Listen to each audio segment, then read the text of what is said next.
Okay, going live. You are live. Welcome to the Out There channel, live stream 201. We'll be with you in a minute. We're just going to run the intro music. Hopefully the sound's working. Here we go.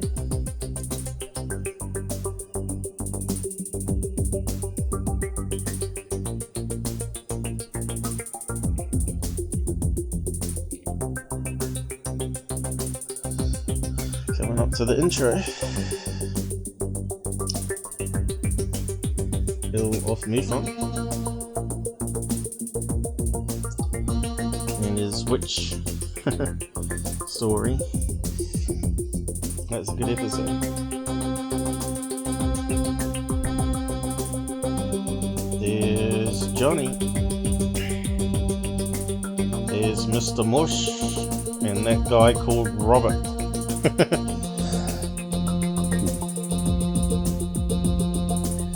Mr. Mush is very quiet at the moment. Don't tempt fate. He'll be opening the doors soon. He will soon.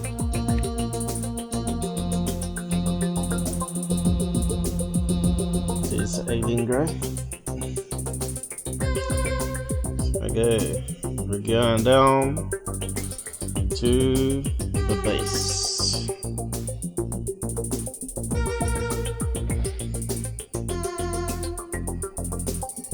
I wonder who'd join us.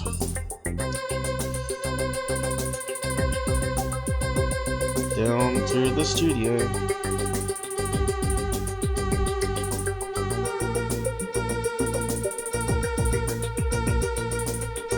Hello. Hello. Good to be back. I'll be back. So I'll probably have to do a check on your mic in a minute, Roberts. Okay. Be civil on the side and be kind to others and have fun, enjoy the show. So I'll just pause that and switch to our desktop.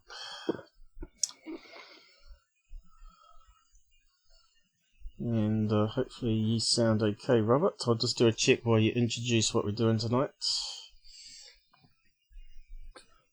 Yeah, sure. We're staying in the UK today, specifically Yorkshire. Right. Given the number of cases here, the Alan Godfrey abduction, the strange death of Zigmund Adamski, the Ilkey Moor encounter, and then finally the Howden Moor UFO incident, which is also known as the Sheffield incident. Right.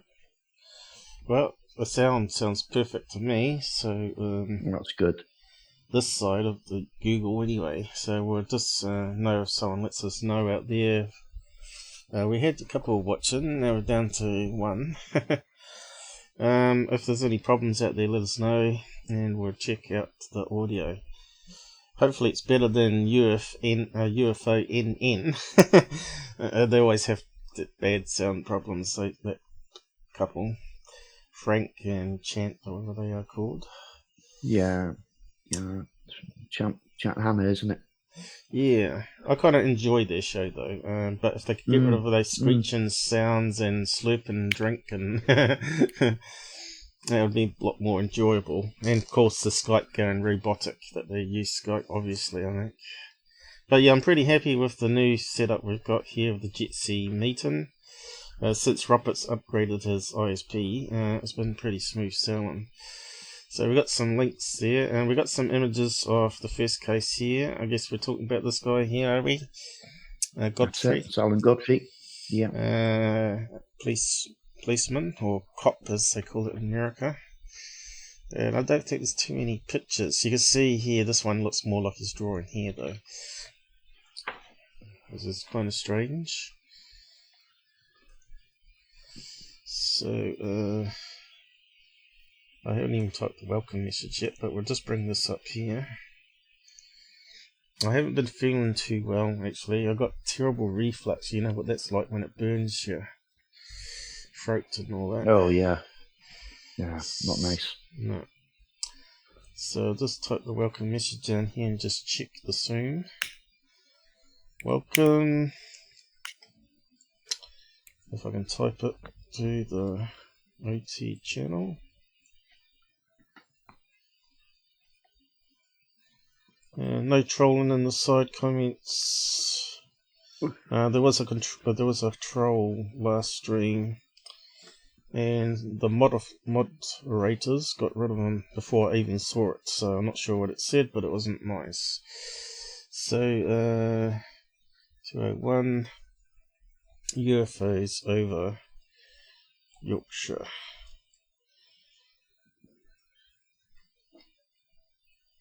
Was that where BBC is?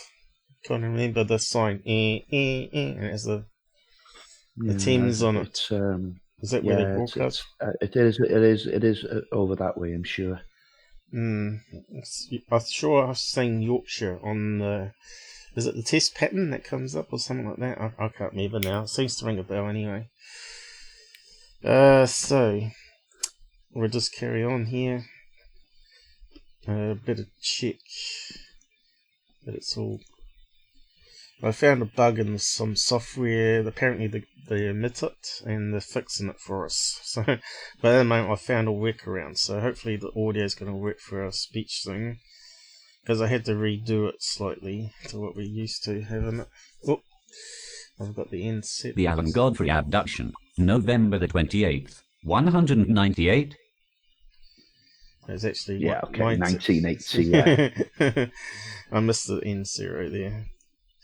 So just read out a chunk then. Now it's all primed. It sounded like it went to the right place. I'll just double check why it's reading it out. Come on. There. From United Kingdom ufologist Jenny Randalls in November and December 1980, the eastern side of Britain was experiencing a major UFO sighting wave. There were chases of UFOs by police cars near the coast, a UFO that overflew an oil rig in the North Sea, and the wave culminated in the famous events on the East Anglian coast at Rendlesham Forest. Just a month before these landings beside those NATO air bases, one of the most impressive alien abduction cases took place in the small penny mill town of Todmorden, West Yorkshire, right in the centre of Britain's most active window area known locally as UFO Alley. Police Constable Alan Godfrey was on patrol on the night of the 28th of November 1980. Just before dawn he drove along Burnley Road on the edge of Todmorden looking for some cows that had been reported missing. They were only found after sunup, mysteriously relocated in a rain-soaked field without hoof marks to indicate their passage. Oh, okay. Yeah, so UFO Alley there. It's not just UFO Alley, it's Paranormal Alley as well. Yeah. It's generally referred to the Pennines. It's that stretch of hills and mountains that separates Yorkshire from Lancashire. Of course, a lot of those lands had Viking invaders and all that sort of stuff, didn't it?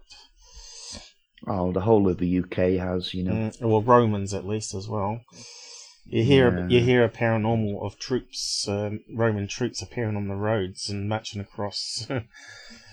And churches is another one for the monks. So that a lot of churches would have been. Oh yeah, you had the Anglo-Saxons and the Jutes and all the rest of it. There's an awful lot of conflict. Yeah, there's a lot of bad energy over the centuries of UK there. Yes, absolutely, yeah.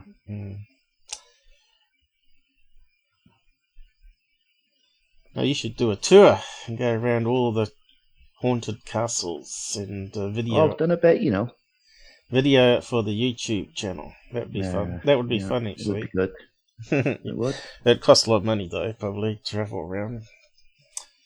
We'll have to take Scooby-Doo with me, Oh, right. Mr. Mush. He'd be attacking all the ghosts. Anyway, I'd better play the next bit.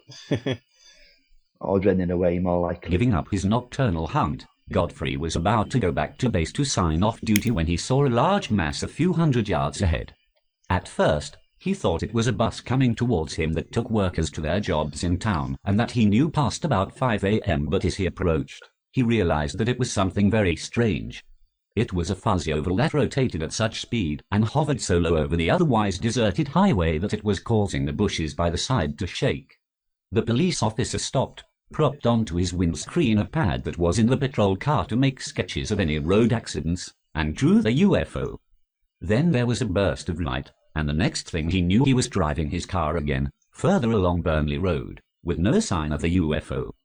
Godfrey turned around and examined the spot where the UFO had hovered. The road was very wet as it had rained heavily earlier in the night. But just at this one location was a circular patch where the roadway had been dried in a swirled pattern. Only when back at the police station did he realize that it was a little later than he had expected, although any missing time was probably no greater than 15 minutes from estimates later taken on site. Oh yeah, so I forgot to bring up the location where we're looking. So it's in UK here. For those in America, it's not too familiar with UK. Not too sure where the road that he was talking about is there. But it'll be between these points somewhere, I'd say. Yeah. There's lots of little back roads as well, you know. Yeah, it looks very rural from the main centre there, Leeds. Well, the fact that he was looking for missing cows says it all, really. Yeah. Yes. What was the location called? Bromley. How much we got left of this? I'll go down to there. Yes, Todd Morden it was. I was just trying to find the cut and paste of the address road he was on. Just edit to It's Burnley Road on the edge of Todd Morden. Yeah, is it there on the screen though? I was just trying to find where it said that. No, you'll have to blow it right up, I think, to find that. Whether it's worth it or not, I don't know. There we go. Burnley Road. Edge of... maybe that one. Towardden Road, or whatever it is. Todd Morden. They have some tricky names there in UK. What's that Celtic sound? Yeah, you got the Celtic sound, and you got the Germanic sound as well, the Anglo-Saxon. There we go. That should add it to the map. There we go. It's expanded it a wee bit. Some of the Welsh names are an absolute nightmare. I've been living here 50 years and I'm still trying to get my head around them. So, what bit did it add in? Oh, this bit going down the middle here, which is probably Bradford. Oh, it went over here. There we go. There we go. You got really close now, haven't you? So there you go. Yeah, there we go. Burnley Road. So it must be out here. A lot of paddocks in between. Yeah. There's the moors, is it, with the bogs that you're going to talk about as well. Swampy land. Looks like it doesn't have many cattle on it. Yeah, you've got Ilkey Moor, haven't you? And yeah, I've got all of them on the map here that we're going to talk about. Okay, excellent. Yeah, you can see it runs in range. So I've been playing around with the plus sign, so I can add all the locations in that we're going to talk about in the same area. That's pretty cool. Just shows how the area that we're going to talk about with these sightings anyway. So here's drawing a picture on a chalkboard. Okay. With the double rope. Just read that out while I go to the toilet and close the doors after the dog, Paul. Okay, no problem. We're just warming up.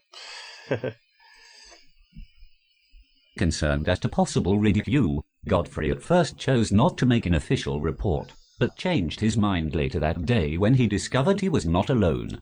After breakfast that morning, a driver who had been on Burnley Road 3 miles further out at Clividge reported seeing a brilliant white object and contacted Todd Morden police.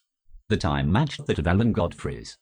Furthermore, a police patrol from an adjacent force, Halifax, had been engaged in a stakeout for stolen motorcycles on the moors of the Calder Valley and had witnessed a brilliant blue-white glow descending into the valley towards Todd Morden shortly before Godfrey experienced his close encounter.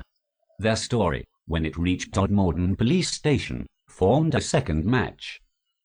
Encouraged by this news, Godfrey filed an official report, but was surprised when police chose to release the story to the local newspaper the following week.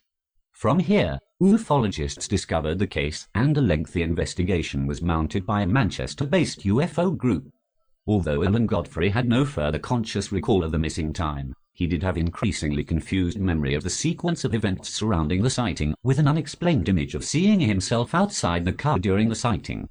There was also puzzling physical evidence. His police-issue boots were split on the sole, as if he had been dragged along the floor and they had caught on something. He also reported a previous history of seeing other strange things and having experienced at least one earlier time lapse as a youth, factors that ufologists have come to recognize as common with abduction cases. Okay, so read out that chunk, and 20, was that 20 feet wide there, is it? Yeah. Would I use? It's quite deep as well, isn't it? What's that say? They can't quite read that one there. It looks like 8 feet deep, is it? No, I think I can see a 4 there just above his hand. I thought it looks like an 8. That's that. No. 4 feet? That's very small though for aliens. Yeah, it is, but that's to the point where his hand is, if you see. Yeah, that's only a... We'll get some more details, no doubt. So half of the depth of the craft, yeah. So it's strange having double row of lights though. That's a strange one. But if alien... It's a little bit similar to the craft that was photographed in Gulf Breeze, wasn't it? By Ed Walters. Very similar. Yeah. So, because aliens don't have to be the same size as us, right? They could be down to... Absolutely, yeah. It doesn't mean to say it was anybody in it at all. You know, could be remotely controlled. Imagine if insects had fast superior intelligence and they could build ships that could defy anti-gravity and fly across the universe and land on other planets and take it over. Maybe it's the cockroaches. After all this time, it's the cockroaches. They're in control of the planets. Well, who knows? People do talk about this insectoid type alien, don't they? Yeah. It's quite common. And it would be able to withstand more forces, being, you know, like an insect. You could drop it off the Empire State's building, it wouldn't come to any harm. Yeah. So when you squash a bug, you might be killing an alien and not even know it. They could be inside controlling it. You know, it's a bit like that crazy Men in Black. Didn't they have one like that? They had a little box of bugs or something, ants. Okay. The first movie was quite good, I thought. It seemed to get, you know, there's always the another sequels. one coming out in 2020, you know. Right, yeah, but the sequels are not as good as always the original, you know. No. Yeah.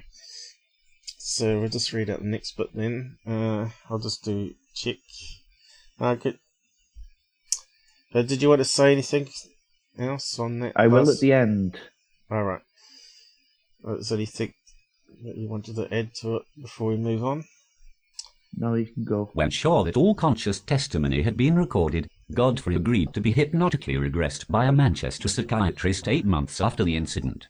He eventually had several other sessions with different therapists, and his recall in later sessions was videotaped. The doctor refused permission to the UFO group for the first session to be recorded.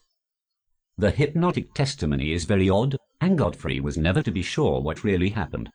Under regression, he told of the bright light stopping the car engine, causing his radio and police handset both to be filled with static and then to be swamped by blinding light as he lost consciousness. His next recall was of being inside a strange room, more like a house than a spaceship, complete with a most unexpected large black dog. He was studied by a heavily bearded man who telepathically conveyed that his name was Yosef and whose clothing was very biblical in nature. Assisting Yosef were several small robot-like creatures, the size of a 5-year-old lad and with a head shaped like a lamp. They are reminiscent of the Greys of UFO lore, although with major differences. Godfrey was supposedly asked questions, told that he knew Yosef, and was promised a later encounter. But apparently he was not subjected to the more familiar indignities of abduction stories, especially from the US, such as bodily fluid samples and rectal probes. Although there were periods of missing memory, the hypnotic recall that did emerge was a curious hybrid of mythic images, UFO case elements and dreamlike sequences. When asked his opinion as to the reality status of this hypnotic testimony, Alan Godfrey was refreshingly honest. He told me he was certain that the UFO encounter was real, but he could not determine whether the story offered by hypnosis was a dream, a fantasy, reality, or a mixture of all three. Yeah, that's the thing about Godfrey. I mean, you can find plenty of his stuff on YouTube where he's talking about his abduction, his experience, and he's very sincere. Nobody ever questioned his honesty.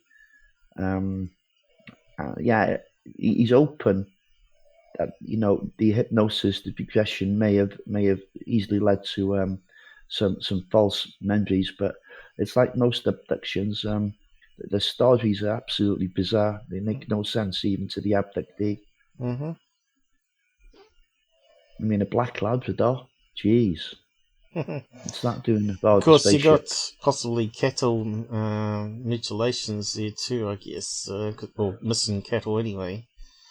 But the Moors is meant to be like a released Black Panther or something. It's travelling around the moors and killing cattle, so it might be related to that as well.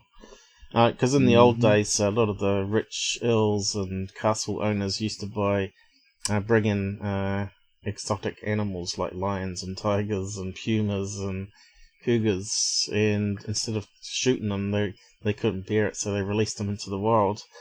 So yeah, that might even be the case with Australia and also New Zealand sightings as well. There's meant to be a puma. There was a lad here. He kind of planned his suicide out quite nicely. He gave all his dogs away, and he had 2 big cats. I mean, they weren't lion tiger size, you know. Yeah. But I can't remember what type of cats they were. Maybe the size of a puma, something like that. I'm not 100% sure.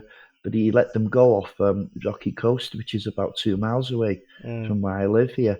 So they've obviously, no one's found the bodies of them. So, and they were breeding pair as well.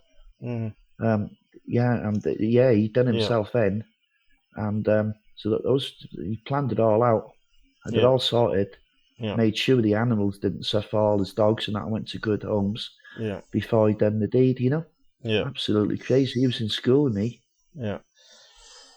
It's a bit sidetracky, but could you imagine an alien coming down, stepping out and getting attacked by this big cat? Oh, yeah. But there was also circus in America. Apparently the train went off the tracks and elephants and all that got loose, and even gorillas or something. And they reckon that maybe some of the Bigfoot sightings are related to the animals that escaped. And they just hang around in the trees and they look down, because people don't, when people talk about Bigfoot stories, right, you never see them looking up into the trees. They're always looking towards the ground and into the shrubs to see if they're hiding behind the shrubs. But why would they be down there when they could shoot up a tree into the tops and blend in, you see? But anyway, better carry on. Carry on with the story. Well, no one's seen those cats since, anyway. Yeah. It's crazy. Yes. Unhappily, Alan Godfrey suffered terribly after this encounter. When I first wrote up the investigation just before the regression hypnosis began for Flying Saucer Review magazine in 0981, I deliberately changed his identity to help protect him. Although this was probably futile because the story had already been featured in the local press under Godfrey's real name. However, despite my refusal to assist them, a tabloid reporter traced the witness and devoted a front-page banner headline article to the story, read by millions over the Sunday lunch, which led to the officer being called to explain himself before his superiors. He was forced to undergo medical investigation to determine his status, but was pronounced psychologically fit and healthy. Yet after some years feeling that he would never be allowed to forget his sighting, he took advice to honorably resign over an unrelated physical injury incurred during an incident in which he bravely intervened to avert a crime. Todmorden, both before 1980 and in the years since, has been a hotbed of alien contact activity, with several other major encounters having been investigated, including another abduction of a truck driver from Burnley Road only a little further out of Todmorden and on the same highway. Written by Jenny Randalls. So, yeah, that's a good summary there, I guess, by Jenny. Yeah, See, I could pull up various web pages, but they're all saying more or less the same thing. So Right. I might as well add a bit to that myself, like, you know. Mm-hmm. You see, now before the abduction, Godfrey got into an incident where he seen someone being mugged by 2-3 lads, and he tried to intervene, maybe foolishly, as he got beaten up severely. In fact, he was touch and go. And as a result of this attack, he lost one of his testicles, and he was told that he'd never be able to have sex again. That was until the abduction. Right. And he was miraculously able to have sex again. Sorry, I hope this is 18 channel, but yeah, that's the way it is.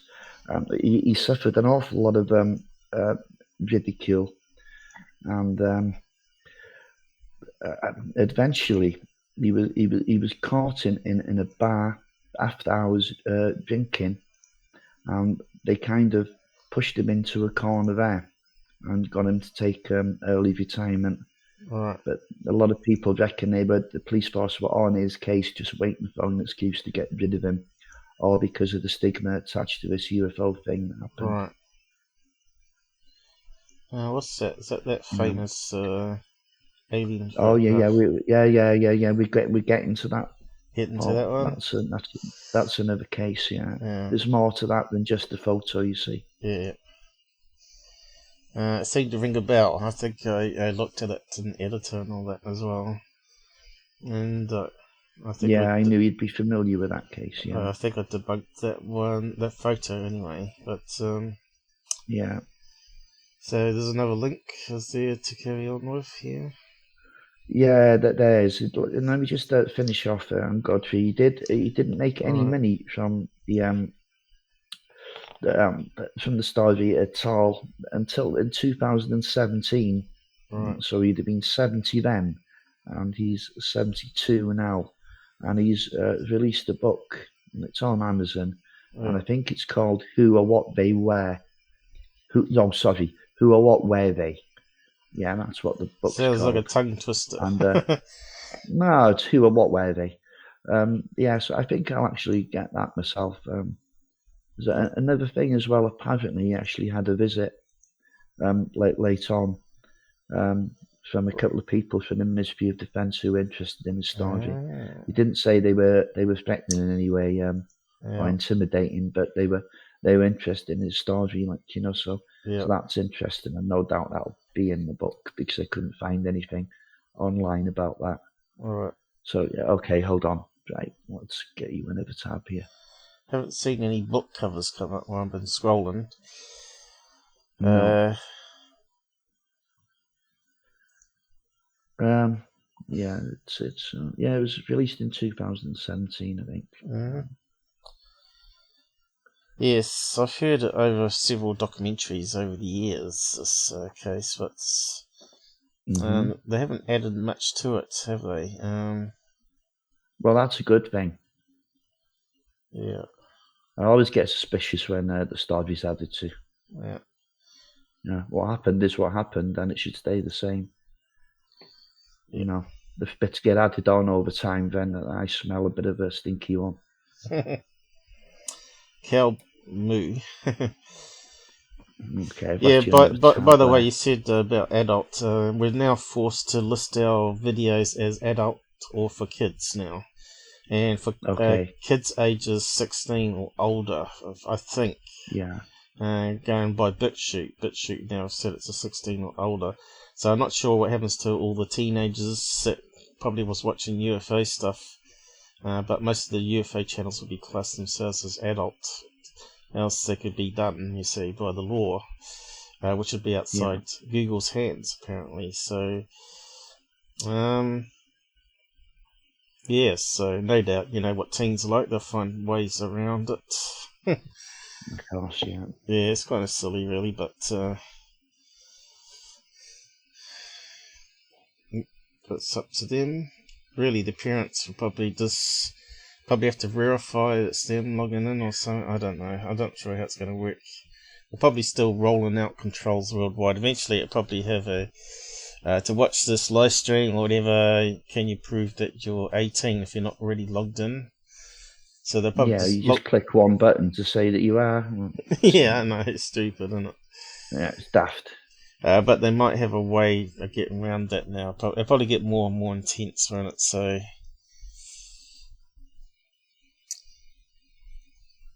censorship and control laws. UK Express, is that the one we were meant to be going to? Yeah, well, this is the debunk for the case. I just wanted to see what you actually thought of this. I don't think it really fits myself. Okay. Oh, stupid. Oh, we're playing something here, but I had it muted. Because we often get caught by that. Yeah, you can just click that off. Yeah, but it's always going to try and play, I think. Do you want me to just read out the header on this one? Well, yeah, you can if you want, but it's really more about the actual photograph. Oh, right. Has Britain's most baffling alien abduction UFO case involving policeman been solved? Exclusive. It was on a cold morning in November 1980 that PC Alan Godfrey, now 70, came face to face with a UFO. God, he is pretty old then. Oh, he looks different yeah, he's there. 72 now. Alright. So how long ago was this article posted then? Where's the date stamp on here? This is a John Austin one too, isn't it? November the 10th, 2017. Yeah. So he must be still kicking then. So we're going to go down to Godfrey here on the screen. That's not him. Isn't it? That's what it says. No. Yeah. I'd say it looks different there. You sure it's not him? That ain't Godfrey, no. I'm sure it isn't. No, I think it might be. He's talking. Well, let's play a wee clip of it, I suppose. Okay. I can't hear him. Sure, that's the presenter, you know. Maybe.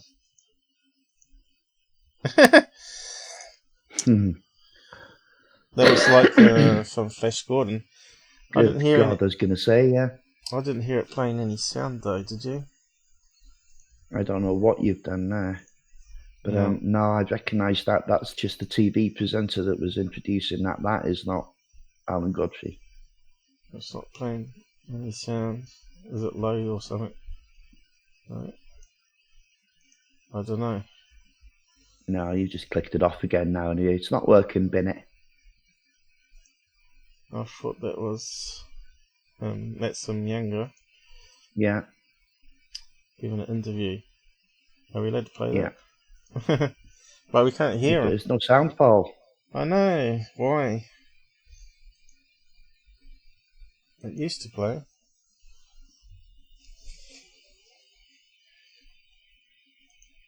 Let me just check. VB audio.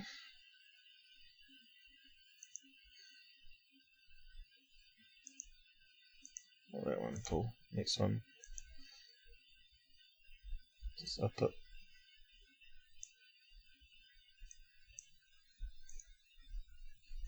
Along Burnley Road in Tottenham. And I came across this strange craft blocking the road. Describe it to me. Well, it was about 20 feet high, about 14 feet wide. You see now, that's the interview that you missed about 5 feet off the ground. Yep. Now, at this point, you didn't see anyone, did you? No, I didn't see anything other than that. Yeah. Did you approach it?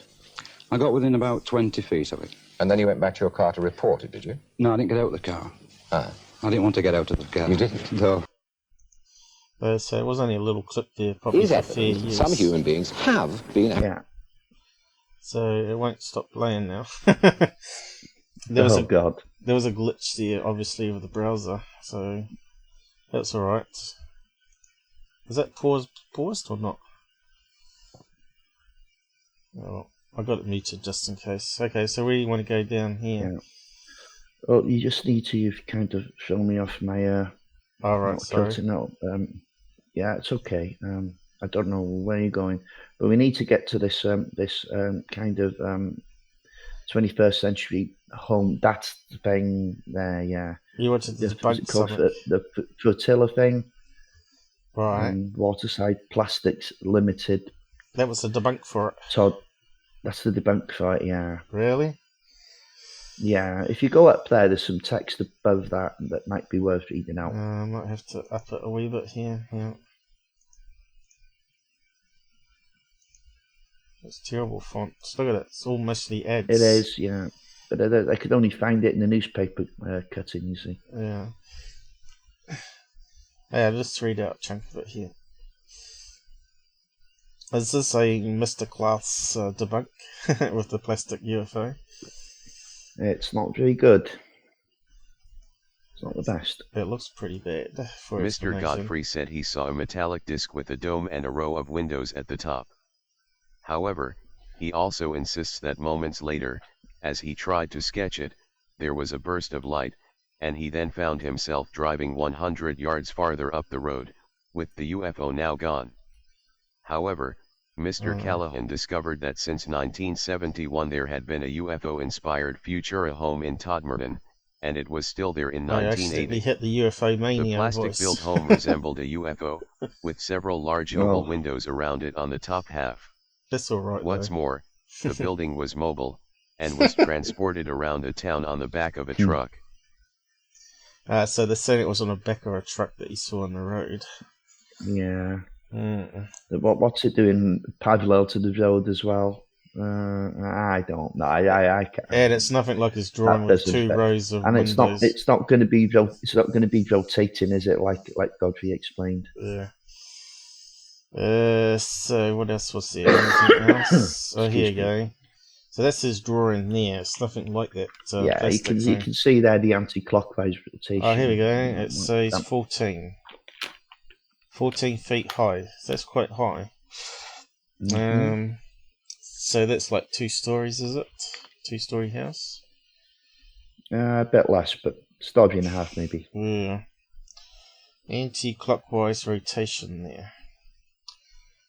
So, yeah, we've talked about the rotation of UFOs to do with creating a hole in the atmosphere as it lifts off so it doesn't create a sonic boom. But that's one of my Sunday lies that I talked about that. But yeah, that's quite a good drawing there. We didn't come across that one. I'll just make it full screen. What's that say down the bottom corner there? Hovering 50 feet off road surface. Ah, right, yes. So, yeah, that's going to be a strange truck if that's carrying that. Do we need to say anything else? How they moved? Okay, let's just read out that chunk there. Yeah. I think that's more or less about all we need on this page then, Paul. Right. He said, that is how they moved the building. Does it or does it not look like a flying saucer? The future buildings were small livable houses, but the documentary makers about Alan Godfrey's abduction never remember to mention it was there at the time. But it was there and we have got a photo of it, and we have not got a photo of what Alan saw in Burnley Road. Futurohouse.com is a website dedicated to the quirky futuristic homes, which features a section on the one at Todmorden, which confirms it was moved on a lorry. Malcolm Stroud said of it, the house was made by Waterside Plastics in its Waterside Mill, Rochdale Road, Todmorden. Yeah. What's this here? I mean, surely they could have established, whether that home was being driven around at that specific time or not. Oh, that's a someone would have come forward and... Coast Clace, Russell Callahan delivering his theory at the UFO conference. So there's the guy that come up with a plastic house on the truck. Yeah, I'm sure that went down like a lead balloon. Yeah. Yeah, there's quite a lot on that page actually. So we've got another link to go, have we? Yes, I'll just post that for you now, Paul.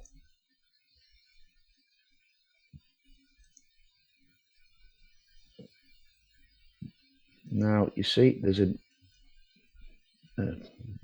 very devilish little Evie connection between Godfrey's case and this case I'm about to show you now. Zigmund Adamski case. What? Most abduction case. I think that's the same one, is it?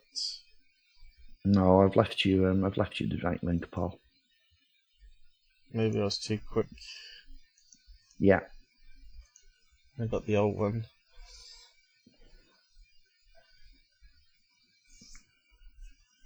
Here we go. Yeah, there we go. Zigmund Adamski. He's a Polish immigrant that was living in Yorkshire, and he was found around about a mile away from. Now, hold on, let's just get this right now, okay? The Godfrey abduction was on November the 28th, 1980. This occurred on June the 6th, 1980. And who was the policeman on the scene was Alan Godfrey, amongst others. All right. Yep. So you reckon that's the connection that aliens were doing it on purpose, or? Whoa. No, I'm not drawing any conclusions. Those sneaky aliens, they had it all planned. Okay, so we'll read out the Wormwood Files abduction. Wormwood, that sounds almost like what do you call it? The Doctor Who series. So what was that called? Torchwood. Wormwood. No, Torchwood. It was based in Cardiff. Yeah, interesting. That was it's actually the rearrangement of the Doctor Who anagram. Yeah, it was a spin-off from Doctor Who. It was, yeah. It got canned pretty quick, that series, though. It didn't last very long. Don't know why, because it was quite good. It was more adult than Doctor Who, of course. Oh, yeah. It had lots of adult themes in it. Oh, it did. Yeah, a lot of sex scenes and that stuff.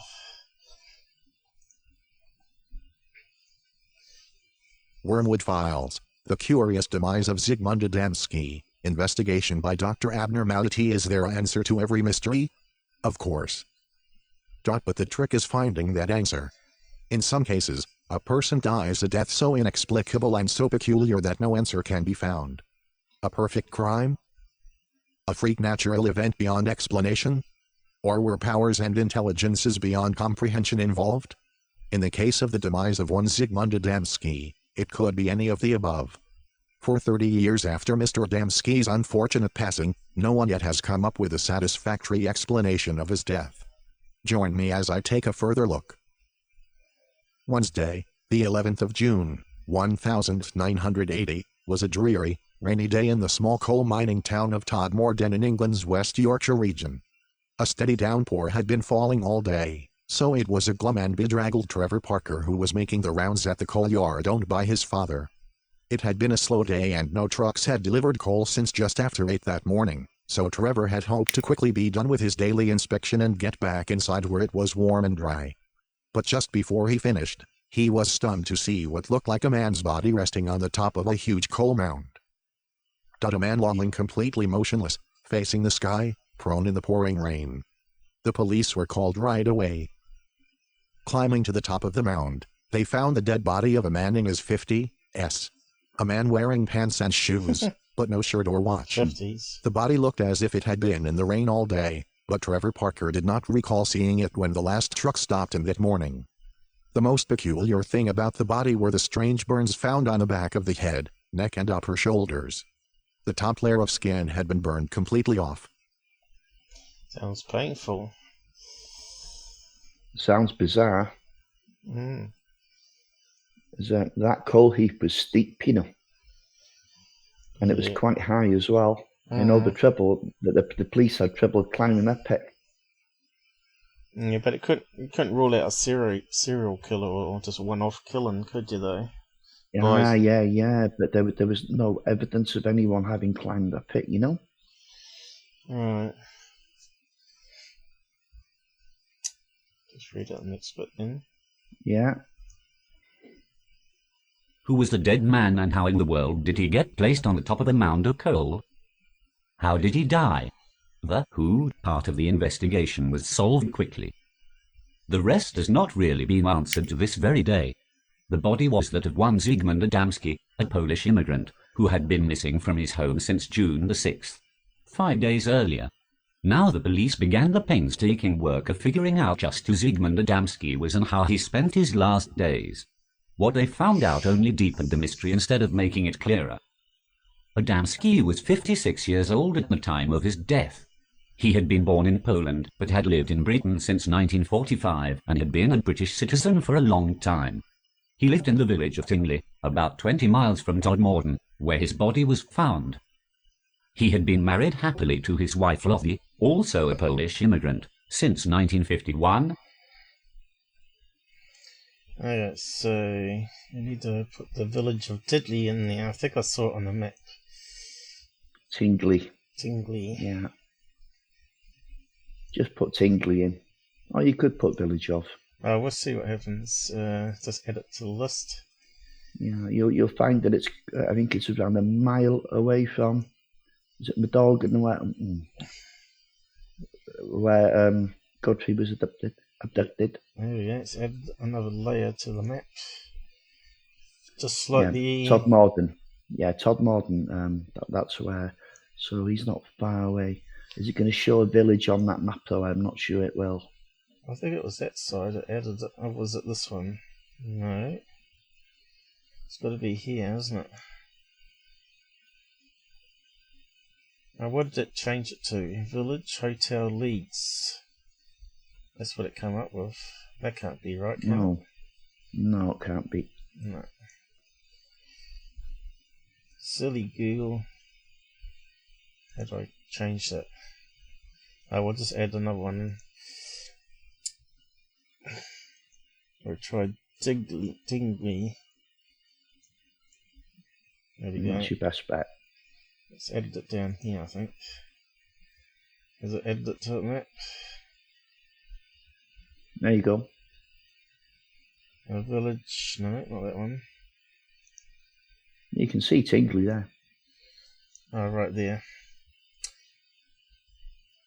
So it's smack in the middle there, not too far away from his one down here, wasn't it? Yeah, that's what I was saying. Over this way.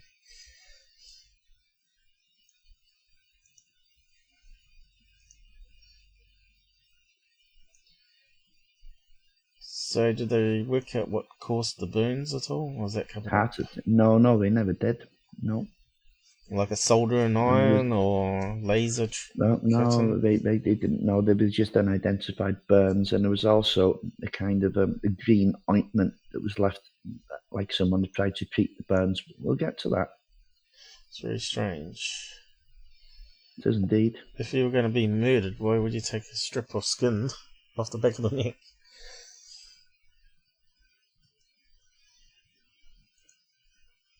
Adamski's life had been unremarkable prior to his disappearance on June the 6th, 1980.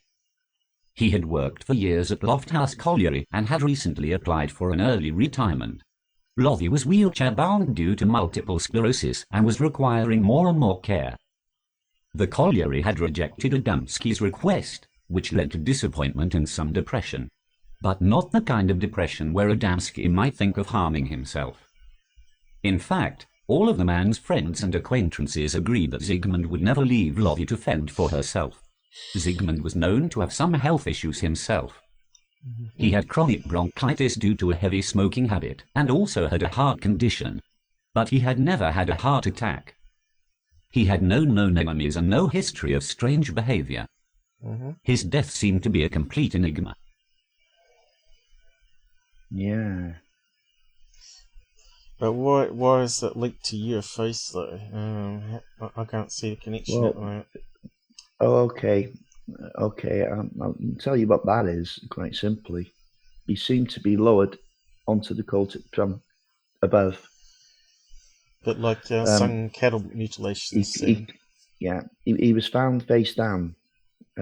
His clothes are clean on the front side, you see. Now, to have climbed up that stack of coal, it would have had to have been black from head to foot. But there was no sign of that.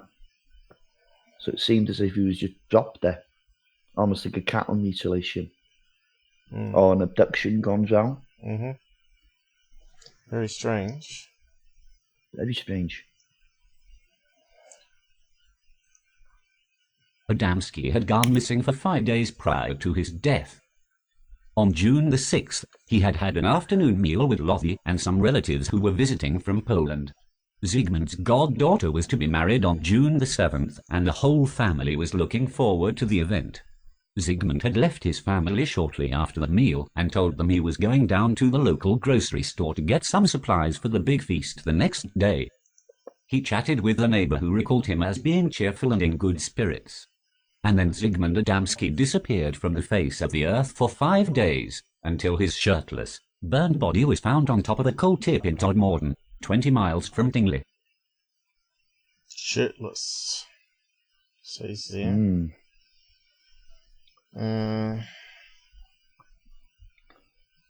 Not just that, all his clothing was tied up wrong. Someone didn't know what they were doing. Which is often reported in abduction cases, right? Yes. But they have aliens apparently have trouble with zippers and buttons, is it? Yeah. I think Earl Grey said something like that. Yes. Maybe it's the fingers. An autopsy only partially cleared things up. The cause of death was given as heart failure, and the time of his death was placed at between 11:15 a.m. and 1:15 p.m. on June the 11th. However, the strange burns on Adamski's head and back were estimated to have taken place on June the 9th, 2 days before his body was found on the coal tip. Those burns had traces of an ointment around them, as if somebody had tried to treat the wound. And there were almost 3 whole days before the burns were received. 3 days during which Adamski's whereabouts were completely unknown. A theory emerged that the strange burns caused Zygmunt to go into a state of shock, where he wandered around in disorientation and virtual amnesia. During this period of shock and mental confusion, he might have tried to climb the coal hill to get a better look at his surroundings. The exertion of doing this may have caused his heart attack. Well, they seem to suggest that he may have climbed up there. But the police report suggested there was no signs. The coal was completely undisturbed. And when they climbed it themselves, they had to disturb it quite a lot. It was unusual, right? To say the least. Of course, UK used a lot of coal for heating, and probably still do, probably. Open fires. There was coal mines in Yorkshire, Newcastle, and of course, especially in South Wales at one time. Yeah, didn't they close them last year? One of the oldest one. Climate change stuff. I think a lot of them got closed under Margaret Thatcher, Yeah. In the 80s. And the rest of them because of climate change. Yeah, of course, the Chinese were getting the coal from other countries as well. They're like the biggest users of coal because they've got coal power stations, right? Yeah.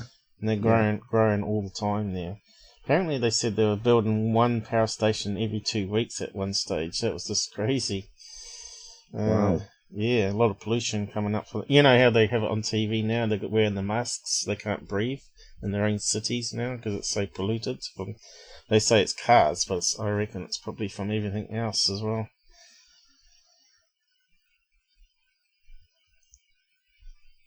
But so many questions were unanswered. What caused the burns? Why was Adamski not wearing his shirt and watch? And the position of his body on top of the coal tip was extremely strange, facing straight up, almost as if he had been dropped onto the coal from above. And there was still the question of the missing time, and why Adamski would be in Todmorden in the first place. Despite having no known enemies, Lottie Adamski was convinced that Zygmunt had been captured and held against his will.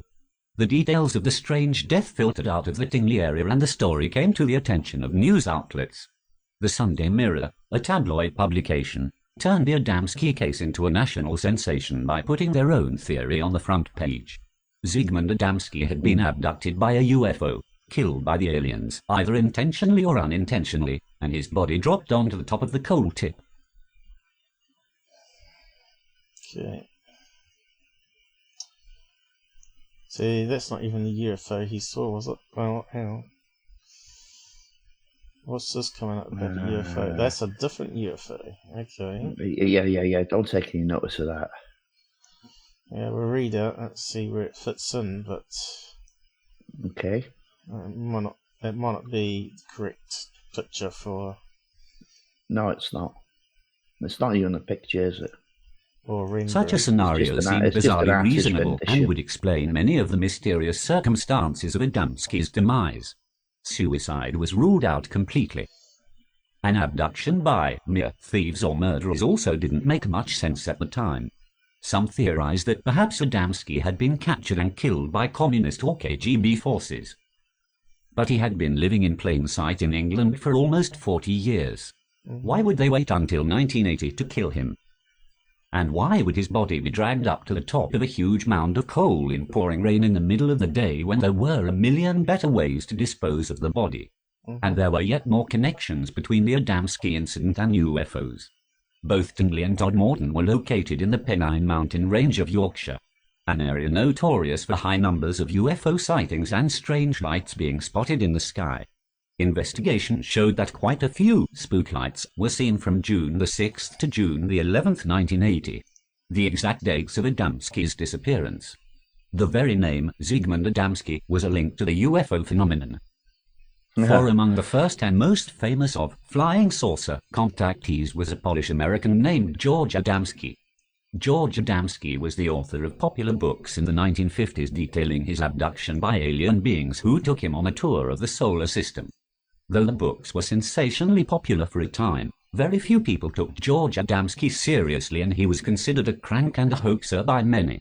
Still, it is surely a striking coincidence that a man suspected of being abducted and killed by UFO aliens had the same last name as one of the most famous abductees of all time. I was trying to find this mountain range while I was reading out. Here we go. Is it up there? I can't see the mountain range they're talking about. Pennines. P9. I don't think that's too important now, Paul. Well, I want to know where the UFO the Pennines. Yeah, that's the UFO mountain range that goes in between Yorkshire and Lancashire. Pennine Mountains. You might try to. Oh, here we go. Where's it going? Oh, way up there. Way over there. You can see the geographical thing there, can't you? Yeah. There you go. Yeah. There you go. It's the Pennines. So Yorkshire National Park, all the way down to where we were down here. For some reason, it got rid of our list. Yeah, it's quite. I've been over them many times. You know, they're quite inhospitable places, especially in the winter. Right. How high are they? Do you know? Oh, I don't know. I don't think they're particularly high. Maybe 1,000 feet or so in places. It is at the skiddy part of UK here too. The coast is not too far away. Well, I mean, they say there's all kinds of magnetic lines and fault lines through there, which explains a lot of the paranormal and UFO activity that's related to them. You know. Yeah. There's been many books written on it. Yeah. So where did we get to? Changed it. No, I have no idea what you'd gone now. There was most particular. Yeah, that I think you're in the right place, Bob. There we go.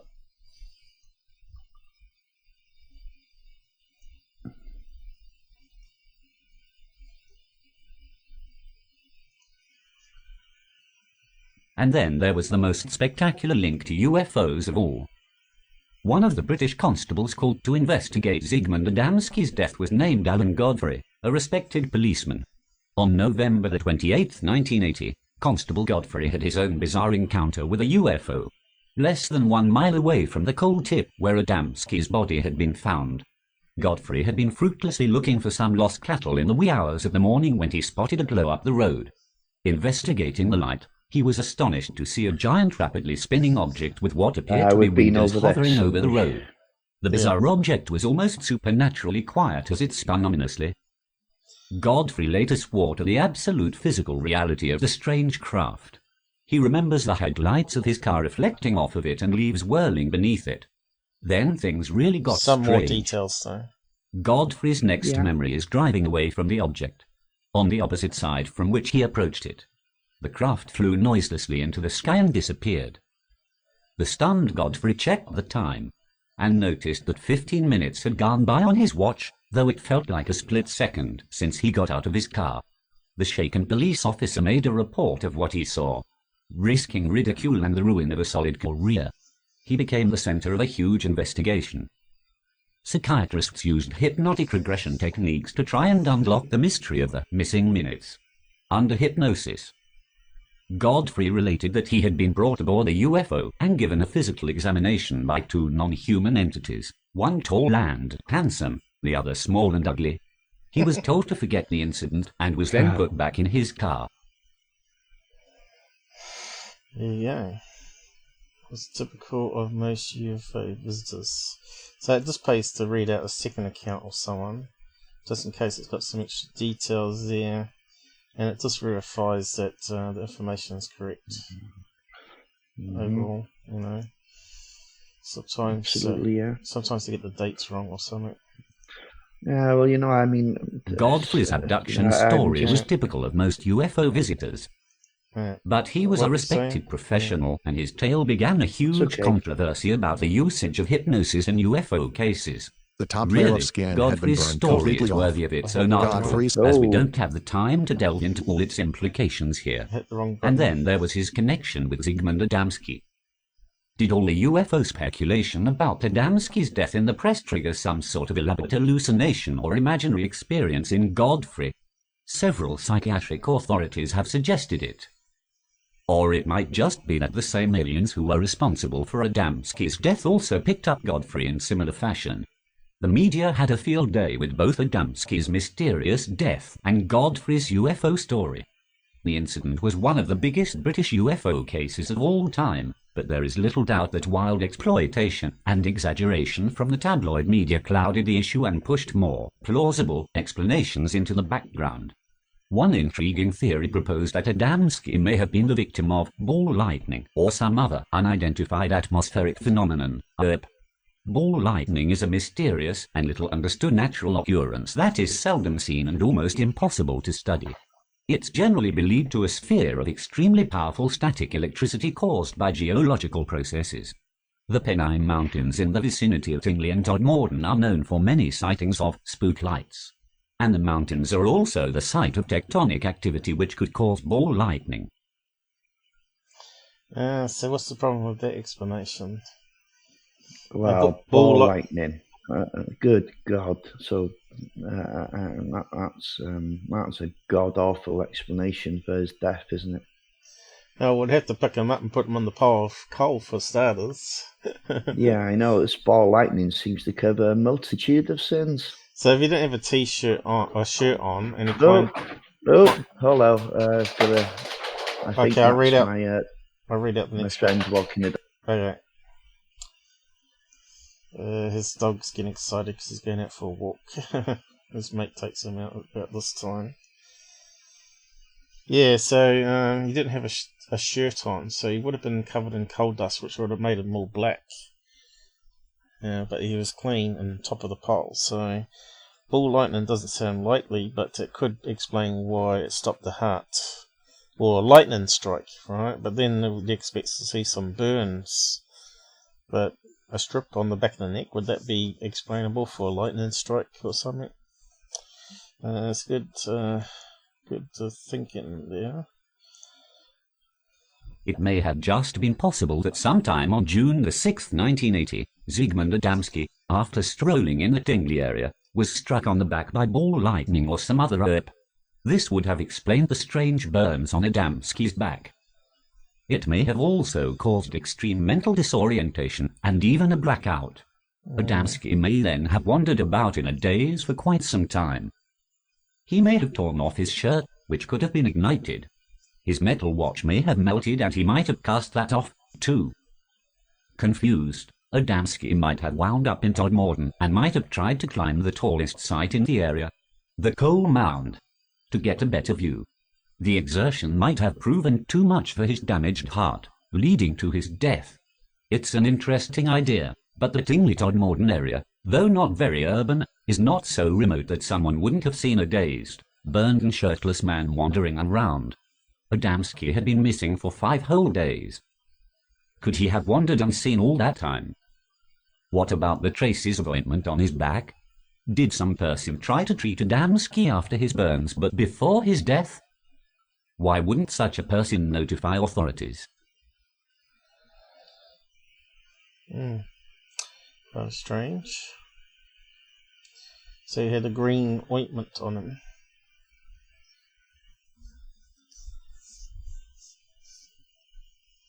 What's that picture of? Right. Looks like a rain cloud in the background. Station or road there.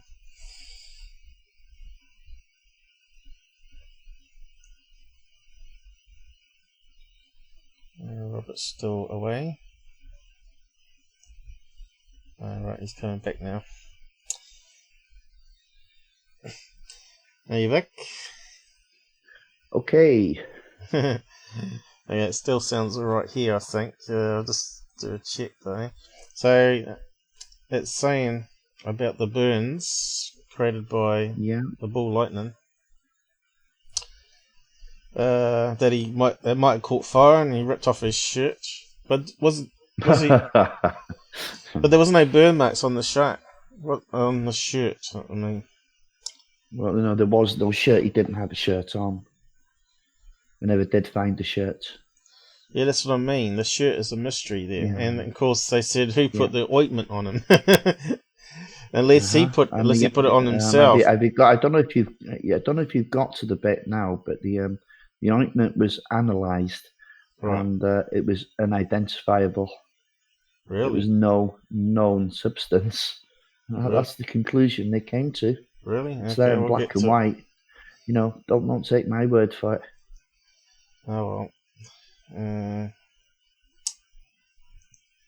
Read out the rest of it then. In 2008, 2 British investigators, John Hanson and David Sankey, reopened the case. They discovered that Adamski had some kind of falling out with a male family member concerning his goddaughter's wedding, and that it was serious.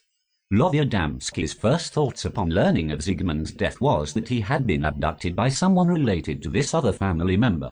Hanson and Sankey also learned that Adamski's body probably was not found facing up, but had likely been turned over by the ambulance crew before police arrived.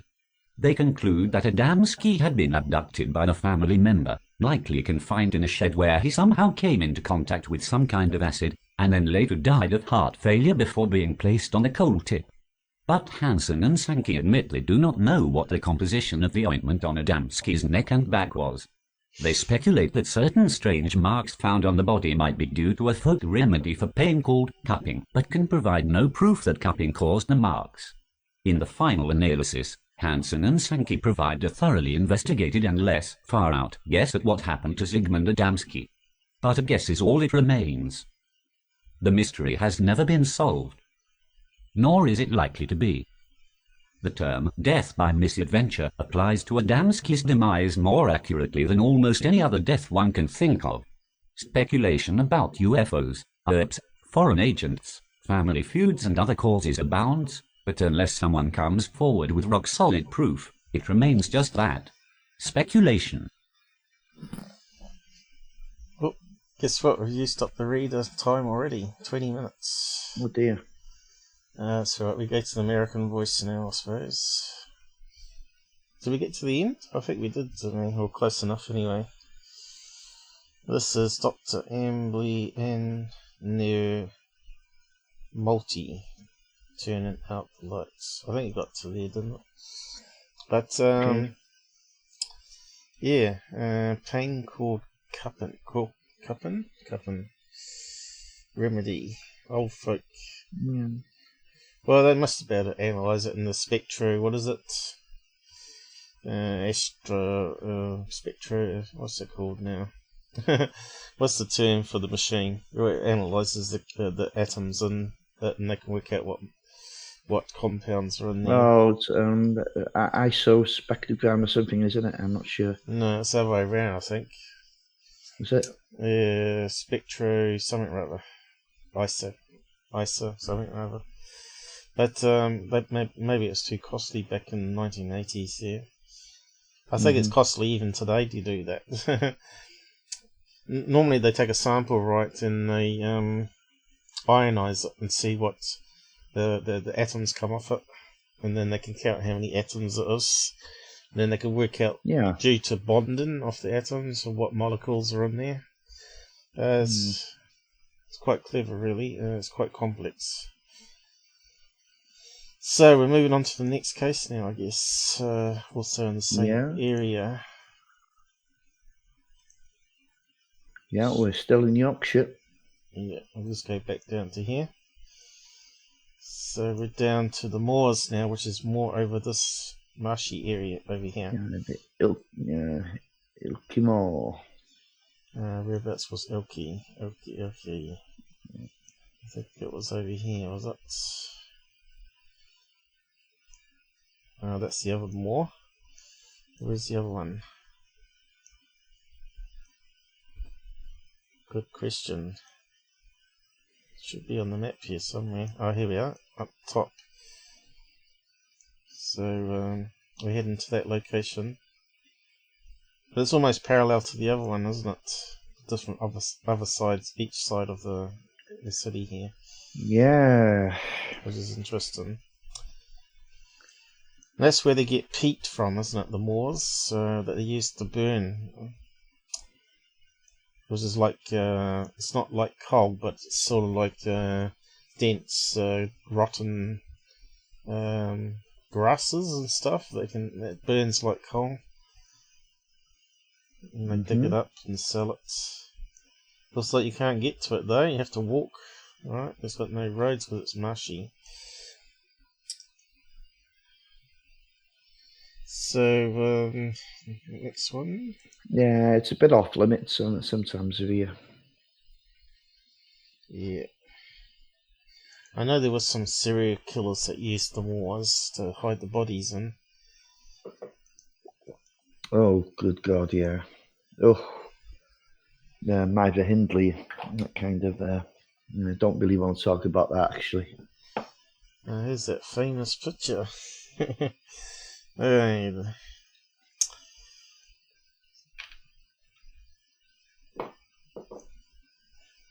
That's almost as bad as Spudcam, that one. So we got to use the other reader now, so it'll be American voice. Okay. The Ilkey Moor alien. One of the most unique accounts of alien abduction comes to us from the Ilkey Moor in Yorkshire, England. The witness and subject of this case is a former policeman named Philip Spencer. Spencer claims that in the early morning of December 1, 1987, he was taken aboard an unidentified flying craft, and after his release managed to snap a picture of one of the alien beings. The Ilkey Moor is very much as you would picture it. Reminiscent of the setting of the moors of Baskerville Hall in Conan Doyle's Hound of the Baskervilles, it is an eerie place. It has been said that the Ilkey Moor can scare you to death during daylight, and at night it's even worse. It is a place of mystery. There is the swastika stone, boulders etched with strange markings, the badger stone, and the 12 apostles stone circle. Many times the only living creatures on the moor are the sheep. Ilkley has other legends too, like the hovering lights at night, which bring occasional reports of UFOs. There are strange, swirling lights that are filtered through the fog and seem to have a mind of their own. Possibly some of the mysterious sights can be attributed to the not-too-distant Menwith Hill military base, or the nearby Leeds Bradford Airport. The activities of these two facilities will not, however, explain what happened to Spencer. There were also stories of the strange creatures that roam across the moor at times. So I'm just looking at this alien, see where the eyes are. Could that be a motorbike helmet? Yeah, I mean, I don't know. Looks like two black eyes there on that enhancement. Yeah, true enough. Yeah, I mean, I don't put a great deal of don't attach a great deal of credence to the photograph itself. Like, no. but the story itself, combined with the photograph, makes for an interesting tale. So what's that behind even the though alien? It's far from conclusive. Looks like another alien behind, tilting its head. But it looks like it's rear end, like it's going up the hill there, you know. And what's that carrying there? It looks almost like a bikie, right? Yeah. And he's carrying up a backpack or something in his hand on the trail. Because if it's on the moors, right, they had to get off their motorbike and then do some walking. Maybe just a really blurry picture or someone, and it kind of looks like a matrix thing of eyes on it, but who knows. I think I did look at this long time ago on one of the debunks I did. And it was a bit hard to say even back then, I think. But whether it's been hoaxed or whatever. So they talk about this. I think that most people agree that it hasn't been hoaxed, but I think Bruce took a look at it as well, and he said it just wasn't enough there to say conclusively one way or the other. So they're talking about the swastika stone here, which has nothing to do with the Nazis, but swastika was actually meant to be like good luck, wasn't it? Good luck charm. Boulders, the swastika goes back thousands of years before the Nazis ever. Boulders etched with strange markings, that badger stone, and the 12 apostles stone circle. I'm not sure we got any pictures of those at all, have we? I suppose if we put that in there, we'd be banned by Google. But now we're adult only, and we should be able to be adults about it. Since they've got the children. I don't get that. That's just so childish. It's unbelievable. I mean, if you can't talk about those kind of things, then what's the point in having a channel at all? Oh, what was it saying? Can't reach. Oh, look, you actually got a Wikipedia on it. Exactly. And we got a picture, have we? Here we go. Can we make it big? Not read this picture. Where's the swastika then? Oh, right, it's coming in. How the hell do they say that's a swastika? It doesn't even look like it. I suppose it's got the 4 arms going up. Looks more like the 7-eyed monster stone. There's a clearer one, so obviously they've cleaned it up here in software, I suppose. Oh no, it's got different moths on it. It's got they must have cleaned it up with a brush or something. Probably illegal. What was the other one they had? Strange markings, the badger stone. Let's see if we get that one. That sounds like something from Harry Potter. Yeah, can I just jump in there for Paul? You know what you're seeing there, that swastika, was the original swastika.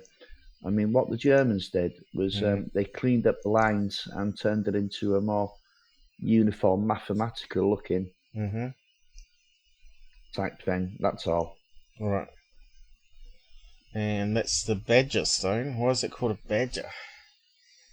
That's an animal, isn't it? So they reckon it's got pictures of creatures on it. Well, if I'm spending too much time on it, let me know. It kind of looks like the swastika stone there. Oh, yeah, it's cool. It's interesting. But yeah, I mean, it looks like Celtic art, that, to be honest. Yeah. Some people would say that aliens, though. Well, yeah. Ancient aliens, okay. Well, I didn't know about these stones, so this is why I get interested in that sort of thing. I like to see what it's about. So what are they saying here? Plan of the carvings on the badger stone. Facing north, that direction. Could it be a map? That could make sense, couldn't it? Yeah. I'd like to know the time period of but yeah, we've just got to end up going on a history lesson, won't we? Oh, well. I don't know if there's a Wikipedia on it or not. Most likely calf rock known as Bedgerstone. There we go. Historic. Likely that would have information, hopefully. That's alright. This gives us a wee break anyway, have a look at this stuff. Oh, what's that saying? Date of most recent amendment. And it's not talking about the age of the stone though. Map. Location. Details. We've got the size, but not year. Can't see a year there. Well, that's pretty useless, isn't it? Well, it's got to go back a few centuries anyway, isn't it? Oh, here we go. Bronze Age, 2800 to 500 BC. That's a pretty broad range there. But yeah, it kind of looks like you could say it was like a load of UFOs on it. Have they got any more pictures of it? Oh, here we are. It's a far away shot. Bit hard to see anything on it from that angle, huh?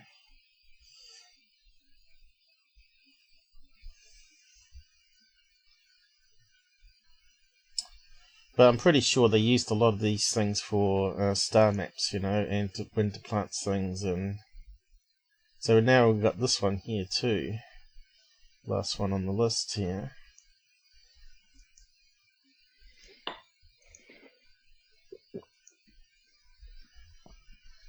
Why is it not posting? Okay, it's come up with that one. No. Here it comes. Wikipedia on that one. Yeah, well, Wikipedia is good for stuff like this. Just not debunking. So that's in whereabouts is it? Village of Hollywood, Newbridge, strange subjects. Scotland. Largest of the stones. Not very good close-up picture there. We got stones. I mean, these are going back to ancient Splina. Yeah, that still looks like it's to do with chanting seasons, you know. Let's see if we got some more close-up images. What was the time period of that one?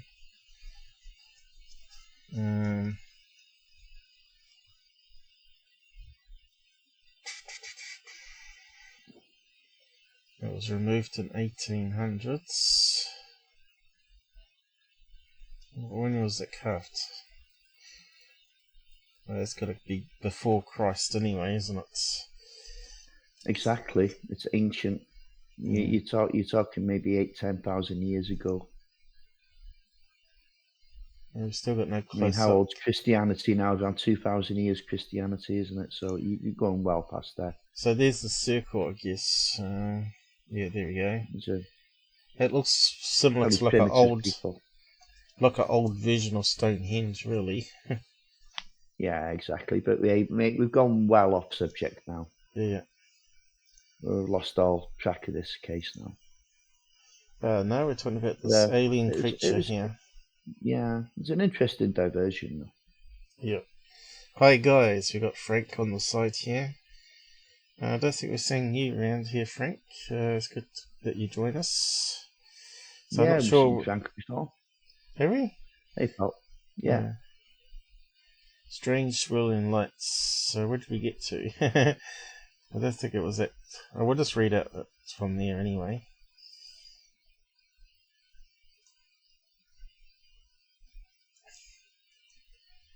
It's good to have someone post on the side chat, and thanks for liking so far, guys. Doesn't cost anything to be nice. Oh, I used that wrong reader again. Hang on.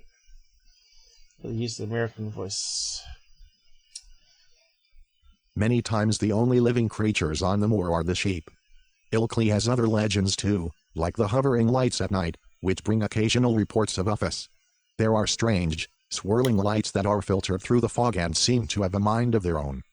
Possibly some of the mysterious sights can be attributed to the not-too-distant Menwith Hill military base, or the nearby Leeds Bradford Airport.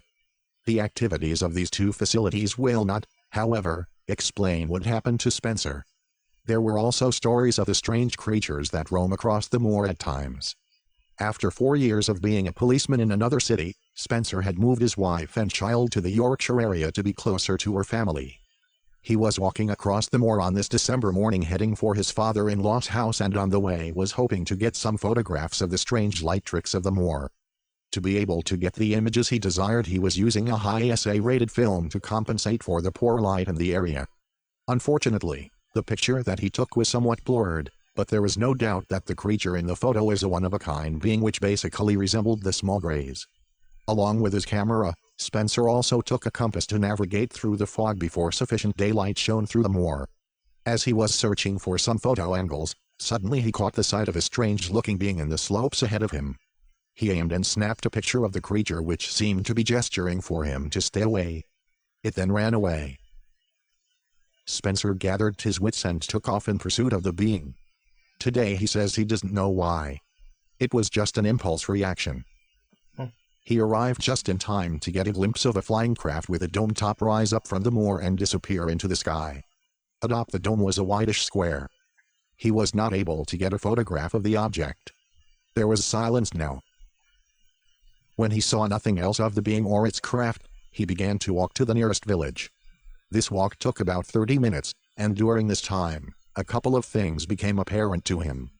First of all, his compass now pointed south instead of north, and secondly, the village clock showed the time an hour ahead of his. Spencer was confused now. Did he see what he thought he saw? I'm not sure what that's meant to be there. Looks like a lost picture, is it? Oh, right, this might be the original picture they blew up. Yeah, exactly, yeah. Yeah, so that's where the aliens are meant to be. So that's how much it's been zoomed in. I don't know if we can see anything on that blurry thing. Oh yeah, we can. We've seen the enhanced version earlier, didn't we? And that was inconclusive. So yeah, it certainly seems that something was there. Yep. But it could be a blow-up toy, like a toy alien that you got. I don't know how often far back the alien grey blow-up toys went, whether it was in the 1980s or not. But yeah, to me, that still looks like a biker with a helmet that's walking up the trail. But then again, if you look at the story of... But, you're an awful long way. That would have to be a deliberate hoax, wouldn't it? To be wearing a helmet, a biker with a helmet. Yeah. And where's his bike? I don't think it was a biking trail. Up there, it looked like the head was looking backwards, right? But it looks like it's walking up the hill, right? It's a spooky looking thing, whatever it is. See, I think it's just where it's been enhanced on that grainy picture. It almost looks like it's... In the kind of way, it kind of looks like the Kelly Hopkinsville Goblin. I don't know.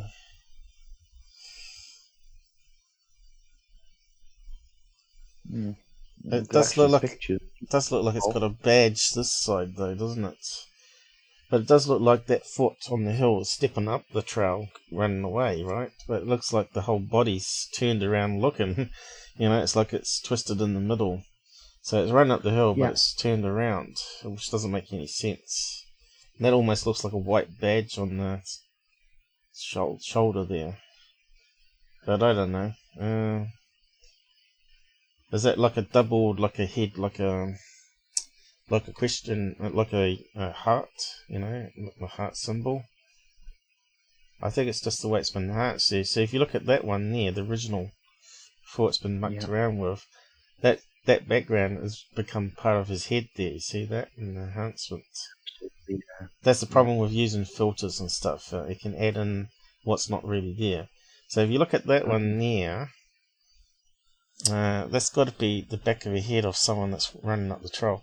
But again, if you look at that chase from MUFON one, where she was running in the field and the alien grey was just standing there, it's possible. That chase?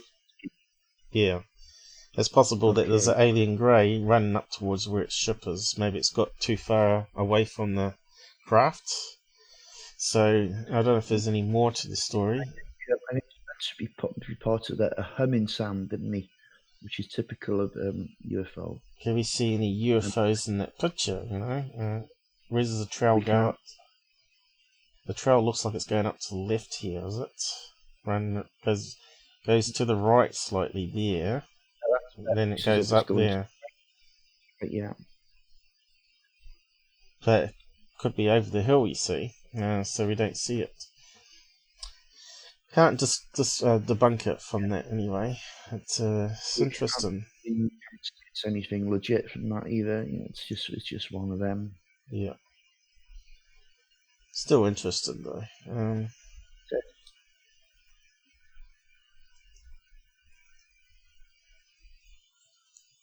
It's a shame it wasn't a better photograph. Then it sort of would. Yeah. Imagine having the first photograph of alien grey back in 1980.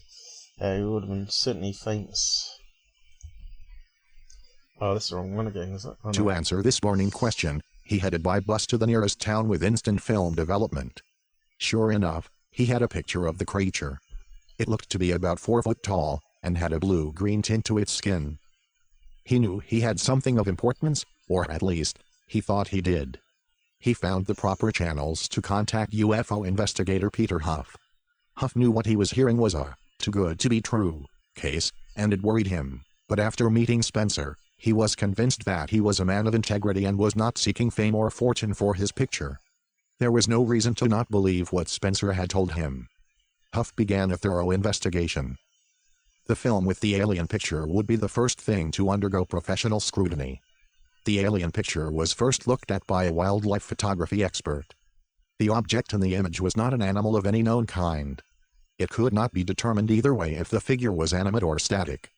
A reconstruction of the original site did establish the alien's height at or near 4½ feet. The photograph was next sent to Kodak Laboratories in Hemel, Hempstead. An analysis showed that the object was indeed part of the original photo, and not superimposed. This conclusion did not, of course, determine what the creature was. So what's interesting there, he's saying it's 4 foot tall. They should better go there to that same location and verify that was actually true, taking calculations, right? But we haven't got anything like that. And of course the blue-green skin is what he saw, not what the camera obviously captured.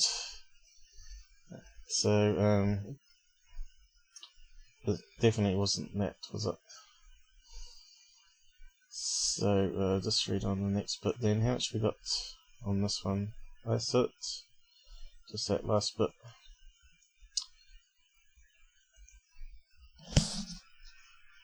Next, the picture was sent to the United States for computer enhancement and analysis. Dr. Bruce McAbee, optical physicist with the United States Navy, rendered his expert opinion. He stated that the slow film speed used for the low light conditions made the film too grainy for proper testing. I had great hopes that this case would prove definitive. Sadly, circumstances prevent it from being so, McAbee stated. Something strange was noticed in the picture. Appearing on the hill at exactly the spot where Spencer says the UFO was is a white square. Could it be that he had gotten a part of the UFO in the shot unknowingly? He was not sure. A white square? Did you see a white square in the photo?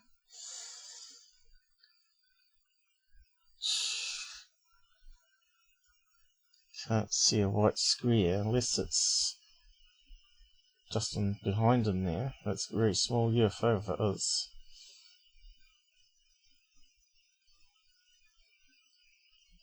There's got to look a square pattern there on the right there. It has me beat though. I can't see any UFO there. Unless there's more to the picture. I think that white square you see now over to your right hand side, that could have been what McAbee was looking at, but that seems to be part of the path to me. Yeah. Well, it looks like the path goes up here, and then it goes this way, and there might be something going this way. Looks like it levels off. So a lot of these Moor paths do, you know. So it looks like it goes up there. And then branches off here as well. But I can't see any white square. What's that at the top here? There's something at the top. Nope. It does look like a colour photograph there, though. It kind of looks like a round circle there, like a UFO in the background. Hello. Yeah, maybe you missed that. Is that the white square they're talking about? It looks like a white circle from here. But if it is, it's hovering. So it could be. It could be. Have we just seen it? I should have cleaned my screen. I've got some little black bits on there that's sort of not helping. But yeah. So have I. Yes. I think we got to the end, didn't we? Yes, Maccabee. Yeah, if you go all the way down to the end and click on part 2, Paul. Yeah, I was just going to do that.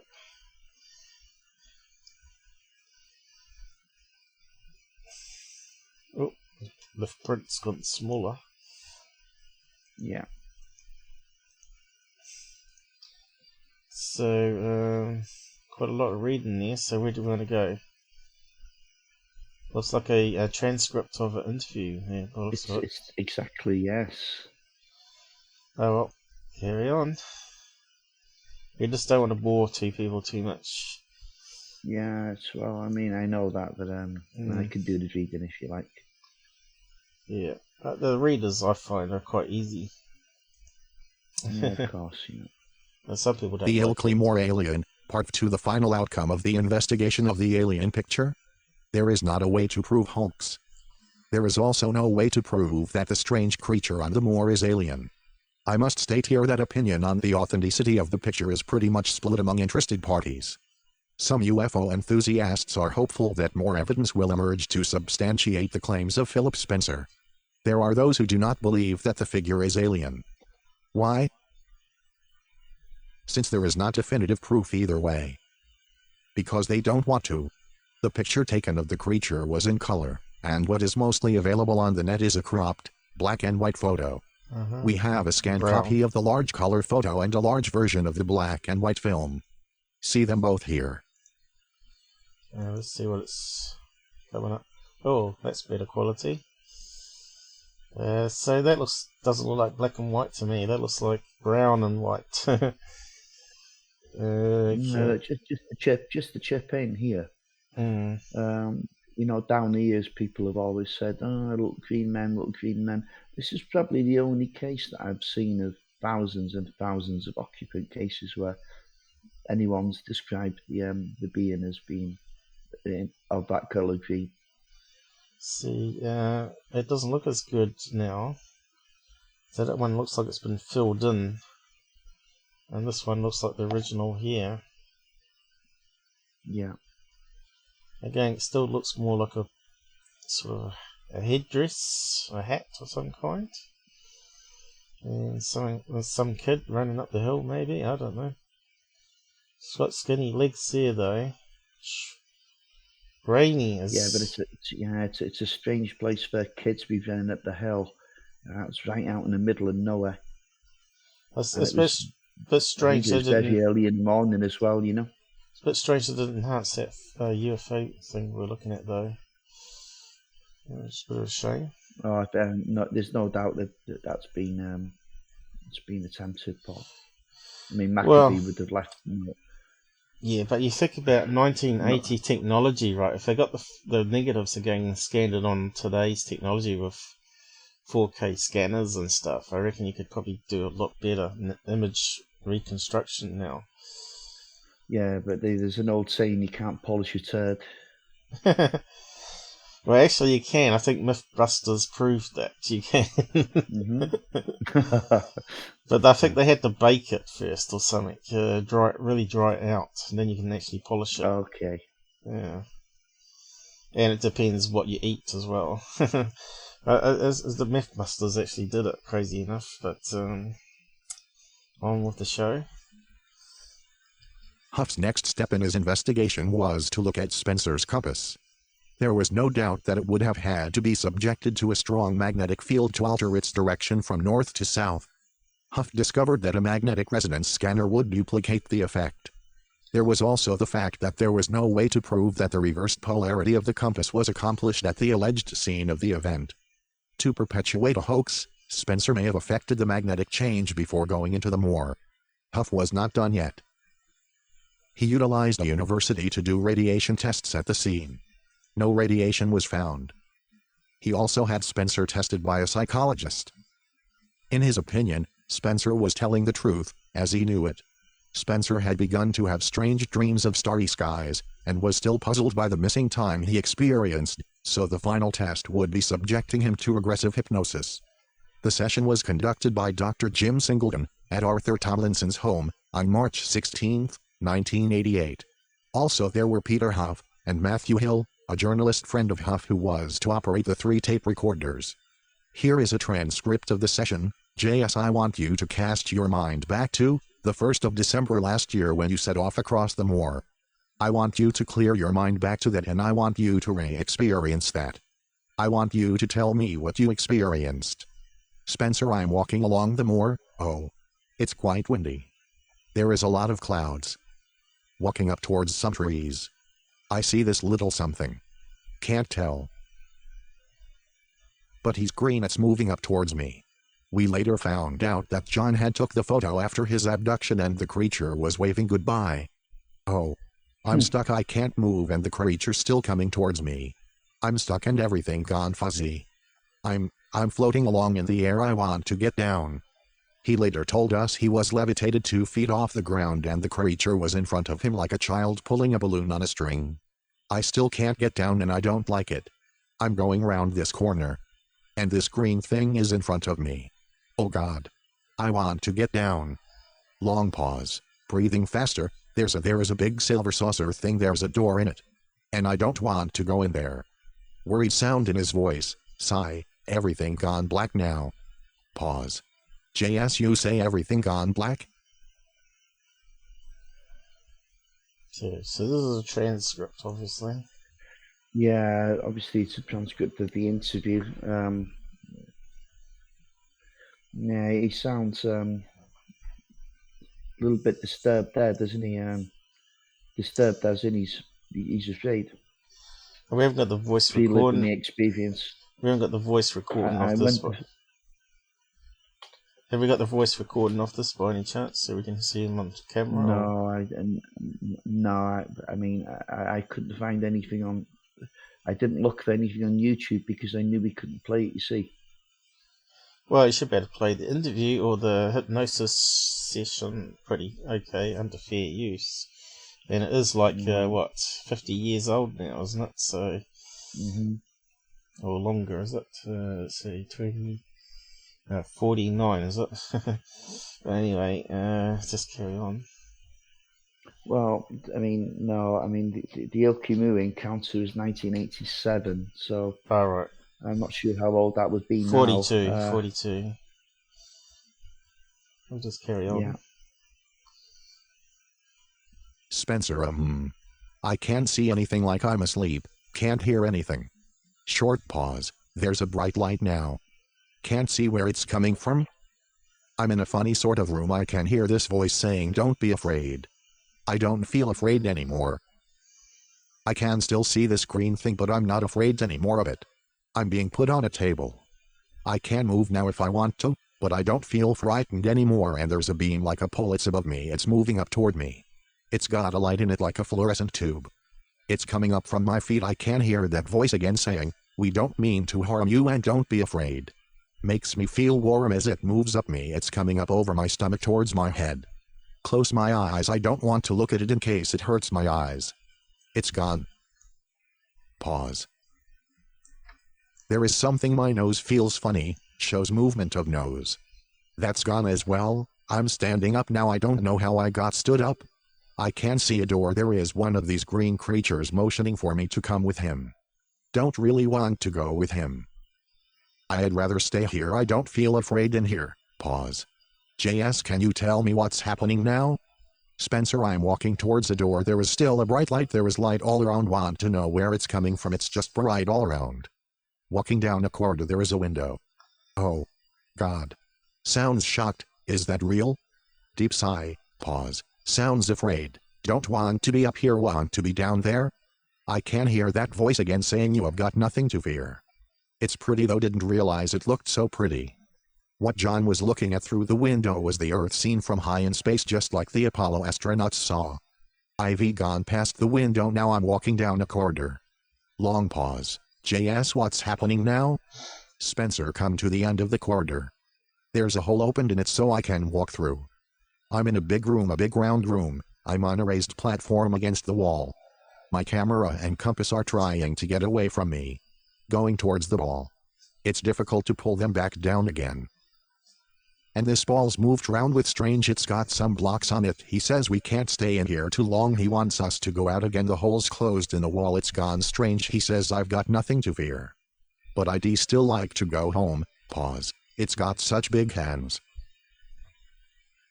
Sounds really similar to the Pascagoula incident where they sort of floated in. Yeah. This Yeah. oval-shaped craft with the same row of lights and all that sort of stuff, you know. Or portals that opened up. The door sort of appeared on the side and they went inside, and it's bright lights. But yeah, going above the Earth, it's possible because these UFOs shoot vertically upwards in like 2 seconds, right? And they're in outer space instantly. But I just wonder how they managed to miss all the Earth satellites up there at the moment. Back in 1980 it wouldn't have been so bad, I suppose, but yeah. It's interesting stuff. Because has he been... I should have scrolled down a wee bit further when I was reading. Was there any other debunks on this particular case at all? That he maybe was lying or anything like that? No, there's been nothing of that kind that I could find at all. Yeah. So yeah, it's still an open case, isn't it? Yeah, who we got down the side here? Sack, how's it going? Must have seen us on BitChute. Is he? I didn't see him on BitChute. No, he's at the same channel that's on BitChute, Paul. Right. Well, he needs to join Discord too. Any side chatters here, join our Discord group. And so you can chat with us on voice when we're not on air. JS, what's happening now? Spencer, going down a corridor again. It's very bright still, I wish I knew where the light was coming from. And there is another door, going through a door, it's an empty room. 2 of those green creatures have come with me. There's a picture, it's starting to move on the wall, wonder how they get the pictures? JS, can you tell me what's happening at this point? Spencer, I'm looking at the pictures on the wall. Long pause. JS, pictures on the wall? Spencer, Creatures seem concerned at the damage that it's doing. Picture changing, now there's another picture, another film. He's asking me a question, he says, do you understand? I said yes. It's time to go. Everything gone black. I'm walking up the moor again, I'm walking near some trees. Some movement, I can see something. A green creature. I've shouted to it. It's turned round. I don't know what it is. I'll photograph it, it's turned around now. It's moving quick, want to know what it is. I'm running after it, it's gone round a corner, I can't see it now. There is a saucer, laughingly, big silver saucer. It's disappeared. I'm walking on down, gone past the trees. JS, what's happening now? I was just posting Spencer, I'm going home. It's 10 o'clock on the town hall clock. Can't really understand, it was only 8 o'clock. JS, you mentioned some green creatures. Would you try to describe them to me? Spencer, it's quite small. He's got big pointed ears, it's got big eyes. They're quite dark, he hasn't got a nose, he's only got a little mouth. And his hands are enormous. And his arms are long. He's got funny feet. JS, funny feet? Spencer, they're like a V shape, like 2 big toes. Must be difficult to walk like that. He shuffles rather than walks. I don't feel afraid of him, although he looks odd. So you finally got there. Yeah. Yes, All right, Paul. You were so busy typing away that I don't think you heard that description. Maybe you'd like to go over that one more time, because that, is an absolute spit. Yes, that's an absolute spit. Of guess where? Kelly Hopkinsville. Right, green creatures. I accidentally clicked off it too now. Where did we get down to? Funny feet, was it? Yeah. The description of the alien beings, I think you need to go over that again. A nose and only a little mouth. And hands are enormous. And arms and legs are long. Ears are funny feet. Funny feet. They are like feet, V-shaped, like two big toes. I'm looking at the picture here. It's an absolute spit. Have we got a picture on this page, though? No, I'm not going to get it off my wall now and show you. Oh, right. So we're talking about the goblins again. Well, no, I'm talking about the Kelly Hopkinsville goblin. You're saying it looks similar to these. So we can just get an image up here, Red alien. And this is just what he's describing. But my only concern here is, has he seen this before? Because Kelly was 1955, wasn't it? There you go. Yeah. The one on the left is has got three toes and a V shape. No, Paul, you're looking at the wrong one there. You want to go to the left. This one here. No, the left, Paul. Opposite side. Oh, you mean your left? I mean my left. Hell yeah, they didn't know it was B. You mean this one here? Whoops. Yeah. Super zoom on. There you go. There you go. Big hands. But that one's got like hoofy hoofs, you know. Yeah. Of course, these flew from the tree. Can you scale it down a bit? There we go. These flew across to the tree to the house, apparently, too, and they shot them with shotguns. Yeah. Which had no effect. Oh, we got a show message popping up. Did you swear at us? Should have 103 subs from BitChute now. Alright, okay, thanks, mate. Yeah, thank you, Zach. Doesn't update unless I click on that. This reduces down some of the CPU time. And once the arrows go, it should be updated. Yeah, it's a very slow process. That's why I don't... well, never mind shooting it in the middle of a case. There we go. It's updated now. What else we got here? So that one looks pretty scary looking. Yeah, but come on, that's not a realistic. I'm surprised they haven't done a movie about this particular case. You know, it looks like a good for a sci-fi movie. I tell you what. Oh God, yeah. Hollywood need to get... There you go. You see the diagram there, the drawings there. This one here.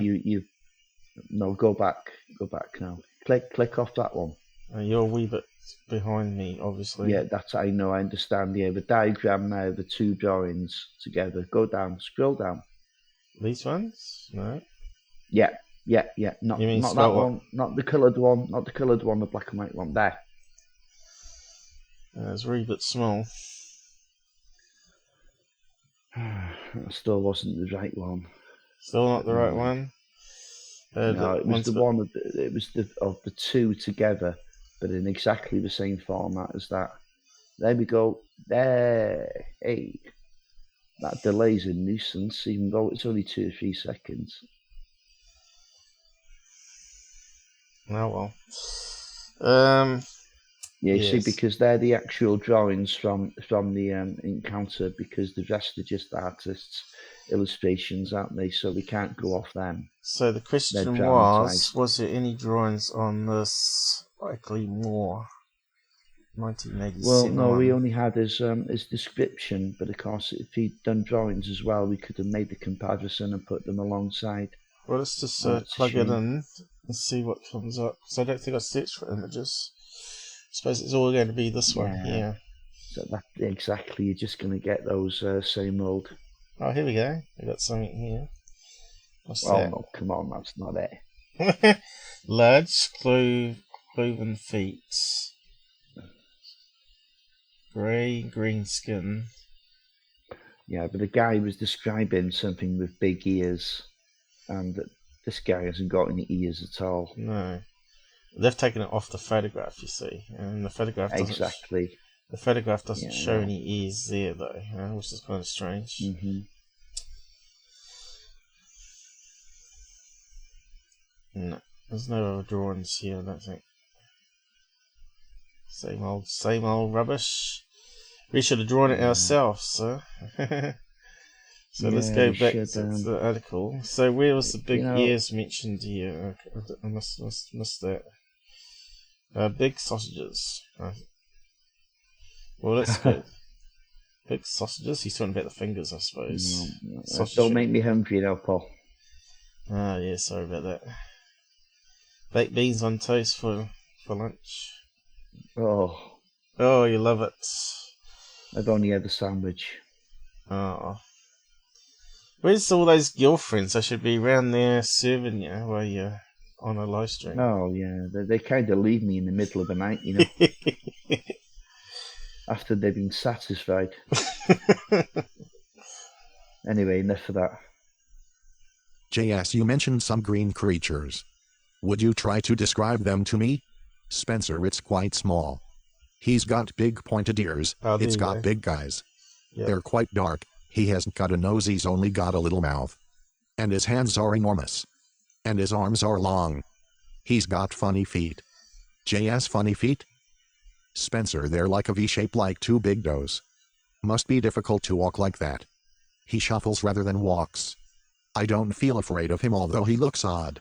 JS, you mentioned big hands? Can you say any more about the hands?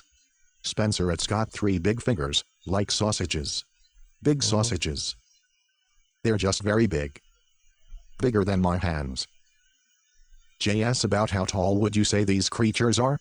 Spencer, it's about 4 foot. Comes to the lump on my stomach. He's about as high as, just a bit bigger than my stomach is. JS, okay.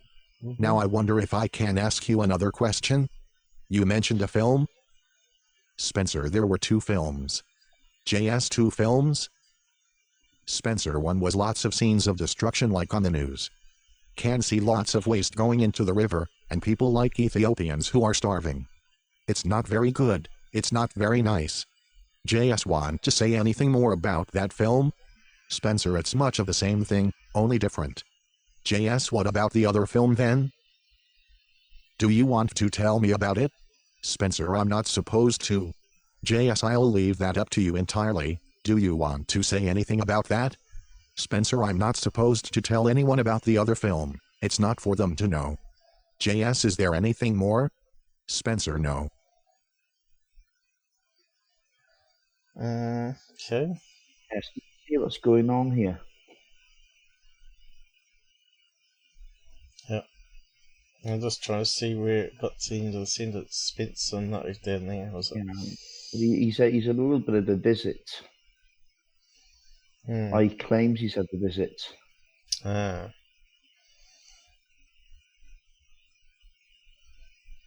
I'll just read out the last bit here. JS, is there anything more? Spencer, no. As Spencer regained his missing memories, he gave us a fascinating tale of alien abduction. He was taken aboard the craft that he had seen lifting up from the Ilkey Moor. He was given medical-type examinations before being released. He could now remember that it was after his release from the UFO that he took the picture. This one fact would be extremely important. Huff had dealt with a lingering problem with the picture, the time element. Climatic information gathered about the conditions of December 1, 1987, made it almost impossible for Spencer to have taken his picture at the time he had stated. However, and this is extremely important, if the regressive memories are accurate, the conditions would be right to duplicate the lighting conditions of the photograph, which was taken at least an hour after Spencer thought. The witness of a UFO/alien event is as important as the report itself. The case of Ilkey Moor rides high on the character of Spencer. Through the years, Spencer and Huff became good friends, and still see each other from time to time. There has been no change in Spencer's account of what he saw that day. He has sought no money from the case, and signed over all copyright privileges to Huff in early 1988. Spencer desires no fame from his account. Is the picture of the Ilkey Moor alien real? There is no way to say. It could be some type of mannequin or doll staged for the photograph, or it could be the picture of the century. Time will be the judge. Until that time, the search for more information continues. Author, B.J. Booth. It's a shame that he didn't have any eyewitness accounts to back him up on that, though. Yeah, absolutely, yeah. I can't remember now that the two agents from the MOD he claimed that visited his property. Right. They were called Davis and Jeffries, but I'm not 100% sure on that now. I could be getting that mixed up with another case. But what happens a lot of time is people don't come forward, right, because of the ridicule factor. Yeah, the ridicule factor, yeah.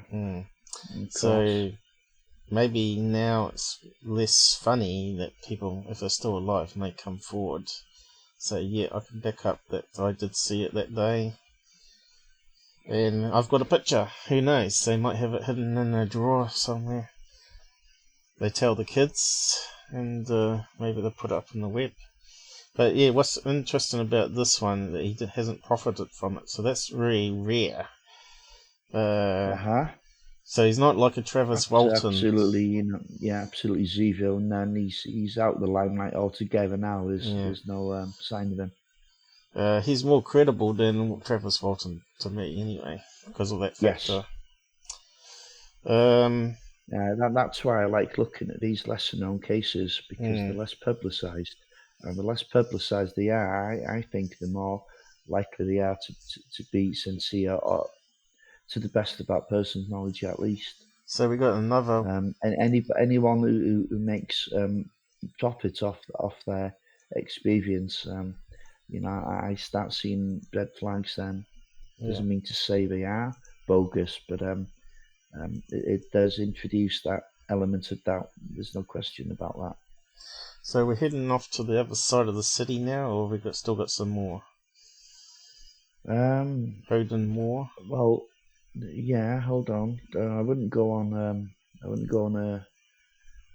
Without using the right. Okay, give us the link Howden then. Moor. Okay, I'll do that now, Paul. Give me 2 seconds. And this is, in my opinion, a good case lost.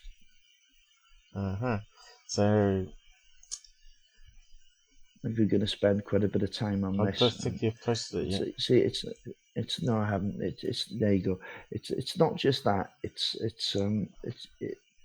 kind of shows you the state of ufology in the UK at the present time, and basically over the last 20 years or so since. There was the Birdalls. They were pretty good. They had the UFO magazine. And then you had Timothy Good, excellent, very responsible. He was the guy that Top Secret. Not to be confused with Corey Good. Not to be confused with Corey Good. Good God, no. That you always used to get me. Good. Is that the other one or the bad one?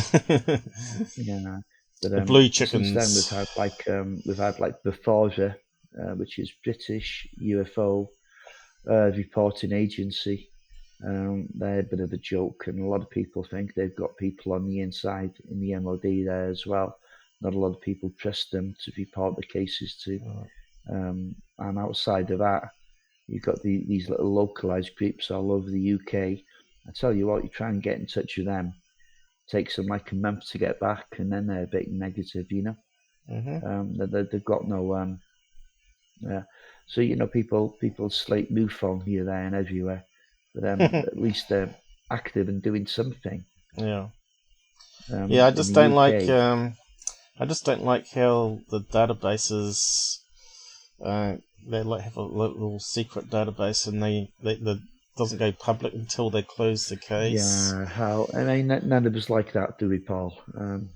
We can pick all kinds of faults with MUFON. I think that the state of ufology, we're going to see a little bit of what it's like now. So we're heading from Ilkey Moor over here on the left, almost parallel but opposite this main city here. Well, to the other moor. This Howden Moor UFO incident is also known as the Sheffield incident. So if you look at Sheffield, you'll see where it is. But it wasn't just over one location. I mean, it spread all the way up to Derbyshire as well. Yeah. I mean, you got the Peak District in Derbyshire. I'm taking the word on that. I'm a UK guy, okay? A lot of farmland there. Yeah.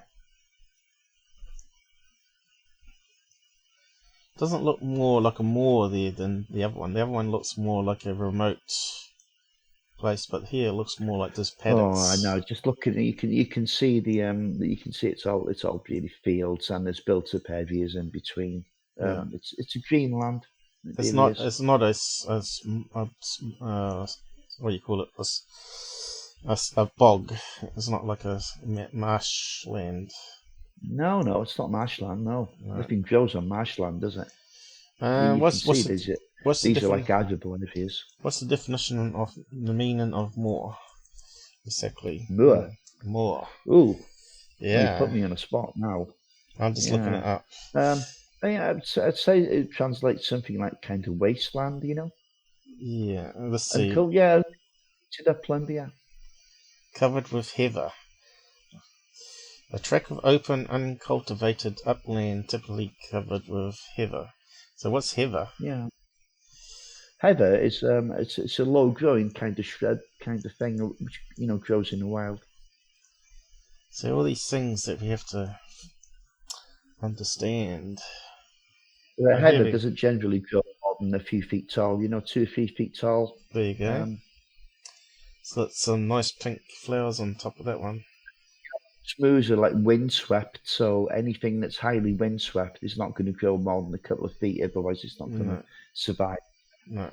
Plus, it gets a lot of snow up that location too, doesn't it, in winter? Oh, be able to survive cold temperatures as well, yeah. Yeah, so on with the story.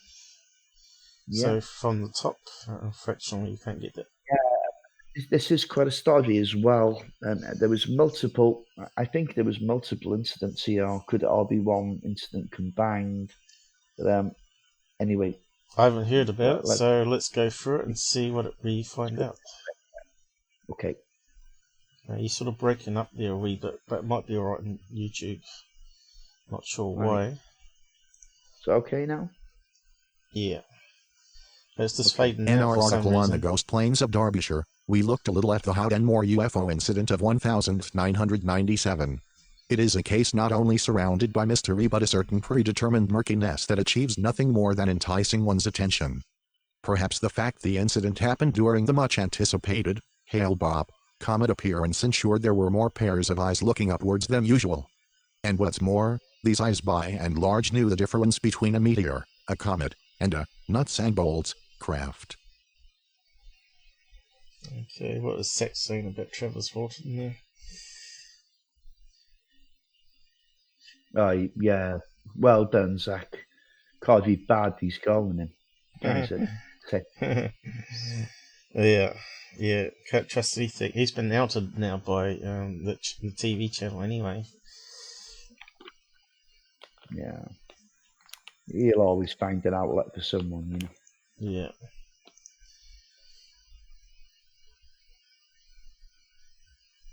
But he's one guy that should be slapped in the face for a month with a wet fish. Is what I said on the last thing about hoaxers and all that. Oh, that's far too good. Too good? Far too good.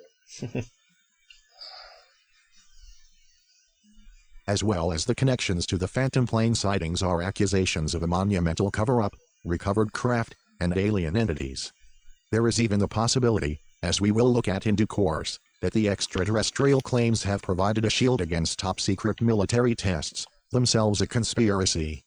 As usual, and very likely by design, there is an abundance of detail, all of which is cloudy, unprecise, and conflicting. Okay. Yeah, let me read this. Oh, take that away for a second, Paul. Okay, let me read that bit out there. Yeah. Several UFO researchers would investigate the incident, in particular Max Burns. Now, remember that name. It's I know that important to name. what's coming. Yeah, okay, you sure? Yeah, he What gets do you remember murdered. from him? Hey? He gets murdered, I think. He's the one. No, you got the wrong guy. Got the wrong guy. No, you got the wrong guy. Okay. Yeah, okay. Who was at the scene within hours. So he says, the bulk of the timeline, however, comes through the further incident log of the events by South Yorkshire Police. There was a meticulous recording of both the action by the police and the reports themselves. That something happened that cold March evening in 1997 is beyond doubt. Just what that something might be, however, is up for debate.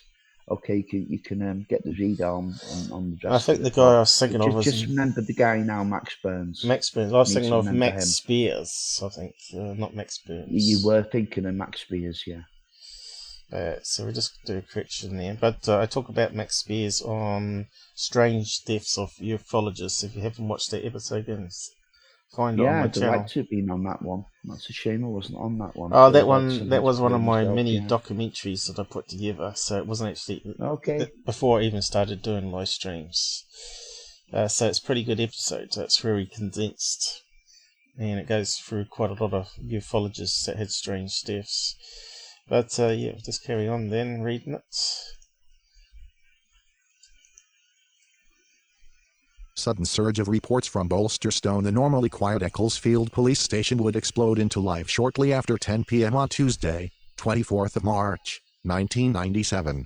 Reports of a small plane flying extremely low to the ground were coming in one after the other. Most of the calls were from residents of the small village of Bolsterstone, which overlooks the Howden Moors from the Sheffield/Peak District border. Most worrying was the detail that this small plane had disappeared over the horizon, followed by a flash and several plumes of smoke. Okay, so Sex asking he wants to see where Corey Good was outed. There's an interview with the director, I think it is, on one of the live streams, so you could probably search for it, maybe. If I've indexed it with the description, you should be able to search for it. Corey Good. But I've done some debunks on their stuff as well, on the movie that they put out recently. Corey, let's see. Here we go. So it reckons Corey's in these episodes here. But I'm not too sure. I'd have to open up and read the description fully. But just do a search, eventually you'll find it anyway.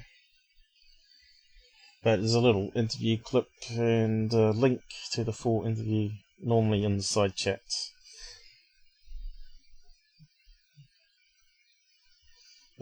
So I've done quite a lot,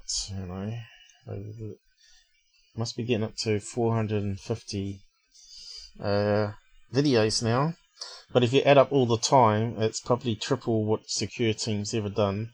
And I've only been on the web 3 years now, doing this. So there's plenty of content here, and probably a lot better is how Robert found me, I think. Paul? Sorry, yeah. Paul. I'm back. I was just talking sidetrack on Corey Good there, trying to show him how to search for a keyword.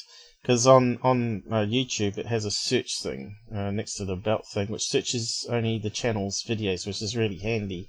Well, if you use the search up here, it searches the whole channel, which, as you know, it comes up with all crazy results now. 10-year-old videos. Doesn't give you anything new, cutting edge, right? So if you look for Golf Priest, you'll probably get all the old episodes about the Golf Priest, but you won't get all the new information that I put in my documentary that I did on Godfrey's, which is that one there. Why is it not picked up my typing? Which is also really similar to the cases we've been looking here, the Godfrey's one. See, I analysed that there and added some new pictures that come forward of HD quality of what could possibly be the same Godfrey's UFO. This crumpled up model was very similar to his so-called fake images that everyone was said was superimposed. Yeah, it looks quite similar to what Alan Godfrey was seeing as well, to be honest. On his one row of lights. Yeah, the guy always claimed that when he sold the house, someone made a model and put it in the loft and pretended to find it there and to discredit him. Well, I think it was buried in a garage wall, wasn't it?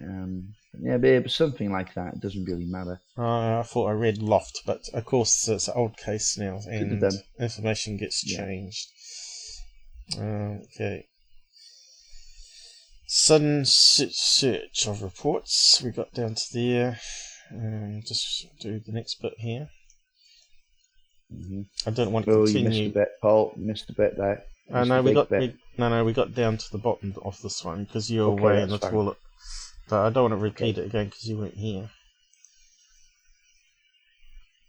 Reports would soon flood the switchboards of South Yorkshire and Derbyshire police. As these reports grew and continued in consistency, South Yorkshire police mobilised a 40-strong police response team to investigate, with fire and ambulance services put on standby. All calls to local airports, civilian and military, yielded no results. No one had a plane in the air over the moors, and furthermore, their radars picked nothing up either.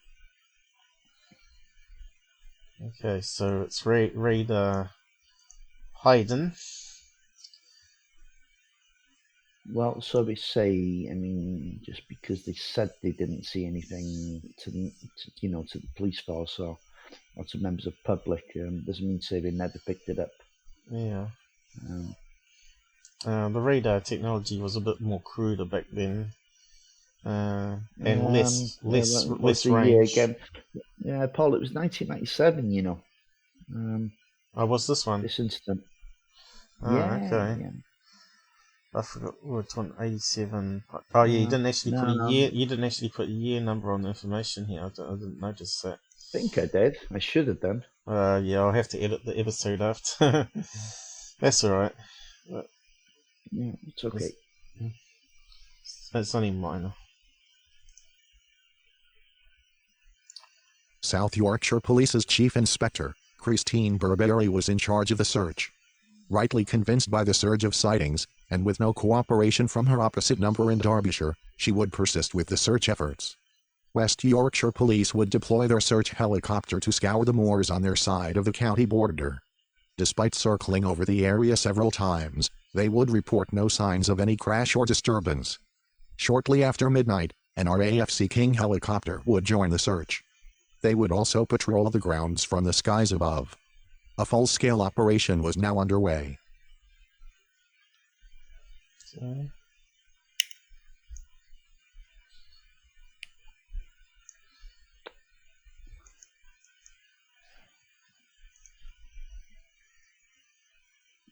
Full-scale search effort. The Sea King itself comes up again later in one of the darker claims of this affair, but the fact it was there at all shows there was reason to believe something had taken place. Although it set off from the nearby RAF Leconfield, authorization had to come from RAF Kinloss in Scotland to coordinate air and sea rescue operations. Although they, like other airports, found no radar evidence of a craft, they did find from the British Geological Survey that a sonic boom of sorts had taken place around the time of the alleged crash. By this point, sometime shortly after midnight, the operations were treated as an air crash, and the Royal Hallamshire Hospital in Sheffield was put on notice to receive multiple casualties. Other emergency responders from various Sheffield districts were making their way to the scene with similar expectations. An area of 50 square miles was identified as the search area, a huge expanse of countryside, on a bitterly cold night, no less. As well as the emergency responders, volunteers from several Peak District mountain rescue teams joined the efforts. In total, Over 200 people would take part in a search that would last over 15 hours. These searches would take place not only in the near pitch black of the late winter's night but over ground with some of the most treacherous footing, putting the searchers themselves at risk of injury. Okay. Right. Okay. Okay. Now, for them to put those Sea Kings out, see that their rescue helicopters, then obviously something that they believed something had come down. There's no question of that. Sea Kings. What got come up? Sounds like a Sea King bird. helicopters, Paul. Yeah. I just seen what it was coming up. I seen what it was going to come up on Google. Westland Sea King. What's that? There it is. Yeah, it's a helicopter. Of course. It's got a different name there, though. Russian type name. Mm-hmm.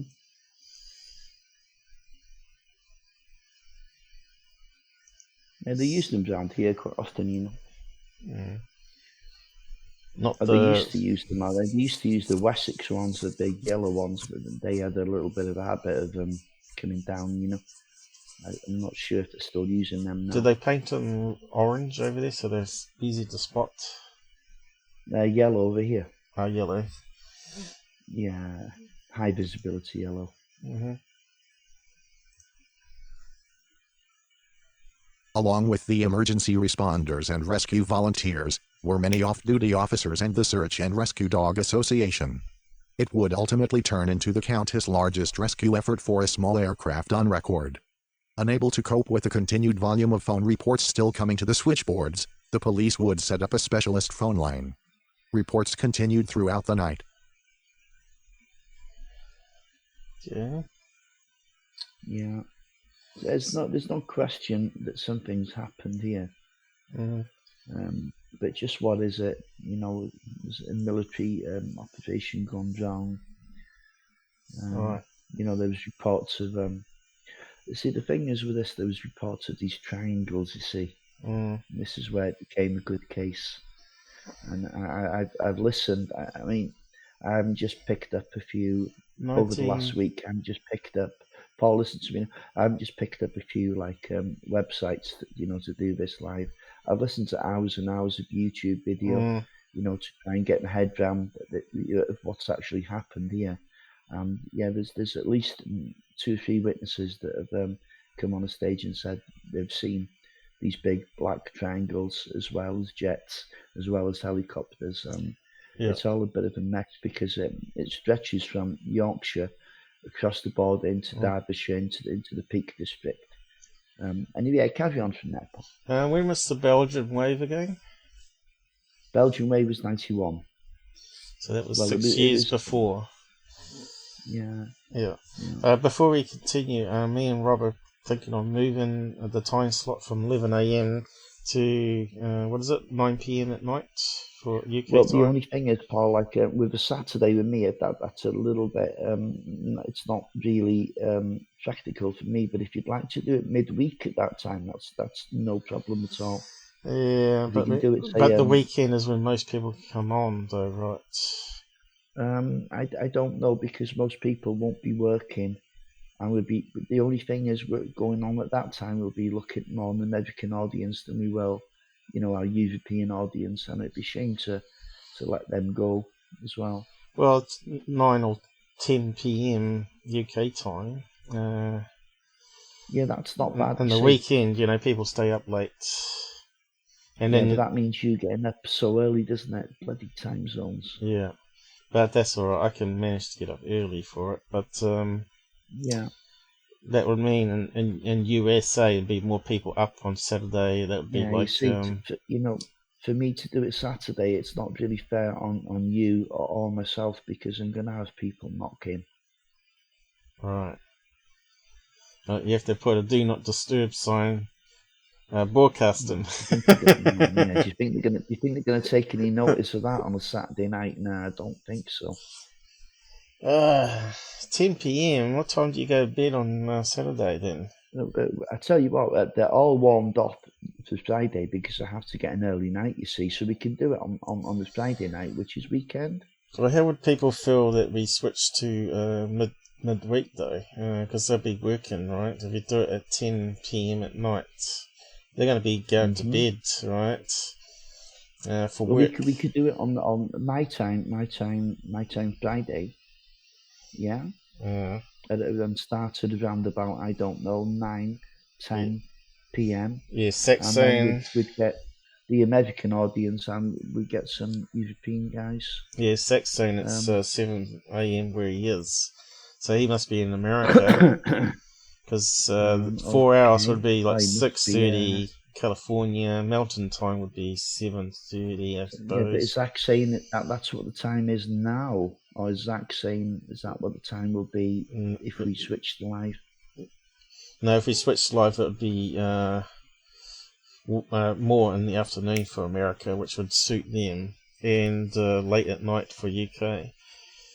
Yeah, so I mean, we haven't had many watching today, to be honest. We've just had 3 or 4 consistently. The only other option was to push this on to start at 3 a.m. in the morning, and I have to be up to 6 a.m. doing it. I really hate time zones. I don't know. So, you have to understand, guys, that there's 13 hours between me and Paul, so it's just awkward. Yeah.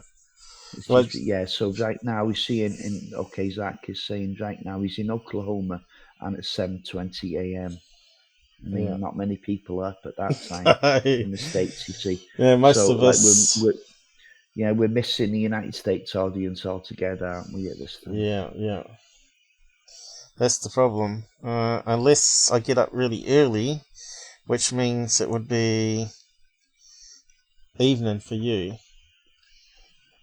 Yeah, it'd be evening for me. That's no issue. That would be like if I did it at 7 a.m. I don't know if I could better wake up, but we could try it because I'm a night owl. I'm up like 16 hours a day on this, looking at UFO stuff and working out what I'm going to do in the next live productions and stuff.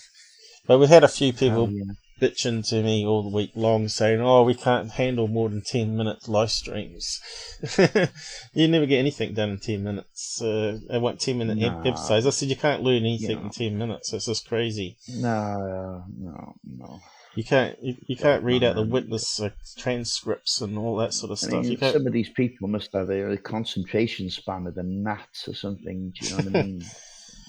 Yeah, but that's they miss security because they like his 10-minute episodes. So, but they don't realise a lot of it's a wee bit of truth mixed in with fantasy and make believe and fake images. He always often puts up a picture of a balloon or a solar tube or a space shuttle type, whatever. It's hard not to talk about him because everybody says. That we can't talk properly and I get tongue tripped over words and all that sort of stuff. And I said, well, I never claimed to be perfect. And I think I do a fairly good job considering I'm all self-taught on the video production side of it and the technical side of it. And I think our audio is way better than a lot of the live streams out there that get a lot of corruption and robotic voices. So we're definitely getting it better and better all the time. Yeah, but anyway, there's nothing wrong with my English. Yeah. I don't think there is anyway. Yeah, so I'm talking at my eyes all the time. If we had more people watching, we could probably do a poll and see when the best time suited and try and match it. But when your friends on Saturday normally start knocking on the doors at 7 to 10, is it? Oh, exactly, Paul. That's the trouble. Yeah, it's going to get disturbed all the time. Yeah. If it was an afternoon, your time. If it was midweek, it'd be fine. At the moment, it's like 1:30 p.m. After lunchtime where you are, isn't it? No, 1:30, isn't it, over there at the moment? Yes, it is. It's coming up to 13:24. See, like the 3 a.m. to 6 a.m. at least to push to be 7 in the morning for California. And it would be like 10 a.m. in the morning, Saturday, New York, which ain't too bad for a starting time, isn't it? So, the time we finish, it'll be like 1 p.m. lunchtime. In California, it'll be like 10 o'clock. So, yeah, we could push it really, really late.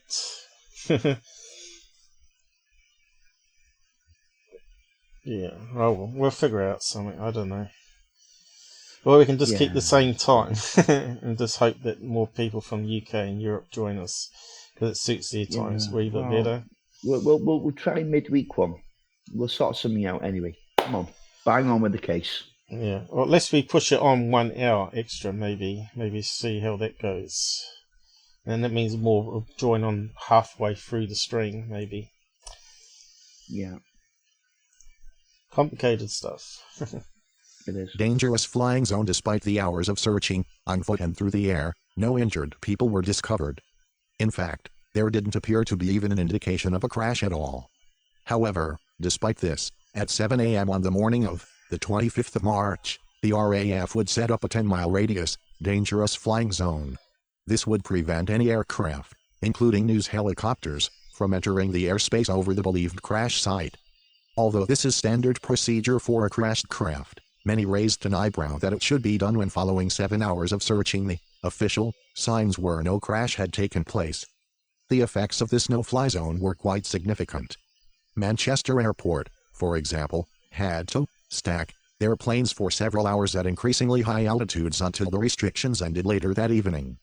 By the end of the second day, came the announcement that no crash had happened and there were no casualties. A further announcement would state the incident was nothing more than a sonic boom. Chief Inspector Burberry would defend her actions of the search, stating, "My concern was that we could have about 8 people from a crashed aircraft lying on the moor seriously injured. It was an exceedingly cold night and we had to find them straight away." It is hard to argue with Burberry's assessment of the situation. Aside from the multiple reports, there was the British Geological Survey suggesting a sonic boom type of event. Some began to suspect Burberry was hung out to dry by those above her. Furthermore, this suggested there was something to cover up. When South Yorkshire police labelled the incident officially unexplained, several eyebrows would rise. Even senior police officers believed there was still information to come in relation to the event. I read that out fairly quick. Yeah, that's okay. Yeah. So the sonic boom. At the moment, we don't really know what the hell is going on. But there was actually 2 sonic booms recorded, and they were almost certainly by the jets. And that's in stone. There was 2 sonic booms recorded, and it was recorded by a geological centre that was somewhere by. And the military actually denied they had planes in the air at first. Then he admitted to it once they realised that they'd been found out.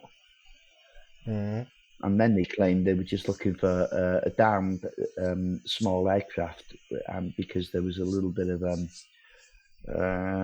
let's say drugs trafficking going on the moor there, where people would just drop off stuff in the middle of nowhere. So if there was a downed UFO, what happened to it?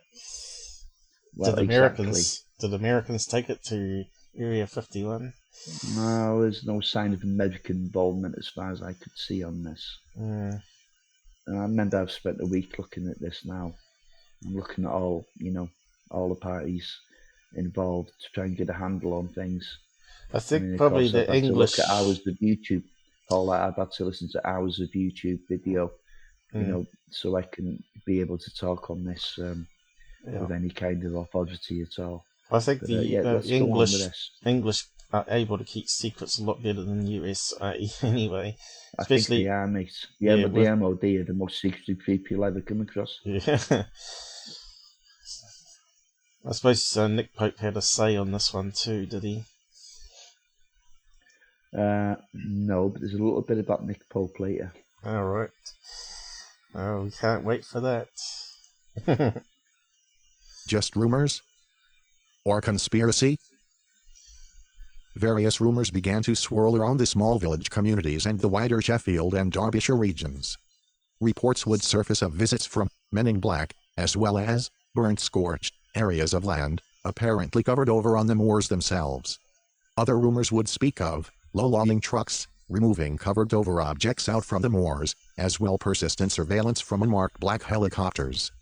One particular gritty rumor spread that workers from Yorkshire water witnessed several black body bags that were taken on board a Sea King helicopter. They were then transferred to a waiting vehicle resembling an ambulance. There was even talk that these workers were threatened and warned not to talk about things they might have seen. While these accounts are most likely laced with adage and sensationalism, it is also most likely there are certain truths within them. An explanation for the body bag incident was the moving of mountain rescue equipment, and the ambulance was, in reality, a mountain rescue vehicle. The equipment was on its way to the mountain rescue headquarters at Hepshow Farm. While this is very likely, and there are apparent witnesses to back up this claim, to some it was simply more evidence of something to hide. After all, if there was a cover-up, then there would be an explanation ready for public consumption. One of those who suspected such a cover-up was UFO researcher Max Burns, who would not only study the incident and the report logs of the police, but would also speak to many of the witnesses himself. Sounds like the UK Roswell already, doesn't it? Yes, it does. Yeah. Yeah. And a helicopter would be perfect thing to ship, and a net underneath a UFO away to Royal Navy. They're talking about Sea King. I don't know if that's the right helicopter that we looked at before, but that's what they got. No, I don't think it is, but yeah. So, if they did ship off a UFO somewhere, where would they ship it to? Because that's in a remote sort of rural area. Just play that bit for now.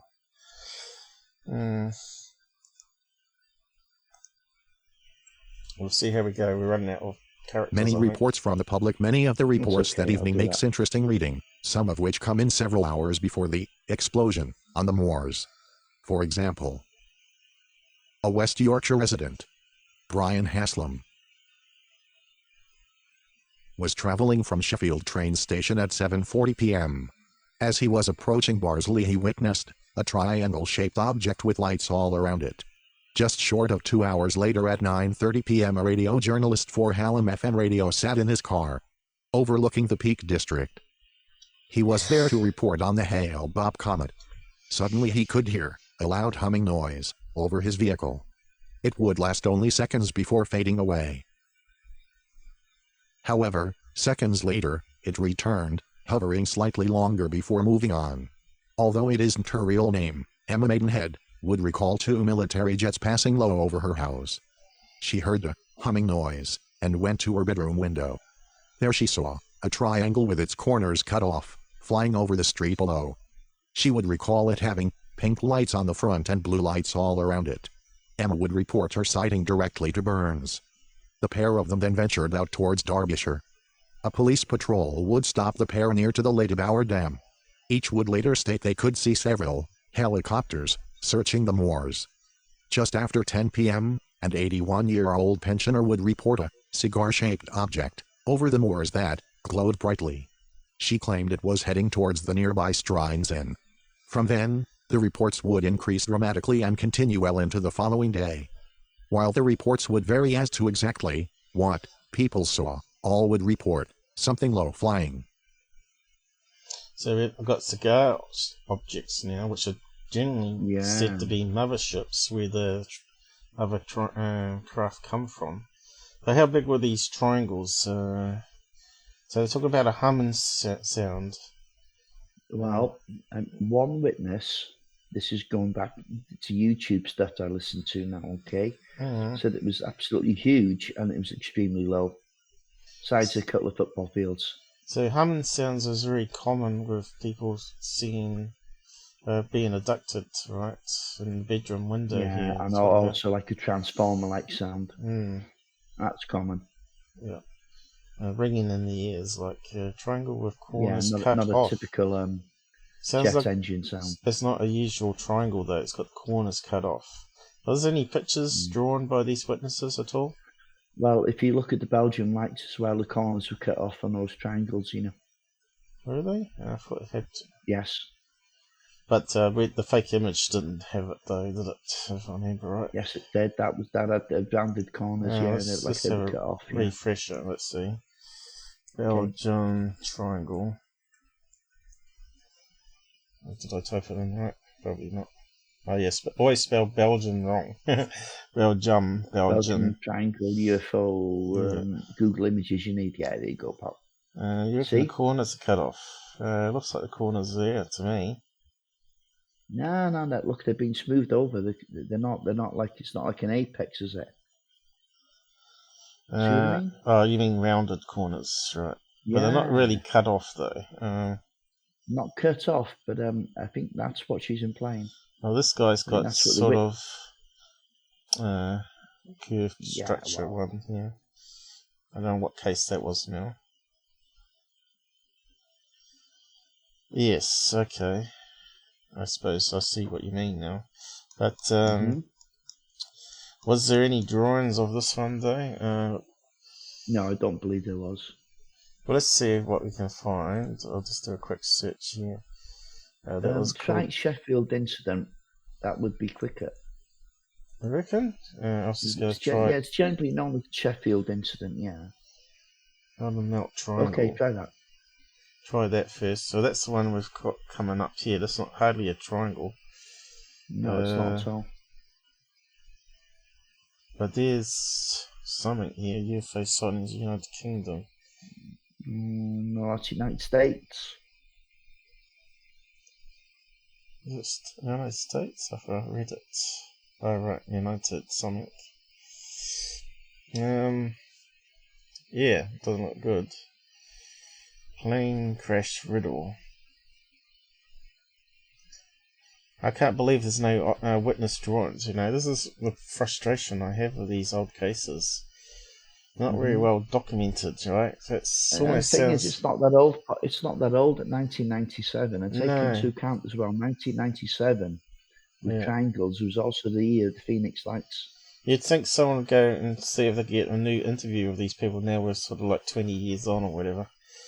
Oh God, we're going to get to that. This is how it's gone horribly pear-shaped. All right, Sheffield, you reckon? Triangle. Try that.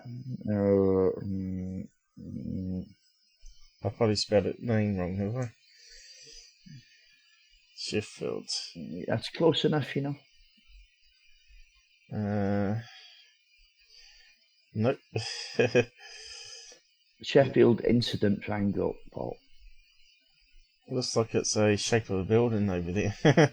Yeah, exactly. You need to put in Sheffield UFO incident triangle, and I still don't think you'll find anything. Oh, we've got something popping up. Nah, I've tried all this, mate. I had a week to do this. Oh, here we go. What's this one here? 6 pictures. But it's an artist illustration, isn't it? Yeah, it's got sort of rounded corners here, but yeah. Well, what's this one here though? Sheffield University, 6 pictures from government UFO archives. So let's have a look at that one, shall we? Or don't want to get off too far off track. Yeah, that's a chevron shape more than anything else, isn't it? Yeah. Birmingham. Oh, look at that thing. What's that look like? Looks like the Adamski one, doesn't it? Or a flatwood monster. That looks like a classic Mexican hat one. It looks like an old patent or something, doesn't it? Sheffield, what the hell is this one? This almost looks like Billy Meyer. Photographs now. Yeah. Yeah, it looks a bit hoaxy, that one. Looks like a silhouette of a cutout, doesn't it? London. Well, that looks like a V2 rocket. 72. You wouldn't expect one of those being flying around, though. Could someone have built that in his backyard and fired it off? It's possible. Maybe that's what she saw there. Cogswell 2000, that's a, what do you call it, crescent? That almost looks like Phoenix Lights, that one. But it's funny how it's got the lights only in the middle there, though. I wonder if that's related also to what Finn saw, the triangles that he saw, which is quite interesting. Anyway, nothing was found, so we move on. Just the usual stuff here. Yeah. Did I read out that bit? I don't know if I did or not. I'm not sure you have, This is the trouble with going off, I don't think you had read it out, Paul. Yes, I did. That whole piece is highlighted, so I read that out. That's probably why I left it like that. Okay, next one. That is correct, yeah. Oh, we are getting a wee bit better at this. Okay, so read out that chunk. Yeah. No, we got right to the end, did we? Or maybe we didn't get quite to the end, it ran out. Okay, can you feel it? Regular drugs drops? Oh, let's reading it. Oh no, I got that far. Just to hear One the theory not often explored is that the incident could very well have been a private plane carrying illegal drugs. It's reading it. According to many people local to the area, drug drops are relatively common over the moors. And furthermore, locals see low-flying aircraft more than people think. The landlord at the Shrines Inn, where the cigar object was heading towards, Stan Stenish, for example, was one who subscribed to this theory. He would claim that while something definitely flew over here, it was his belief, and many others, that it could have been a drugs drop. He went on to state he didn't hear an explosion of any kind. His thoughts were similar to Peak National Park Ranger Brian Jones. He would state that he saw no reason not to think it was an illicit drug run, as no other aircraft would have reason to fly at such low altitude. He also cited his 3 decades worth of experience and that such drug runs had happened over the region many times before. The flash, or explosion, could very well be a firework-type beacon to announce to those waiting that the cargo has arrived. This would explain a lack of wreckage, for example. He also went on to state that reports of low-flying aircraft result in search and rescue teams deploying several times a year. If this is true, which it undoubtedly is, why on this occasion was there such an overreaction? Both in terms of the rescue teams themselves and the reports from the public. While the drugs drop theory would certainly explain the low-flying aircraft, it wouldn't explain the several reports of an explosion. Nor would it explain the presence of military jets. Unless, of course, they were there purely by coincidence. Well, that's funny. It read out all that after complaining that you got to buy. So we'll probably see if it does it again, I guess. Sex asking about some triangle coverage that circulating talked about in Australia. I've probably covered it because I debunked most of his stuff. Look into it graphically and all that sort of stuff. A lot of these triangles turn out to be these silly solar triangle balloons high up, and people see it. They build them in school projects, for fun, to see that the sun could heat up a rubbish bag and lift it up into the atmosphere until it cools down and comes down again. But yeah, there was some guy on the side chat sometime, but I told him to get in contact with us and we could have him on the show to talk about his sightings in West Australia there and the outback. I suppose it's called the outback, where they got a lot of gold mines happening, remote places. But I was talking to someone from Australia, and she's never told anyone this before, but they were driving along a highway. You know how big Australia is. It's got like these desert roads that just go for miles between cities. Sure. And she was driving along it, and this UFO comes shooting downwards and just hovered in front of the car, and it was keeping at the same speed as the car in front of him. Yeah.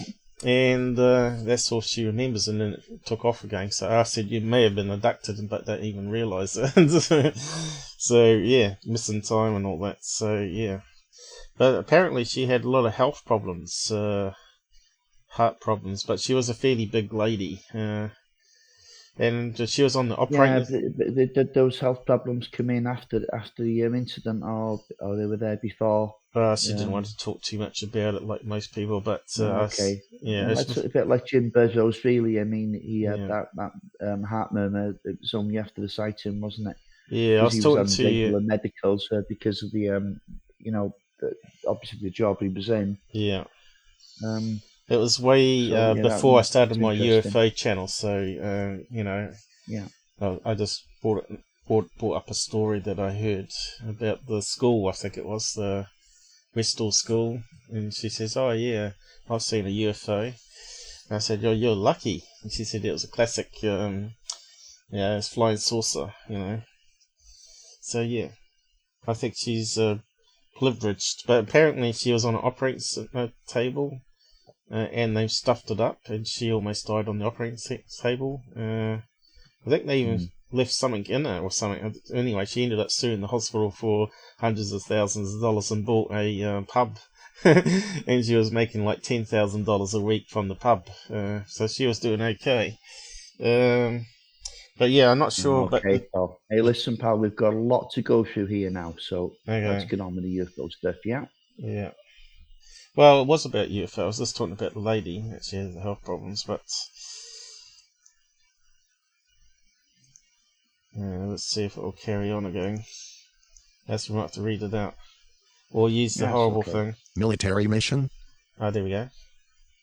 One inconsistency is that of the apparent admission that the incident was the result of a sonic boom from a military jet.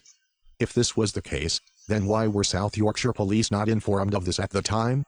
In fact, if this is true, then they were not only not informed ahead of time, but the RAF would deny such an exercise following initial inquiries by the police. Does this then suggest a covert military operation?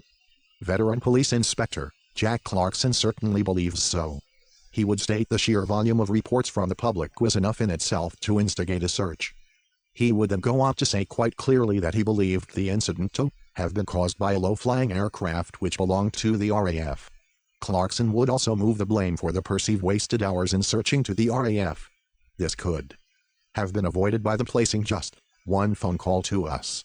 He would state further, in response to the quick arrival of the Sea King and how there was no urgency in the unit. Furthermore, that you have to reach your own conclusions from such actions. He would state, if it was a real plane crash there would have been a lot more fuss. Clarkson would conclude, in his opinion, that it was a military aircraft or an experimental aircraft of some description. Fellow officer P.C. McCaig would make similar assertions of the RAF. He would allude that their knowledge could have prevented such a search. He would state how he had plenty of time to reflect on that night, and that he is certain that people saw something. Haig is also equally certain that a lot of people were looking for something that wasn't there. So there's another case in New Zealand, like a friend or ex-friend of mine said that the people were driving along a country road out in Christchurch here, and this black triangle decloaked like a Klingon warship above the road. And it was massive, they said, and then it just shot off. So yeah, there are occasional stories like that I hear as well. Yeah, I think they're almost global, these triangles, which makes me think that they're not actually, a government experiment, because you think they just belong to the United States. I don't really see, why they try and expose themselves by flying them all over the flaming world. Yeah. But, we've talked about that before. Okay, just go down. You don't mean to read it out? Of that out, Paul. Whoa, don't need to do that. Just trying to get to... Is that hard to stop, is it? Yeah. Okay, you've done it now. Yeah. It will give us message and allows us to read it out still, which is quite good. At least they don't... We have to count down 3 seconds before we go or something. Still unexplained. The RAF would eventually admit that military planes were active over South Yorkshire that evening. They would, however, initially deny the sonic boom was down to their activities. Nor would they admit that one of their vehicles crashed. If it was a clandestine operation, whether training or live, although they would not reveal the details, they would have informed the police of at least their presence.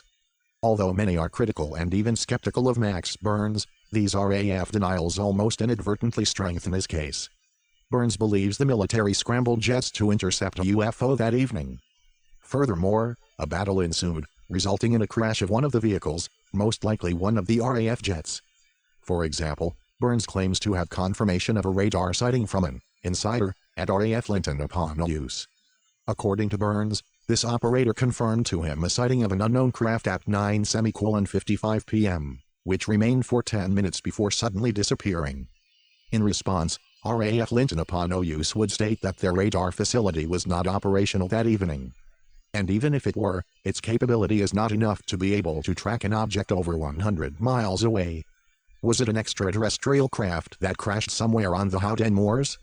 The wreckage and possibly the crew retrieved in secrecy while search teams looked in areas away from the actual crash site? Or might the low-flying craft be the result of a test flight of a remotely piloted vehicle, RPV? The whole area of the Peak District is still in use for military testing. It all still begs the question of the need for absolute secrecy that appeared to envelop this case. Check out the video below. It features the aforementioned Max Burns speaking about the encounter in more detail. So, how much? All right, pal. Okay, Paul. It's really important now. This is Max Burns we talked about earlier. All right. Okay, we've got a still of him there. We don't really need to play anything now. How old do you think he would be there? I would say he's at least well into his 40s, isn't he?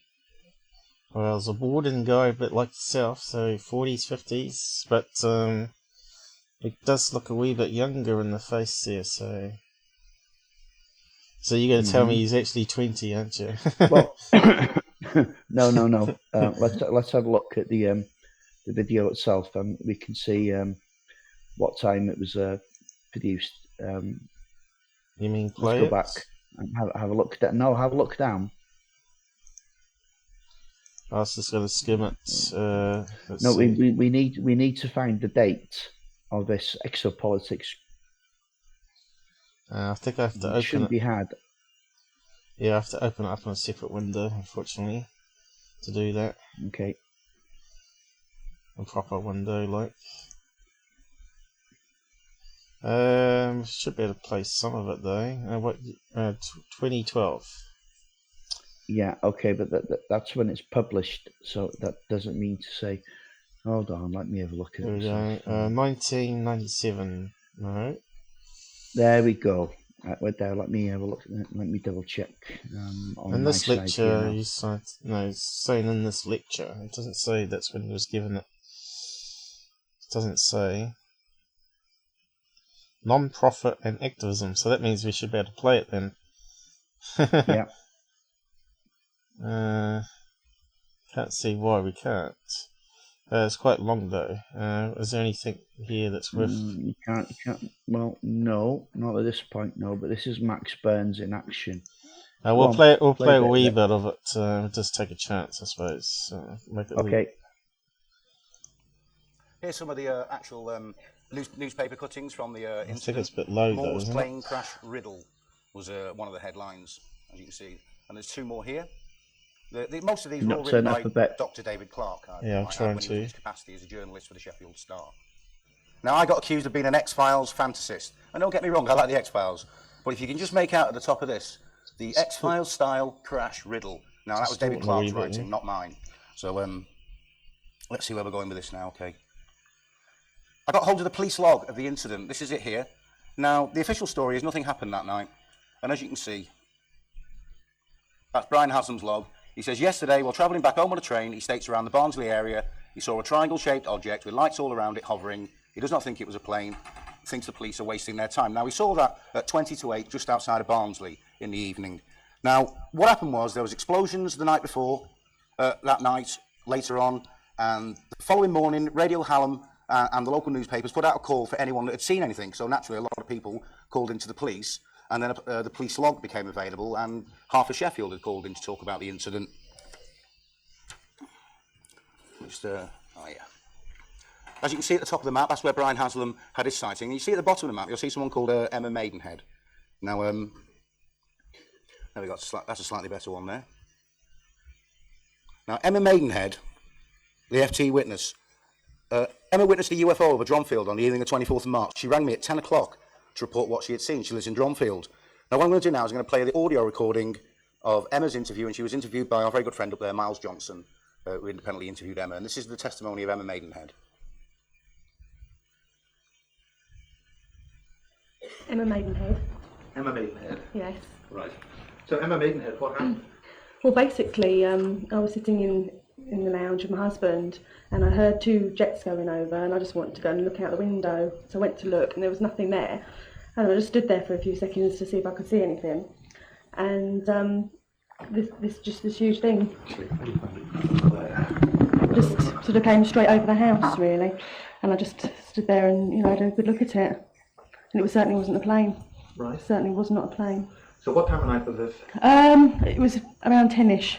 Yeah.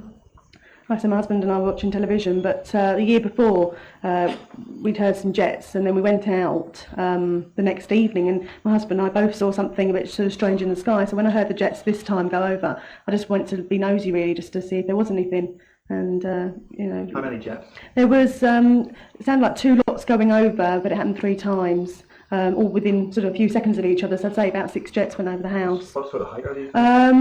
They really were loud, so I'd say that they're fairly low. I could really hear them. I mean, the television was on, but you could hear them. My husband heard them as well, but he wasn't as interested as me. Has this sort of happened before? We heard the jets the year before, like I said, and then we went out the next evening, and then we both sort of saw something in the sky. So I thought, when I heard the jets, I thought, I wonder why they're flying this time of night, when you never hear them. And last time I heard them was that year before, and then like I said, the next night we saw something a bit sort of like a light in the sky, pink light in the sky. And that was a sort of cigar shape, and my husband saw that as well, pulled over and had a good look at that, and just seemed to be hovering, not moving at all. It was so bright. And then when I heard the jets, I thought, I wonder if it was, anything sort of going on out there. When your husband pulled over, were you in a car? Yes, we were both in the car together. We'd been to cinema on the way home, and that was 11 o'clock at night. And this was the year before? This was the year before, yeah, but it just seemed that I think it was that evening or the night before we'd heard jets. I think it was the night before jets, and it just seemed strange that they were flying, because at that time they were out, and it was about 11:30 at night the night before. This was last year sort of thing, and So this is March 1997 we're talking about? Or March the main, that was 96, that would have been. This one that happened was obviously March 97, where I went upstairs and had a look out the window. But I just sort of heard the jets, thought it was strange this time of night, and I thought I'd just go and see if there's anything, what was going on, really. So what happened to make it strange? I mean, how did you first... Well, you never hear jets around here. Never. Like I said, the last time we heard the jets was, they were so loud that you thought, good grief, it was really loud when we had the television on, and you could hear them going over, and you never get jets out, and it was quite late at night. So I remember that, and then the next night seeing something with Bill, and then when I heard the jets going over just recently, Bill was sitting here watching telly, and I suddenly thought, why are they out flying at this time of night? And I just went to have a look, really, just to see the jets, and also the Comet was out as well. What's it called? I can't remember. Hale-Bopp. Yeah, that's it. And I was just looking at that, really, as well. And then this. So that's before Heaven's Gates killed themselves, was it? Oh, Howden's Gate, yeah, sure. That was a total cult thing. That didn't have anything to do with ufology as such, but it did still leave ufology with a big black eye. But this guy's got nothing to do with Howden's Gate. Exopolitics. Exopolitics means. Oh, exopolitics. This just means UFO politics. I think it means extraterrestrial politics or something like that. Yeah, it kind of does. Yeah, I mean, it's after disclosure politics as well. It's a Stephen Greer type thing, isn't it? I think it was that guy in Australia. What was his name again? Politics. What was his name? Paul, don't know. We've got a lot to do, Yeah. Politics, implications of extraterrestrial life. That's what it means. I just want to make that clear to people. Okay. Because they might think it's a channel name or something. It's just silly, really, and it takes away from serious ufology. No, it's a fact. So what happened exactly? No, absolutely, Paul. I understand what you're saying. It is a fact, but I'm just saying that exopolitics thing takes away from serious ufology as in scientific research. Oh, right, yeah. You're talking about the people, the community itself. Yeah, exactly. Yeah, they're a wee bit dodgy. Yeah, they got a lot of strange stuff going on there. window, the jets had gone over, and then it just seemed to suddenly appear straight over the house. Seemed to be moving very slowly. The whole of the area seemed to light up. The whole of the street seemed to light up really bright. Never seen anything like it before, and it was huge. And it seemed to be too slow for a plane. If a plane had been going that slowly, you'd think it just come straight down. And it seemed to glide. It just seemed to glide over the house, and it was huge with just amazing lights. It was sort of like Cerise lights, but it's very difficult to explain. Really, really, really intense, really bright. Bright as day? It lit it up. It lit the sky up, and like the houses, sort of to a pinky glow. Everything beneath it was a pinky glow. So it sort of, I don't know how you explain it. That's the best thing I can explain. All the houses, everything, the whole street lit up. Well, that's quite interesting there. Talk about the pinky glow. I don't think we've ever heard that mentioned before, though, have we? With triangle craft. Right, yeah. I've heard a few things with these craft. Sometimes people say that there's a colour that just isn't in the spectrum, you know. Well, there is that centre light that's orange, right, or red on the triangles. So the pinkish glow would come from that, I'd say. But that sort of fits the other descriptions, is what I'm trying to say there. Cool. And it had blue light underneath it that was really, really bright as well. It's difficult to explain, isn't it? But I know it wasn't a plane, just looking at it. So the blue and the white lights would be the ones in the corners that people talk about there too. Yeah, that's right, yeah. And they say the centre one tends to beam down quite often, you know. Renee's in the chats. Asking if there's any new UFOs. Well, these is old UFOs, but they're new to us because we haven't heard about these old stories before, probably. Damn it, Rennie, I've got my curtains closed. He's got a P90, 900, I mean, so he could take some pictures of P1000, come on. Oh, you got 1,000, have you?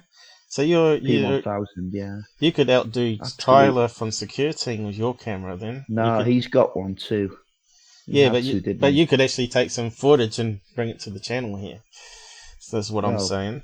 Maybe I'll be able to, spy Tyler faking things from 1,000 yards. Oh no, you could just go out to the coast where you saw the UFO and actually do a little video clip for us and bring it in. I could, but it won't be with the UFO. Well, they don't come on. No, but you could say that's where. But you could say aim your camera at it and say that's where you saw it before it vanished. Yes, I could. Yeah. But I could do it nicely on the map anyway, you know. Oh well, but you can give the tour of this countryside and stuff. People are interested in that sort of stuff to see where you live. Yeah, sure. It's like this idea. So you could even go out to that pier where you saw the ghosts carrying the lanterns that you talk about. Good God. That creeps you out, though, doesn't it? I'm not sure I want to live that one again because people say, I'd love to see a ghost. Yeah, I was right, mate. Yeah, I've seen one. Yeah. Yeah, it wasn't that much fun at the time. Yeah. Oh, well. Yeah, it does sort of freak you out, I suppose. Yeah, it does. The sound as well, if it's in a plane. For a long time. Oh, right. I'll just carry on with this one, talking about the plane again.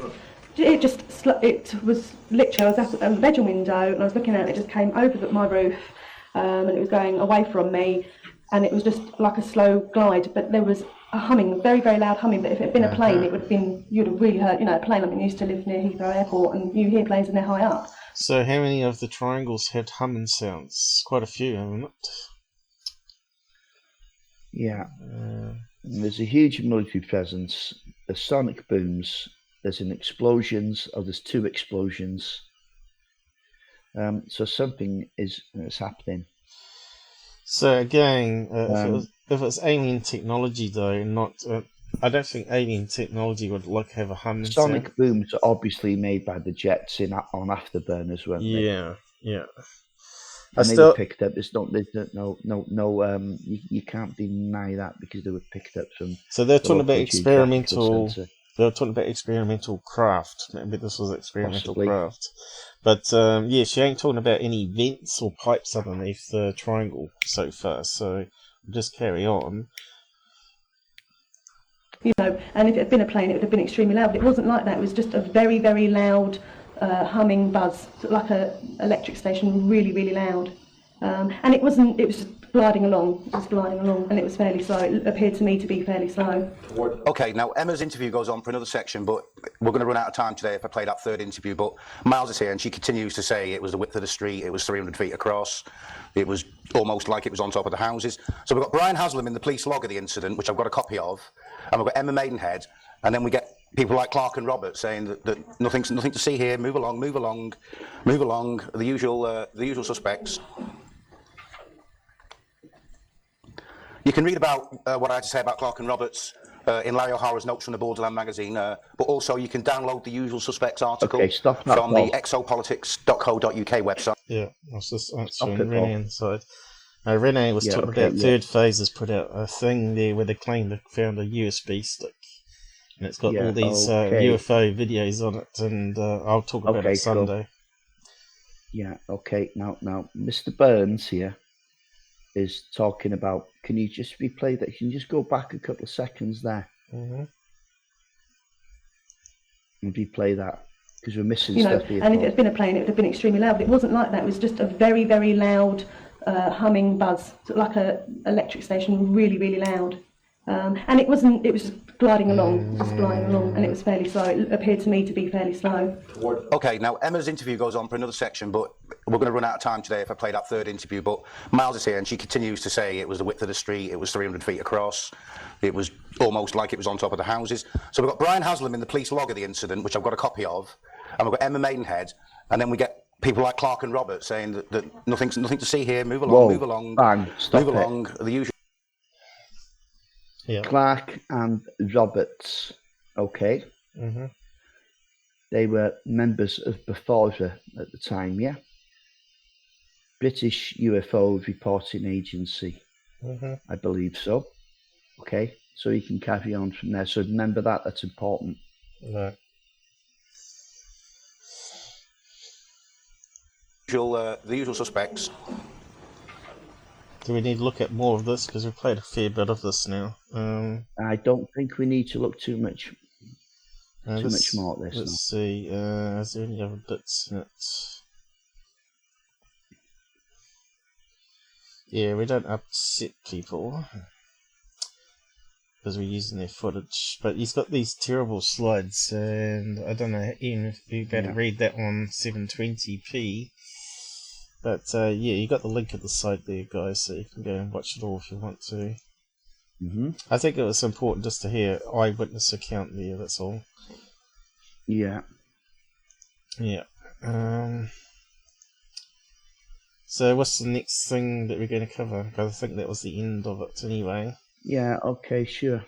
Yeah. That's fine for now. And so what was the comments? I saw the incident with my own eyes, so we've got a witness here.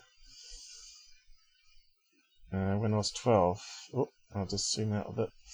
I was walking up the road with my mother after nipping to the garage on Manchester Road in Stocksbridge. We looked up and saw a huge triangle in the sky flying slowly along very low with no sound at all, no hum in there then.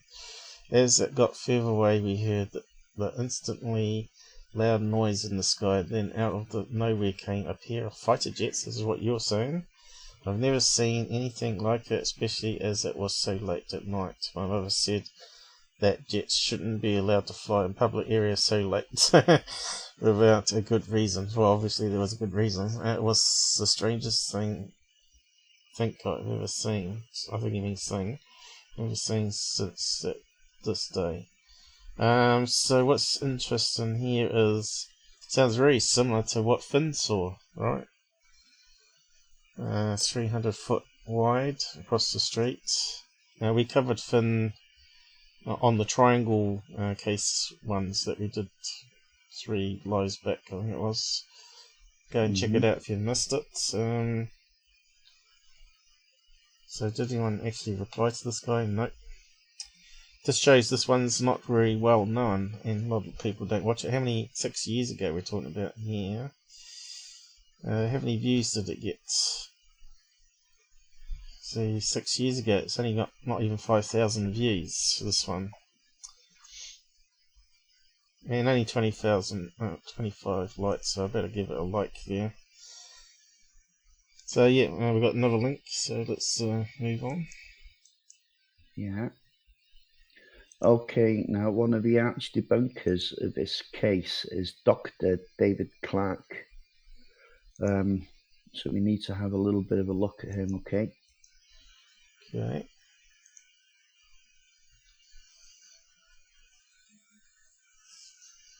Oh, big There's a bit of writing stuff there. going on in the side chat here, okay, so I'm trying to look after that as well. Okay. I try and keep an eye on it too. But I've got to zoom in because my eyes are not that great at the moment. So we need to read out how much of this from the top. Hold on a minute, let's have a look. Okay, now, let me take you through that. You'll know David Clark, Paul, even though if you don't know him now, he's one of the talking head skeptics on loads of shows like Ancient Aliens. Right. He's always the antithesis of the ufologist, where he comes back and he says, well, it's got to be this, it's got to be that. Now, David Clark, I've looked into him and he's a bit of a dick. And this is an example where he's a bit of a dick. Right. Okay. That he's looking here now at a case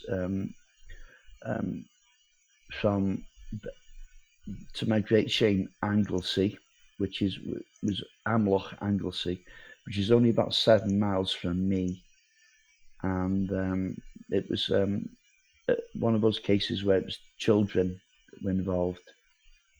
Mm-hmm. And I didn't realise until quite recently. Remember, we covered the Broadhaven case, which was 1977. Well, there was also a case in Cheshire in 1977. And you mean you can see there? We missed it. There was also a case. Whoa! Yes, I did. Yeah, and in Anglesey there was also a case in 1977. Oh, we should have included them in those ones. We couldn't, could we? Because they were unheard of. Yeah, and tried doing an internet search for them. I managed to find one of them, but I had to search for newspapers for it. But let's have a look. Yeah. Although I did do a search for school ones, and this never came up. This page never came up. So why is it not indexed? I think Google and other search engines are not indexing stuff very good. But Preston, speaking of which, Martin Willis did a thing with Preston. He's written a book about 100 school sightings, and everybody's going, "What? There's only about 4 school sightings." But this there is. It's the hell. Look, we've got like 3 in the same year in the UK alone, but we only heard of the one. Yeah, it takes over the net. Now I've got in touch with one of the witnesses from the Anglesey one. He hasn't seen the message yet. Yeah, but he actually runs it. Yeah.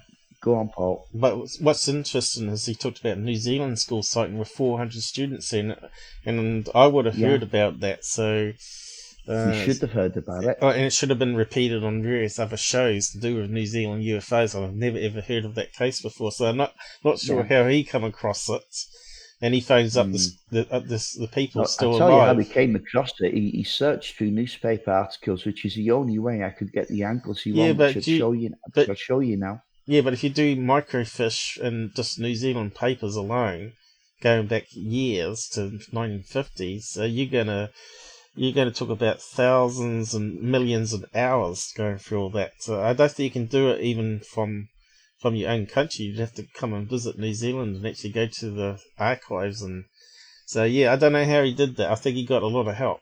He also talked about MUFON gave him access to stuff in the database. Now, I'm pretty sure you can't find them in the database when you do a search on UFO Stalker. So there's some stuff there that people hide from us that's not made published out. So maybe someone... It's called hidden in plain sight. Yeah, and maybe he put out a thing there. Has anyone heard about school sightings? And people got in contact with him. Maybe he found out that way.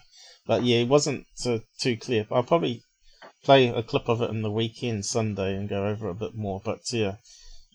So you want me to read out some of this anyway? I'll just read out that. I'll do it. I'll be happy, yeah. Oh no, we can get the reader. The reader don't work. But it really helps, Paul, if you go to the top top illustration there. That one. I don't know what you've done to the font. Right, yeah. Can you stop on that, please, so we can all see it? Yeah. Okay, stop on that. Okay, this is Dr. David Clark's explanation. Yeah, for every child UFO sighting. There's a ladder there. Yeah. In a tree so house. It's not alien. Right. Okay, and he uses this one illustration to cover all those sightings. All right. From the witnesses being the kids, you mean?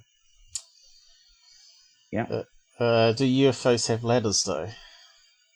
But yeah, exactly. That is what he's saying. He's using that as his debunk. Now, there was 10 children that drew that picture. 10 children, yeah, drew a picture of what they seen. Only one came up with a ladder, but he uses that one as his debunk. I understand, yeah. But I don't know if UFOs would use a ladder. It's kind of strange. Well, no, they wouldn't, would they? But it's just one child's depiction, and he's used that. Yeah, I get that. To kill every sighting worldwide. Right, so where do you want me to He's go an arsehole. Well, that's what debunkers do, though, isn't it? Cherry pick. They cherry pick and they fit their own agenda. And that's why we don't like debunkers, right? We're after the truthers, the people that fit in the middle of the believers and way below the hoaxers. With the truth, the hoaxers just make up stuff. Okay, Paul, but we need to get this moving now. Yeah. It's I'll just ask you where do you want to go now from this. Well, read the damn thing if you like, because we're not doing anything here. Well, I don't know. Some of the most remarkable drawings in the book were produced by school children.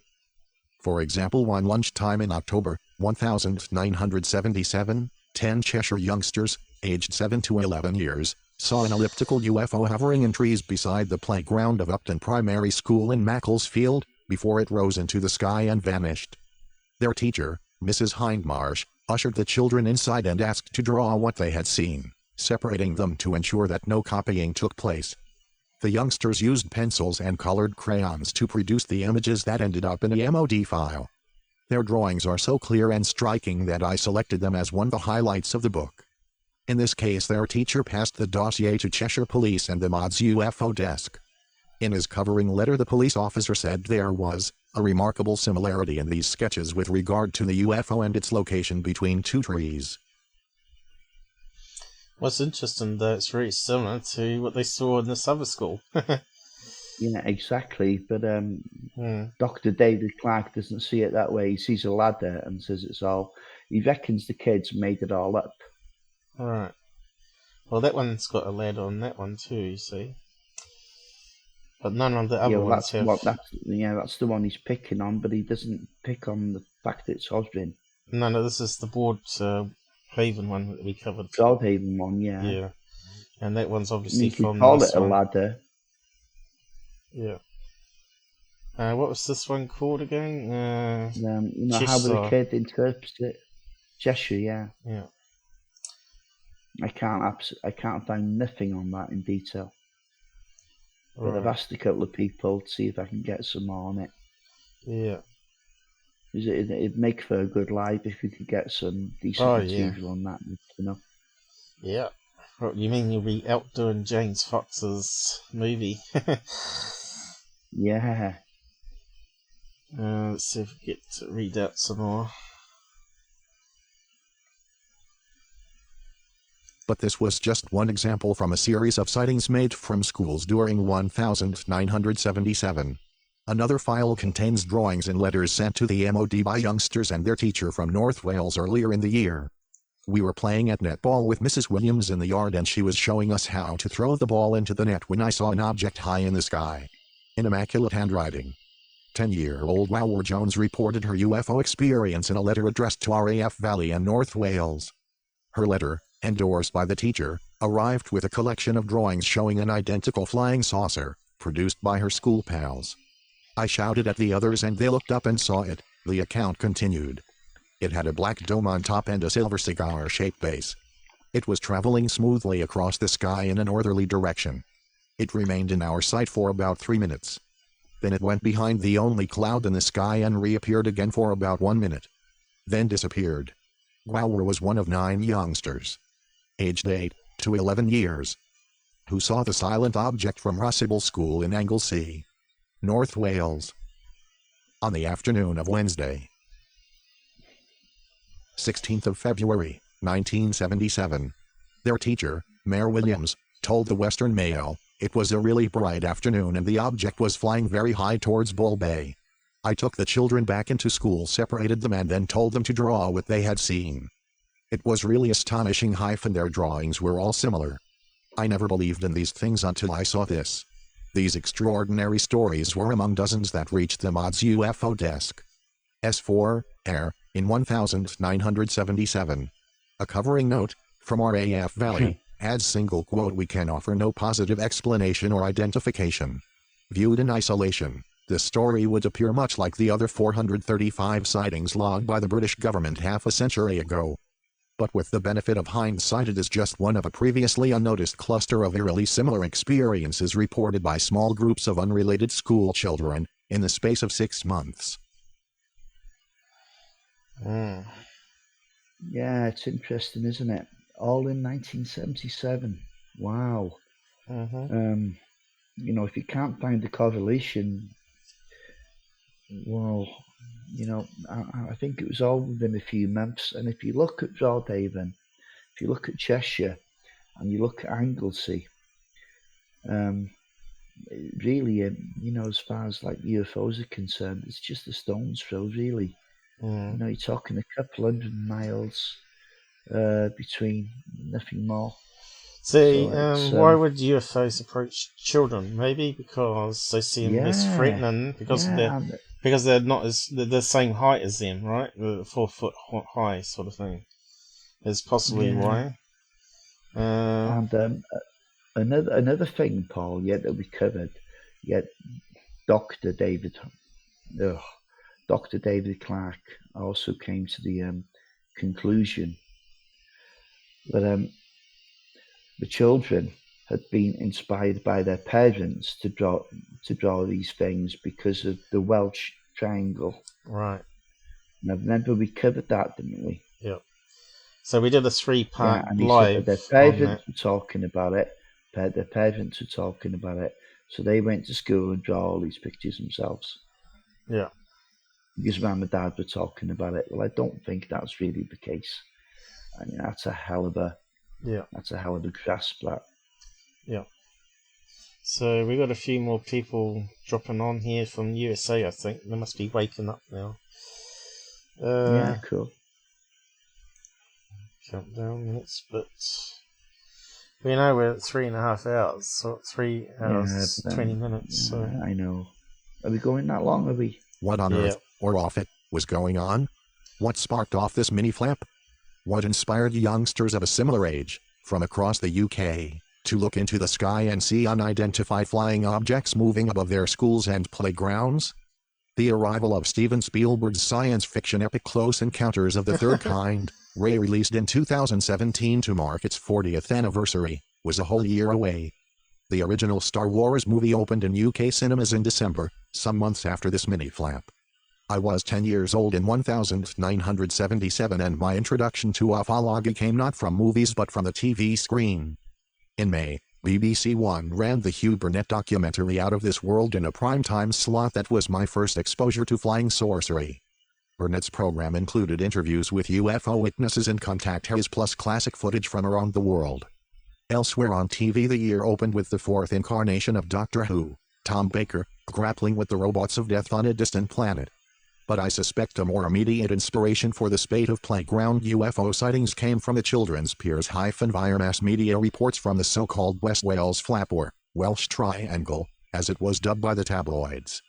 Early in February, groups of children at 3 Welsh primary schools reported UFO sightings. But only the story from Broadhaven Primary School was widely covered by the media, with the youngsters interviewed live on national television at the scene. In this case, a group of 15 children, mainly 10-year-old boys, saw a shiny cigar-shaped UFO on the ground not in the sky in fields behind their school during their lunch break on Friday, 4th of February, 1977. It was raining at the time and the boys were playing football when someone pointed out the object, partially hidden by trees and shrubs. 2 of the group said the elongated object had a silver dome with a flashing light on the top. 6 of the group said they saw a tall man, dressed in a silver spacesuit, standing beside the UFO. Evidently scared, the children ran back to the school but were not initially believed by the adults. After school finished, groups of youngsters went UFO spotting and later, supported by their parents, they visited the local police station. Drawings made by the children were sent to the MOD and the originals are today preserved in scrapbook at the school. This archive includes a contemporary account from the school diary, written in the third person by head teacher Ralph Llewellyn, who became the focus of a media scrum. It reveals that he interviewed 15 children separately on the Monday, 7 February, and examined their drawings and notes. I wish they would put it up on the web. Did you search for all the pictures, Robert? No, oh God, I did. No, mate, there was absolutely nothing. So they got a scrapbook that should be scanned in and put up on the web, put on their school webpage, maybe, you know. But this is the problem. There's a lot of stuff out there that's not on the web. This is David Clark, you see, which is a debunk. And what I found on the YouTube videos, he was a lot nastier than he was in this article, you know. He was basically saying children are devious and influenced by sci-fis. But Star Wars is nothing well, he was to do actually with... saying influenced by parents, and yeah, you know, he kind of related that to the incident, like, but he's yeah. There's a couple of paragraphs here. Do we want to read those out, or is there anything else you want to add? Yeah, there will be. Yeah, there's still more to go, is there? Yeah, hold on. No, wait there, Paul. Actually, I'll post this now. I'll get this reading out while I found. But, their drawings are often described as remarkably similar, but although made independently, they were not produced until 3 days after the sighting, so the children had the entire weekend to discuss what they had seen. Nevertheless, Mr. Llewellyn concluded they were telling the truth. After allowing for variations and embellishments, the head teacher is loath to believe that the children are capable of a sustained sophisticated hoax, that they did see something they hadn't seen before. He is prepared to accept. He himself, while seeking a natural explanation of the incident, is prepared to keep an open mind on the subject. So there you go. So far we've had 40 visitors and the average viewing time is 19 minutes according to the stats. Wow. That's pretty good. Yeah, it's all right, isn't it? Yeah. Yeah, but I tell you what, the best is to come. Oh, always is. It's always at the end. But they never get there because they never want to watch it, you see. They have to join our lives, so that makes it a lot easier. You see, and they can join in the side chat. The last 10 minutes, so I'll just keep the bombshell for the last. Is it loading? Hang on, what's the page disappear to? Here we go. UFO video for Anglesey children. You see, you can't blame me for my research. I had to search in newspapers for this, you see. You couldn't get it on a Google search. Right, so where do you want to read it from? Oh, you can go all the way from the top on this. It's not a big article. I'll just read the top bit first.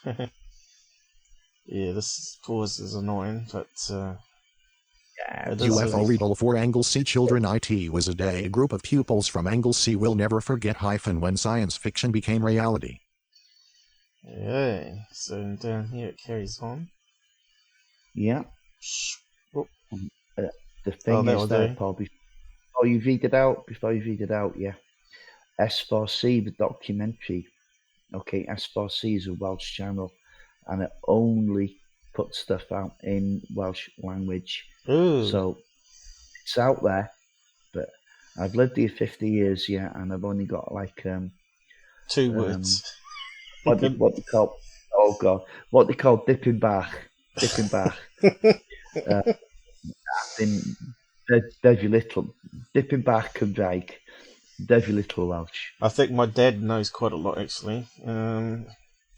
What, from London? Yeah, my dad knows a lot of languages. He's very clever. Okay, he speaks fluent German and all that.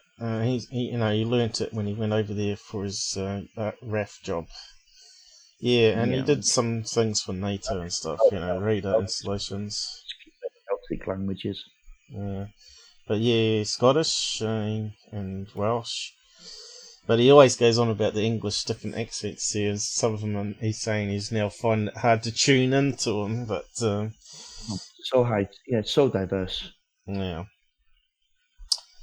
Well, apparently I used to speak fluent German when I was 3 years old, and this is why I have problem with English, because I was moved around from country to country, and that's at the age where you're meant to be learning your main language, right? So, yeah. But today I had someone attack me that I couldn't pronounce words and stuff. But I'm probably more educated than that person that was attacking me from Secure Team today. So, yeah. Well, you can't have it all. I mean, you can't have perfect English and have the technical ability that you have. No. You're either left-sided or right-sided, brain. Yeah. I mean, who's the man that wants it all? Yeah. Yeah, but I am getting better. And it depends, like I said to the guy, I said sometimes I bite my tongue when I wake up in the morning and it's swollen all night, and that kind of makes it a bit hard to wrap your tongue around the words as well, and of course my eyesight is a problem as well at the moment, so there's lots of things. It's a lousy excuse because you type backwards anyway. It's got nothing to do with your tongue. Yeah, it does us though, because when I see it, I see a similar word there instead of what I'm meant to see. But anyway, the way you talk, Paul, there's absolutely no problem with it at all. No, that's right. But he was criticizing me on the live streams, which is just really petty stuff, it's absolutely pathetic. If you're really interested in ufology, our channel was probably the best one out there.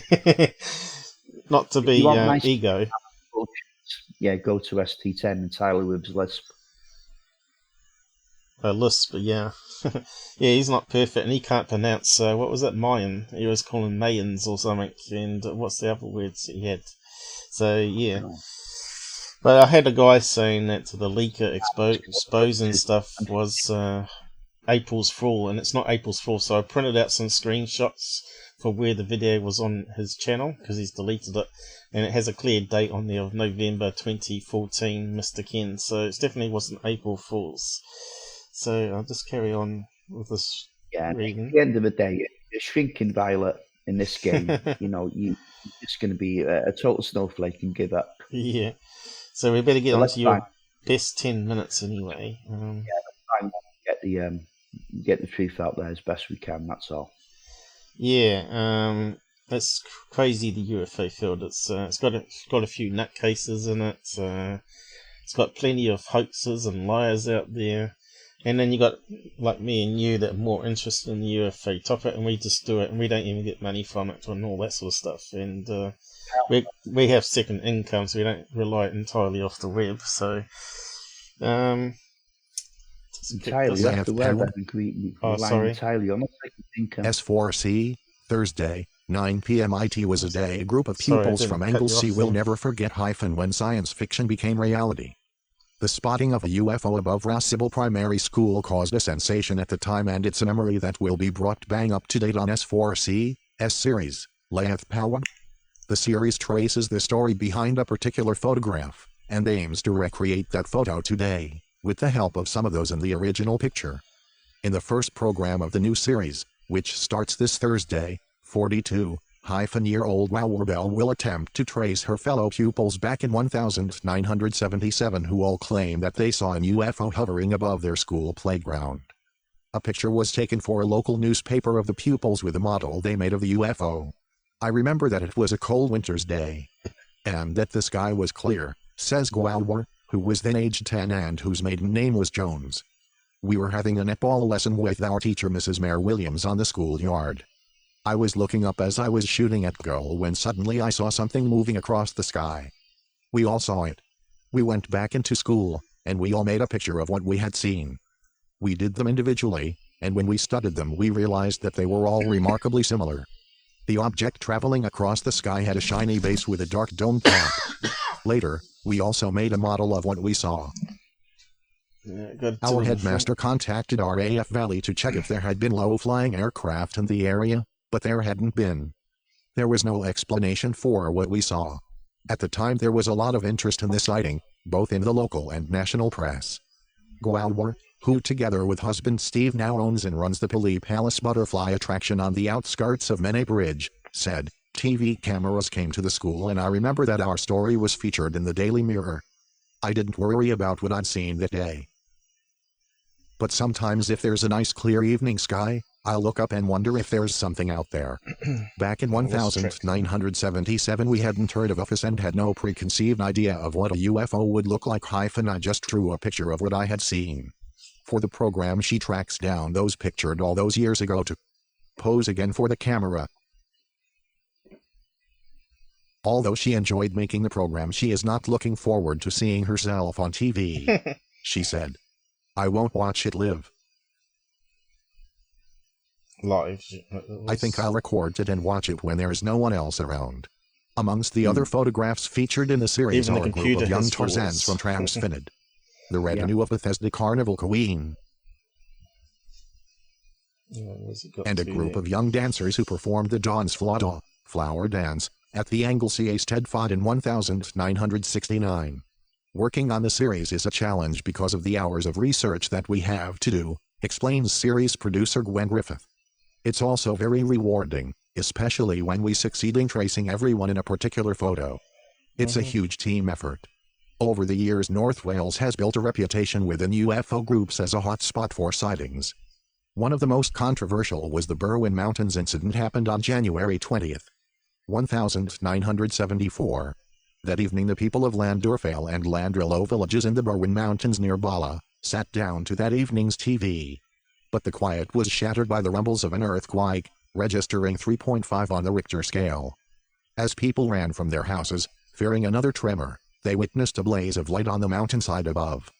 Some think it was an experimental man-made top-secret military aircraft, possibly a prototype stealth bomber. So it sounds really similar to the other cases, huh? Yeah, it certainly does. Let's go back now. I know it's me that's gone on the tangent on this one with no, it makes it more interesting, I think. Yeah, Dr. David Clark and and children sightings and that. But let's go back now. Unfortunately, and I don't like to do this, but I'm the believer kind of guy. But let's go back now to just remember who he is now, Max Burns. The guy who was presenting the Sheffield incident. Yeah. Well, what I did, Paul, I listened to a few hours of video over the week because you need to get a handle on the people that you're actually dealing with and whether you believe they're genuine or not. And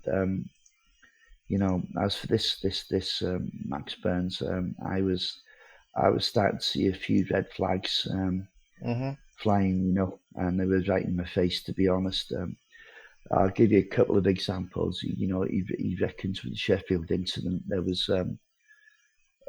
he was absolutely certain that a jet crashed chasing this UFO, and there was a great big hole in the ground where they crashed, and they'd found a load of parts from a jet Right.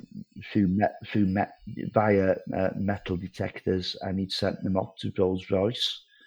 And yeah, I thought, hold on a minute. Yeah, and he was giving away the location before he'd actually examined the area properly himself. And I thought, hold on, you're giving that away to the military. And two, I thought, hold on, you know, if there had been a crash, the military would have surely admitted to the jet crash, and they would have cleared up everything that was behind them. And there was just red flags everywhere. Plus, there was accusations that he'd influenced a couple of the witnesses and twisted their statements. A couple of the witnesses actually came back on him and said that you've nearly cost me my job. And you know, and there was all this. So I started taking a deep dive into this guy, Max Burns, and I thought I'd find something, but I didn't expect to find this. Okay. I just seen here on the Haven School one, is very similar with the big ears again, you know, the Hopkinsville. You see how regular the things are coming together now that we cover all these lesser known UFO cases. It's sort of all links and this together. is the great thing about researching. You know, you might find it a little bit boring, you know, trying to find new cases for every week. But often you go on, you go looking for one case and you find a little trail to something else. Yeah, that sounds put and up. then you have to go off on that. And now hopefully we can do an update on those school sightings. So I've contacted the relevant people, including one or two of the witnesses. Hopefully they'll get back to me, and we can do another live stream or part of a live stream to correlate on what we've done before. But anyway, just above what extraterrestrials. It's Rene. ET, alien, and UFOs. Okay. Okay, cool. I've just Rene. added that Thanks for into. visiting. Yeah, but it's the the tab just above Rene's there. Yeah. What's interesting here, I've put the driveway from the other ones we were looking at here from Yorkshire. Sure. And you can see it's on the coast here, but still all in the same sort of area. The Welsh Triangle, I suppose, is below there. Yeah, but to go from Anglesey to Cheshire, you'd have to go across a bit. Holyhead. Not too much. Too much. Yeah, Cheshire is a Liverpool area. Okay. Yeah, and then you'd have to go all the way down to South Wales. That's where you are there somewhere, wasn't it? Behind Broadhaven. No, I'm up where the almost where the red up here teardrop is. Yeah, Holyhead. I'm up there. Holyhead. Oh, so you're up here. I'm up there. And you saw a UFO. Off an island. And you saw a UFO over here, wasn't it? So Amloch is the other one. Yeah. Right. It's pronounced Amloch, spelled M-A-L. Oh, you've moved. Oh, right. So I was zooming out. Let's move on because I don't want to hang on too long to there. Okay, yeah. But okay. yeah, you were standing here somewhere, wasn't? And you saw the UFO come into the bay. No. No, wrong location. No, I'll if you want to see my UFO, I'll do the map for you another time. We did it. I was within. We did it on live stream, but I thought it was over here somewhere. Oh, Paul, I was in 500 yards of the object.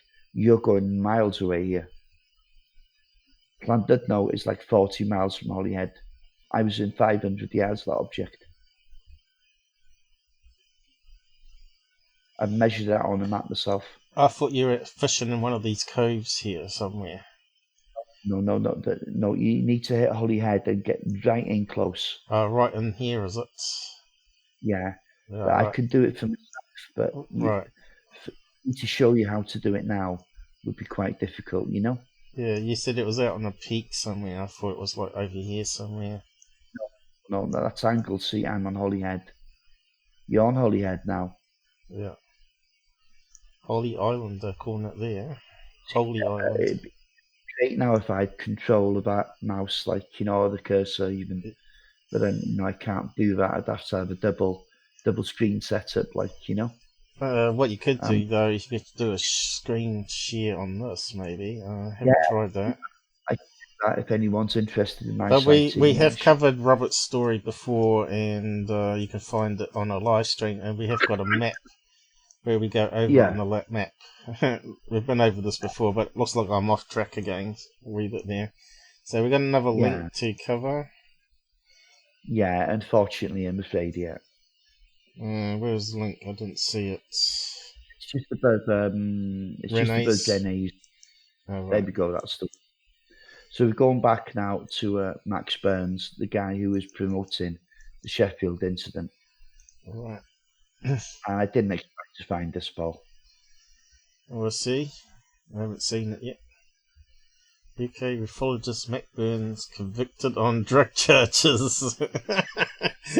You like finding dirt on debunkers, don't you? No, Paul. This is the guy that was. See, this is where you get me wrong. Max Burns was not the debunker. This was the guy who was putting the Sheffield incident. Oh, right. Yeah, got the wrong guy. Yeah. Yeah, I got the impression that he was lying, that he was twisting the witnesses' stories to support his own gain. But we heard an eyewitness account on the Expo thing, so... Yeah. Alright, so what's interesting... This is the most important thing again. Look who has taken great pleasure. Yeah, let me just open it up a wee bit. David Clark. He's having pleasure at debunking this story because of the guy being on drugs. What kind of drugs are we talking about here, though? He was jailed for 13 months, Paul.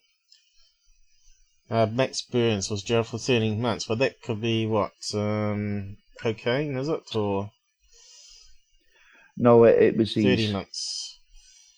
Well, they were amphetamine tablets, but he was selling them as these, apparently, which is a rip-off. Right. He's not just... He's ripping off his customers as well. Right. All these crazy people in the UFO field, you don't know who to trust, do you? So, what you want me to read out some of it then? Hey, mate, you can read it all out if you want. It's just, it's sad. It really is. Okay. This is the state of UK ufology as it is today. What's that about jockey? What's that? It's DJ. I'm a disc jockey, yeah. Oh, right. That's how he in drugs. Yeah, that makes sense now, doesn't it? Well, we'll read out that much, see how it goes anyway. Yeah. We'll get the information now. Once it counts down, is it going to let us count down anymore? Oh, right, I've zoomed in.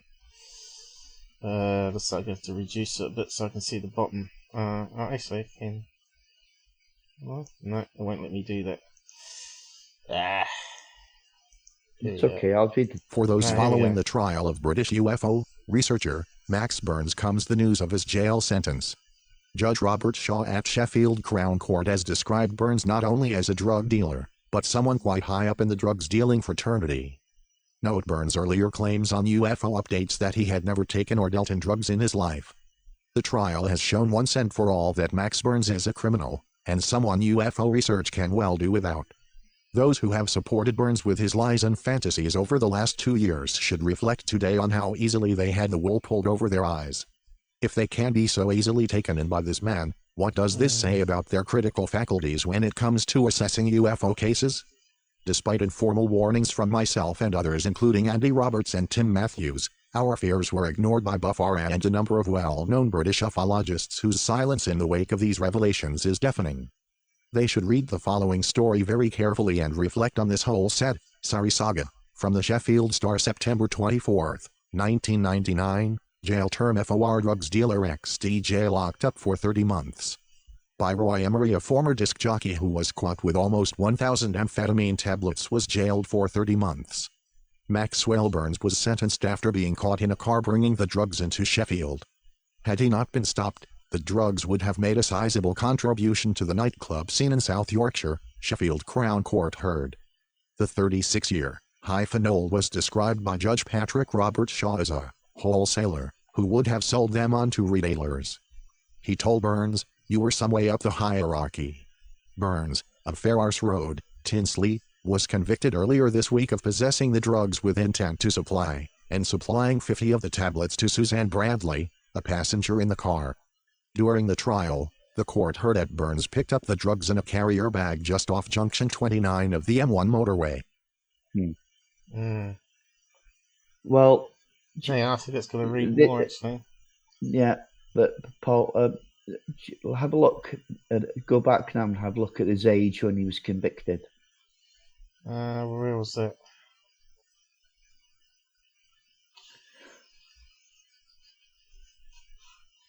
My eyes are sort of giving out on me a bit at the moment. I think you'll find he was 36, 37. Let's see where that says that. It doesn't matter. It doesn't matter. He was 36, 37. Yeah, and you know what that means? Age 37, there it is. So 35 there. Yeah. Hang on. No, that's another guy. Come on, Paul, now, be careful. That's another guy. Bradley, one of his accomplices. Right. Doesn't mean that he was telling lies, though, because he was selling drugs to make money. But no, it doesn't mean to say he was telling lies, but it doesn't put him in a good light, does it? No. And do you know what he's done now? He's reinvented himself.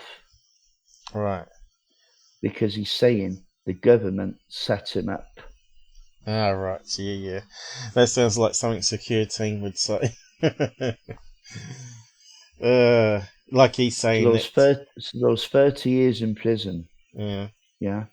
Done him is as a ufologist, done him a great favour. But you know, Paul, you are bang on. You're bang on there. Just because he was selling a few tablets doesn't mean to say he was telling lies. And of course, we heard some of the other witness accounts as well. So, yeah, we did.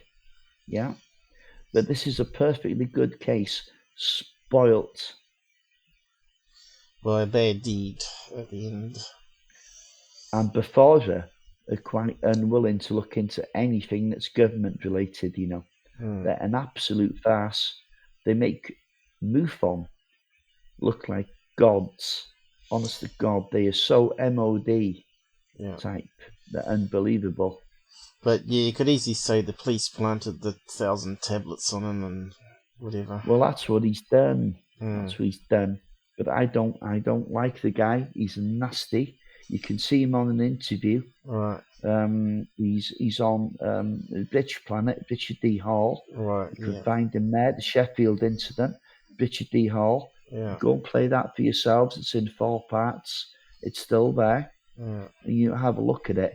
And he's. But having said that, even Richard Hall doesn't like some of the guys within Before, and he doesn't like that guy either. But Klass had some bad the main stuff guy about that we were talking about. Yeah, but Phil Klass, he had some bad stuff about his personality as well, right? David Clark. I mean, Dr. David Clark. I mean, no, I'm talking about Phil Klass. Is it Klass? He's not a very nice guy either. So you know, it's I think there's a personality trait with debunkers, though, isn't there? I don't know what you call it. Narcissist, egos. I don't know. There's some sort of personality where they can't believe in paranormal and they can't believe that aliens would be visiting us. I find it crazy that people can't believe that because the universe is massive. You know, we're talking about 100 trillion stars in our galaxy alone. So yes, big place, and we don't have to be the only ones that have been alive for a few thousand years on this planet, and the aliens could have been around for millions and trillions of years. Who's to say that the age of the universe is even correct, you know?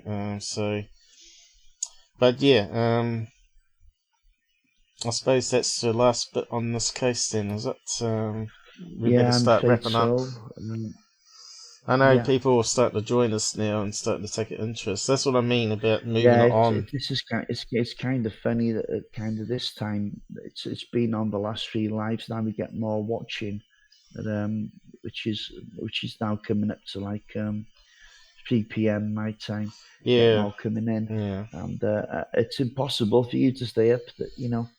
Well, I could probably try 3 a.m. to 6 a.m., but I'm not sure if the household would be very happy with me talking paper-thin walls around here. But it's a possibility, because I'm always up to about 6 a.m. when we do this. Time I tidy up the episode and put it out there. But it means I wouldn't be able to tidy it up and promote it around till I woke up the next day, probably. We'll talk about it later. We might move it on so more people from America that are getting up in the morning and Saturday can join us. Well, yeah, it's I think now I don't know. I think well, at least you'll get some sleep, right? You see, if you actually read down this a little bit now, I don't expect you to do it now, but if you read down this a little bit, you'll actually find that the guy was actually trying to sell marijuana, to not sell it. Actually, he was trying to. Well, this is according to David Clark. He was trying to persuade one of his witnesses, to make a false statement with a large amount of marijuana. But that's according to David Clark again, you see, so you don't know whether you're coming or going, do you? I was just going to talk David Clark has long time has been concerned about, a lot of people have concerns about him working for the government or the MOD. You haven't got your hoodie that you bought from my Merc store on, I noticed. But, I haven't got it on now, no. I was just going to mention it. Drying out. It should be cooked by now. Yeah. They'll get cooked over good here. To go next week.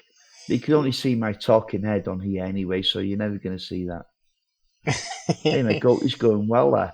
Yeah. It's even grown a little bit now, actually, since then. You look like a bearded man there.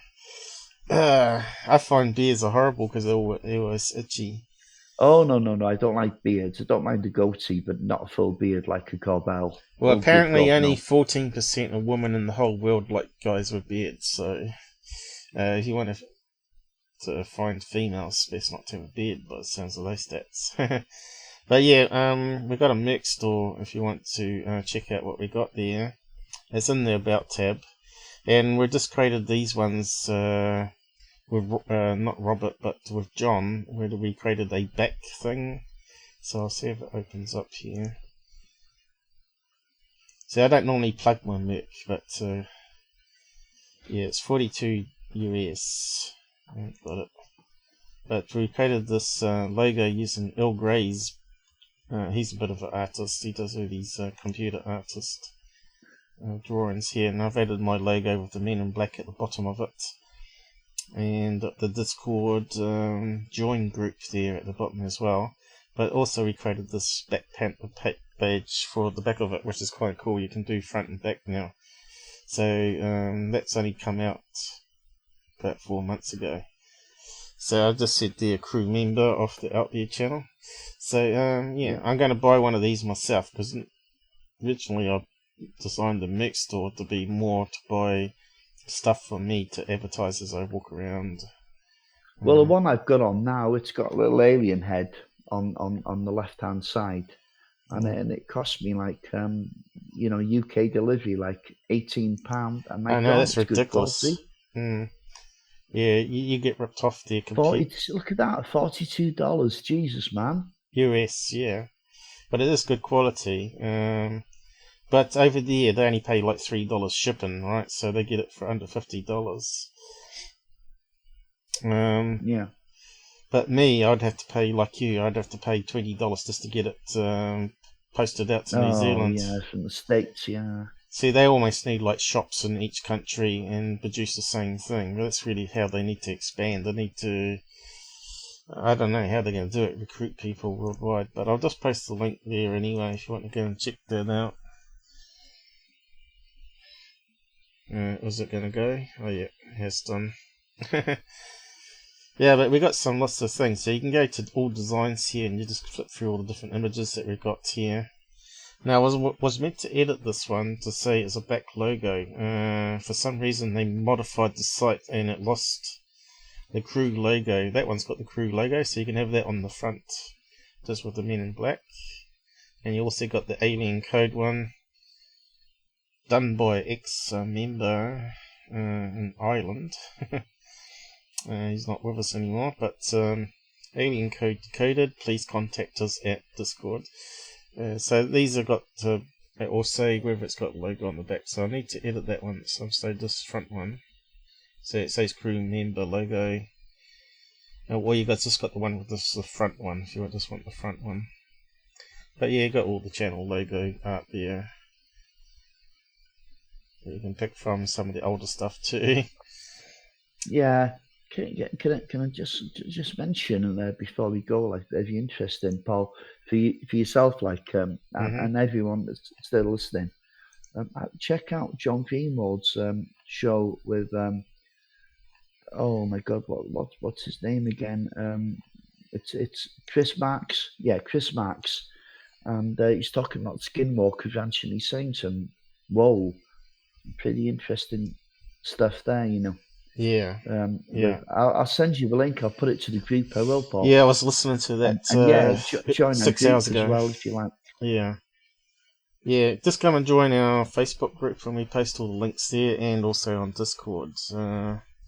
So I know a lot of people ain't on social medias, but Discord is not a spy network like all the other ones, and although it does sort of have the hate speech policy there.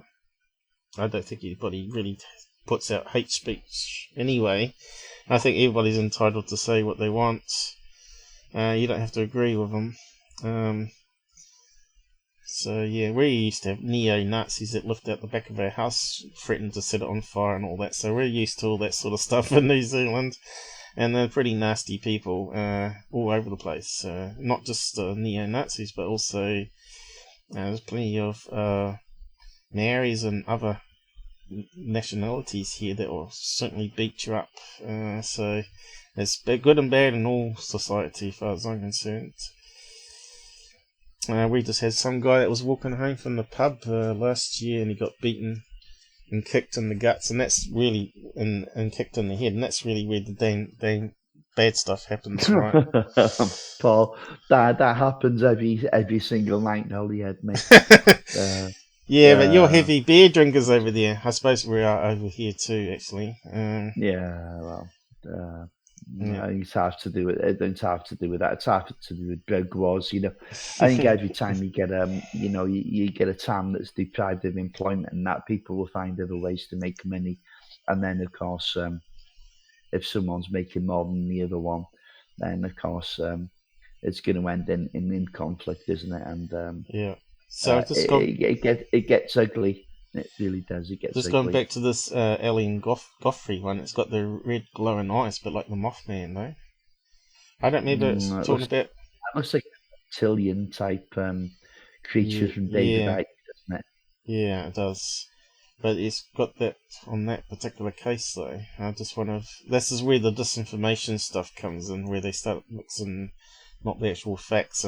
But if it had red glowing eyes, it had big ears, right? So I think the Mothman had red glowing eyes, and that was linked also to the Hopkinsville cases that we looked at. So I'm not really sure how you can do that. You know, I think Hopkinsville is an isolated case, and that was it. You know, it could have been basically a one-off visit. You know, I mean, some of these space tourists could just pop here once in a while, and I know that sounds a little bit blasé, but they could. You know, it could be a one-off visit, and they could be, you know, maybe a type of alien grey that's seen all the time. Yeah, That well, could have been here for a very long time. I don't know if could have been here before mankind. Checked out the Hella stuff that we talked about, linking to the Mothman and the goblins. Yeah, I mean the Mothman prophecies was the Silver Bridge. Wasn't it? That went down the Silver Bridge. Yeah. Go and check out those lights because we found some interesting connections here, and not too many lights. Not too many lights on this one.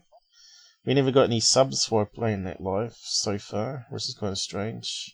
It's all hit and miss anyway, Paul. Don't worry about it. I thought it was a good episode that we did there anyway. Or I did anyway. I know, yours. We talked about your visitation there too. Okay. Yeah.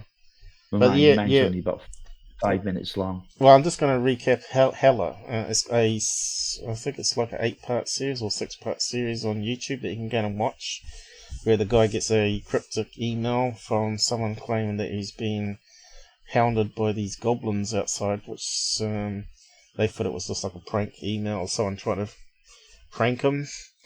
So yeah, it carries on from there, and it got a wee bit more crazy as it went on. And I didn't really like their research skills, to tell the truth. And Robert got turned off about episode 3 because he didn't understand the paranormal aspect of it that they put in there. No, Paul. Not because I didn't understand it, Paul. It was because I thought it was pseudoscience. Okay, I just didn't. Yeah, but it did. If you carried on watching, there was actually some sort of synchronicities that actually happened from the stuff they picked up previously. Yeah, but yeah, you don't know. Maybe I've been put up. But we used to have like a series in the UK called Most Haunted, and I can't remember that. No, that's just crazy fake stuff. That is. That's just terrible. Yeah, I know.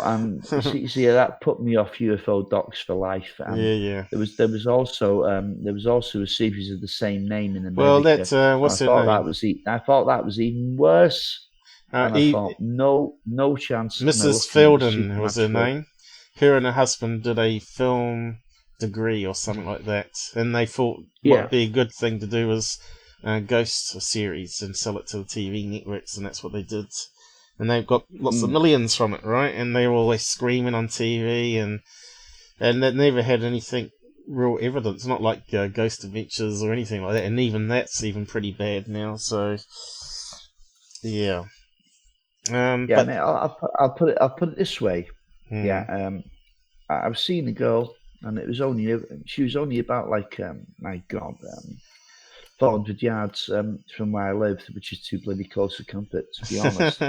And I used to go down to hers quite often, more than here, because the neighbours are a bit funny here. I used to go down to hers, and she'd had a couple of like sidekicks and that around because she was convinced it was a haunted house, and I was rolling my eyes and all sorts, like, you know. And she was telling me all these stories, and I thought, okay, that's cool. And, you know, she was also taking pictures of these so-called orbs, which were quite obviously dust particles, for God's sakes, like, you know, come on, get a grip. I'll just picture that. And but she was telling me some other stuff, like, you know, that there was, you know, footsteps here and there and everywhere. In the end, you know, I just thought, like, she was telling me all this stuff, like, you know, because she knew I was interested in UFOs and the paranormal. I just began to think that she was telling me this stuff just to keep my attention. Anyway, short causa, I was there one night, and it was her birthday, and kids got upset for some reason, and we had to leave the pub about 10 o'clock, and we came back. You know, we sat there, so we ordered a caddy out to the house, you know, rather than eat out. So that was cool. And next thing, thud, thud, thud, thud, thud, the heaviest thud you've ever heard coming down the stairs. And I thought, and she panicked, like she'd seen it before, you know. And I ran to the bottom of those stairs, and it was absolutely nothing. And then I had to take into consideration all the stuff she told me before. that I dismissed. Yeah. Yeah. I've had some paranormal as well, but it should be in that playlist. I've had lots of little things, Paul, but only that one good one on Holyhead Breakwater that I can say that was witnessed by somebody else and was witnessed over like a decent period of time.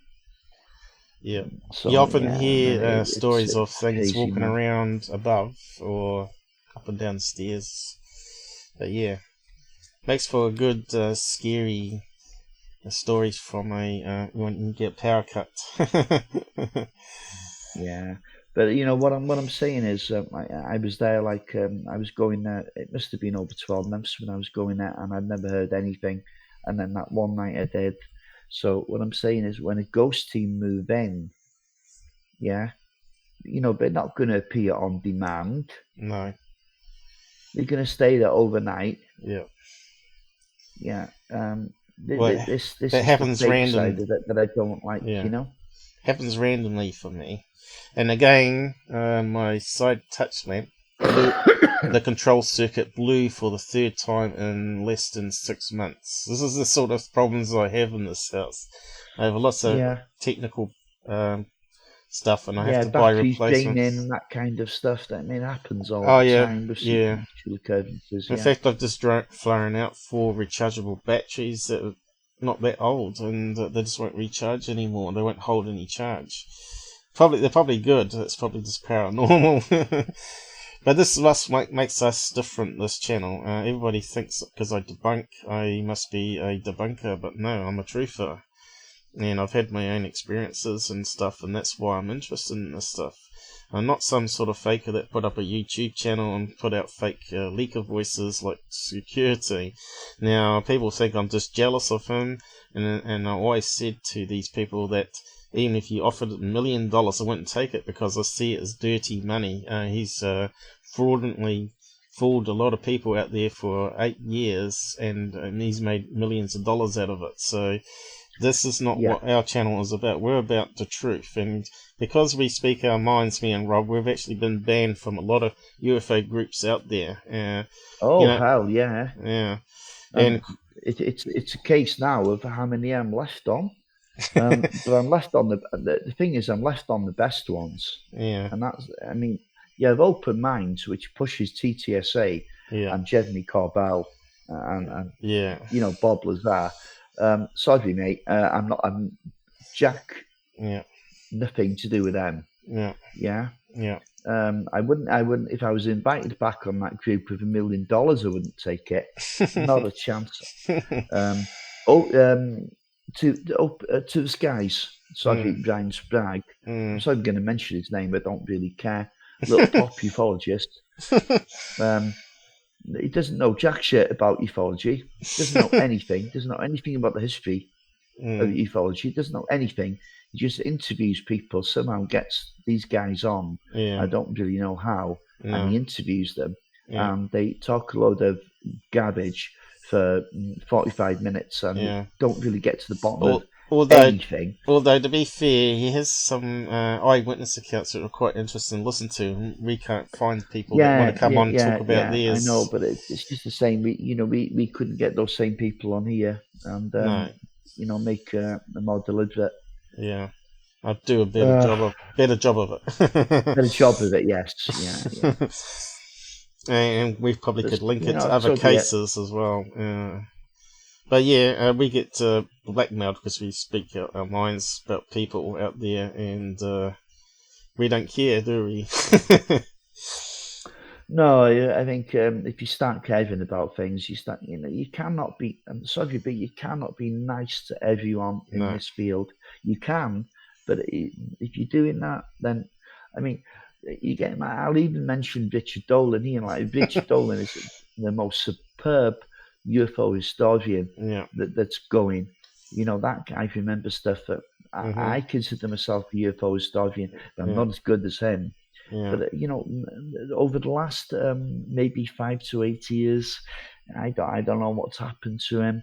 He's mentioned the likes of Tyler, and he's mentioned the likes of David Icke, What's he doing even mentioning them? For God's sakes, man. Yeah. Come on, Dolan.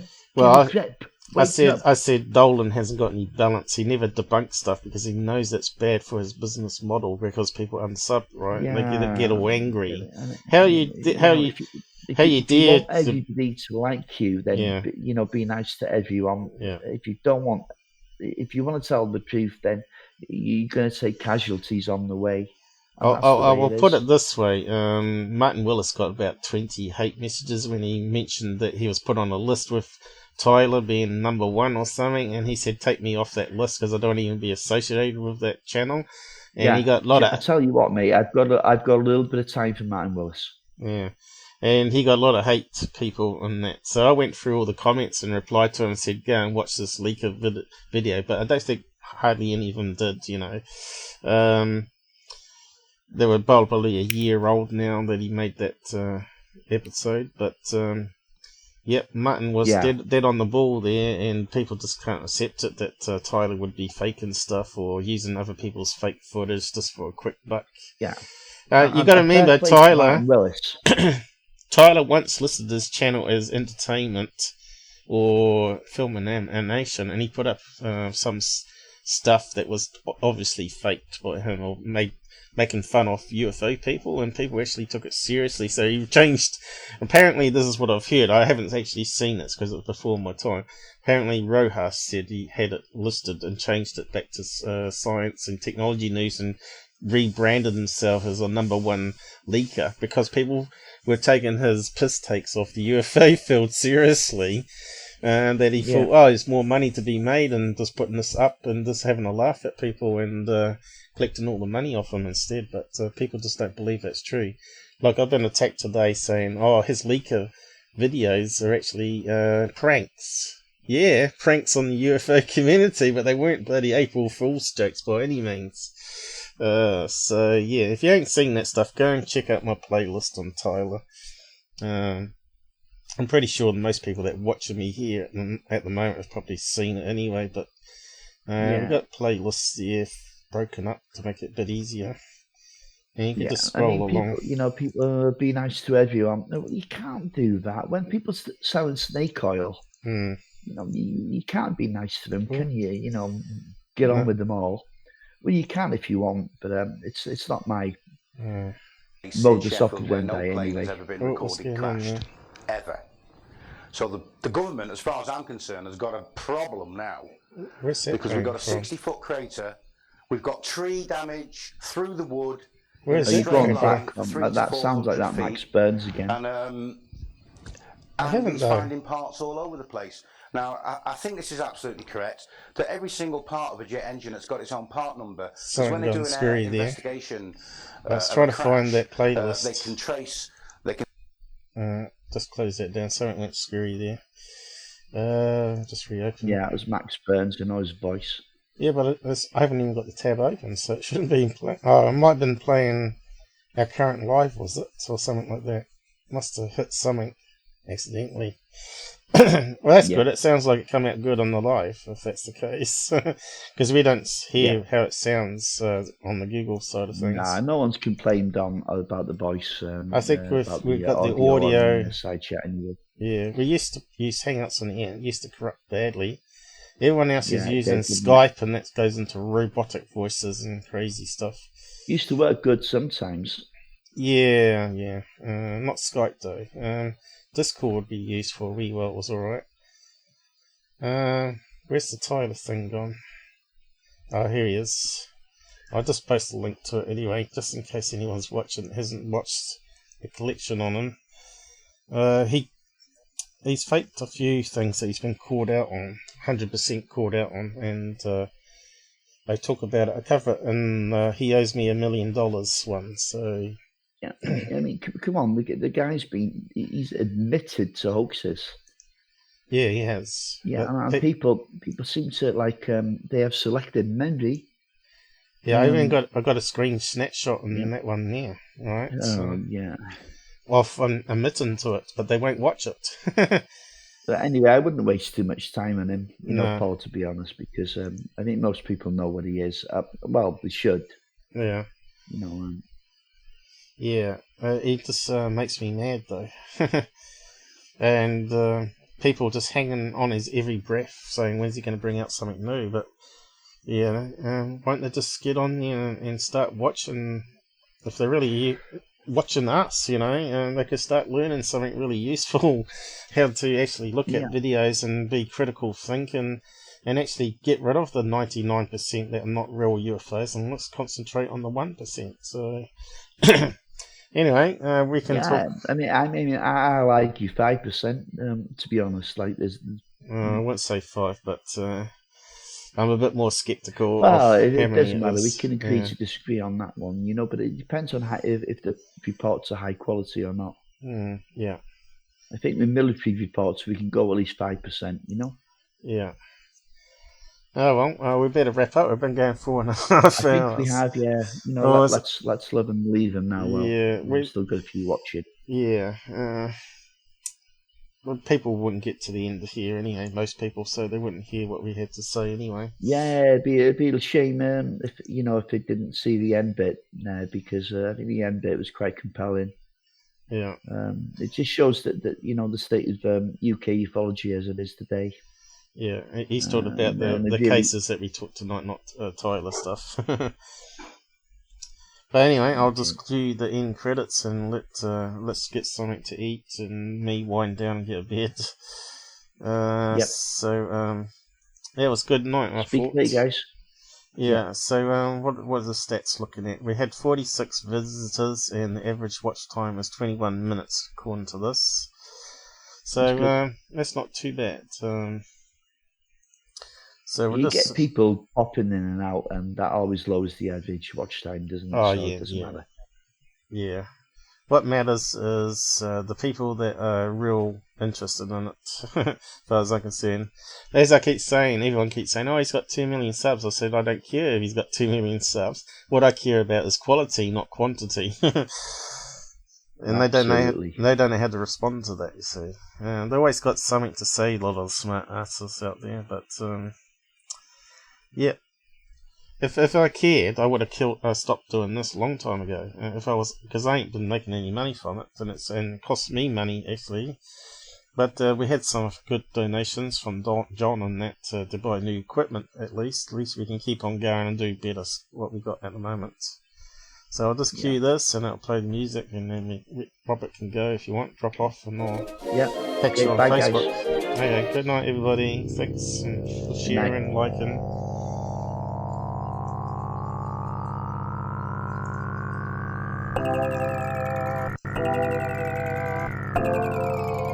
I don't know if I tucked that alright in the side chat, we'll see how it goes.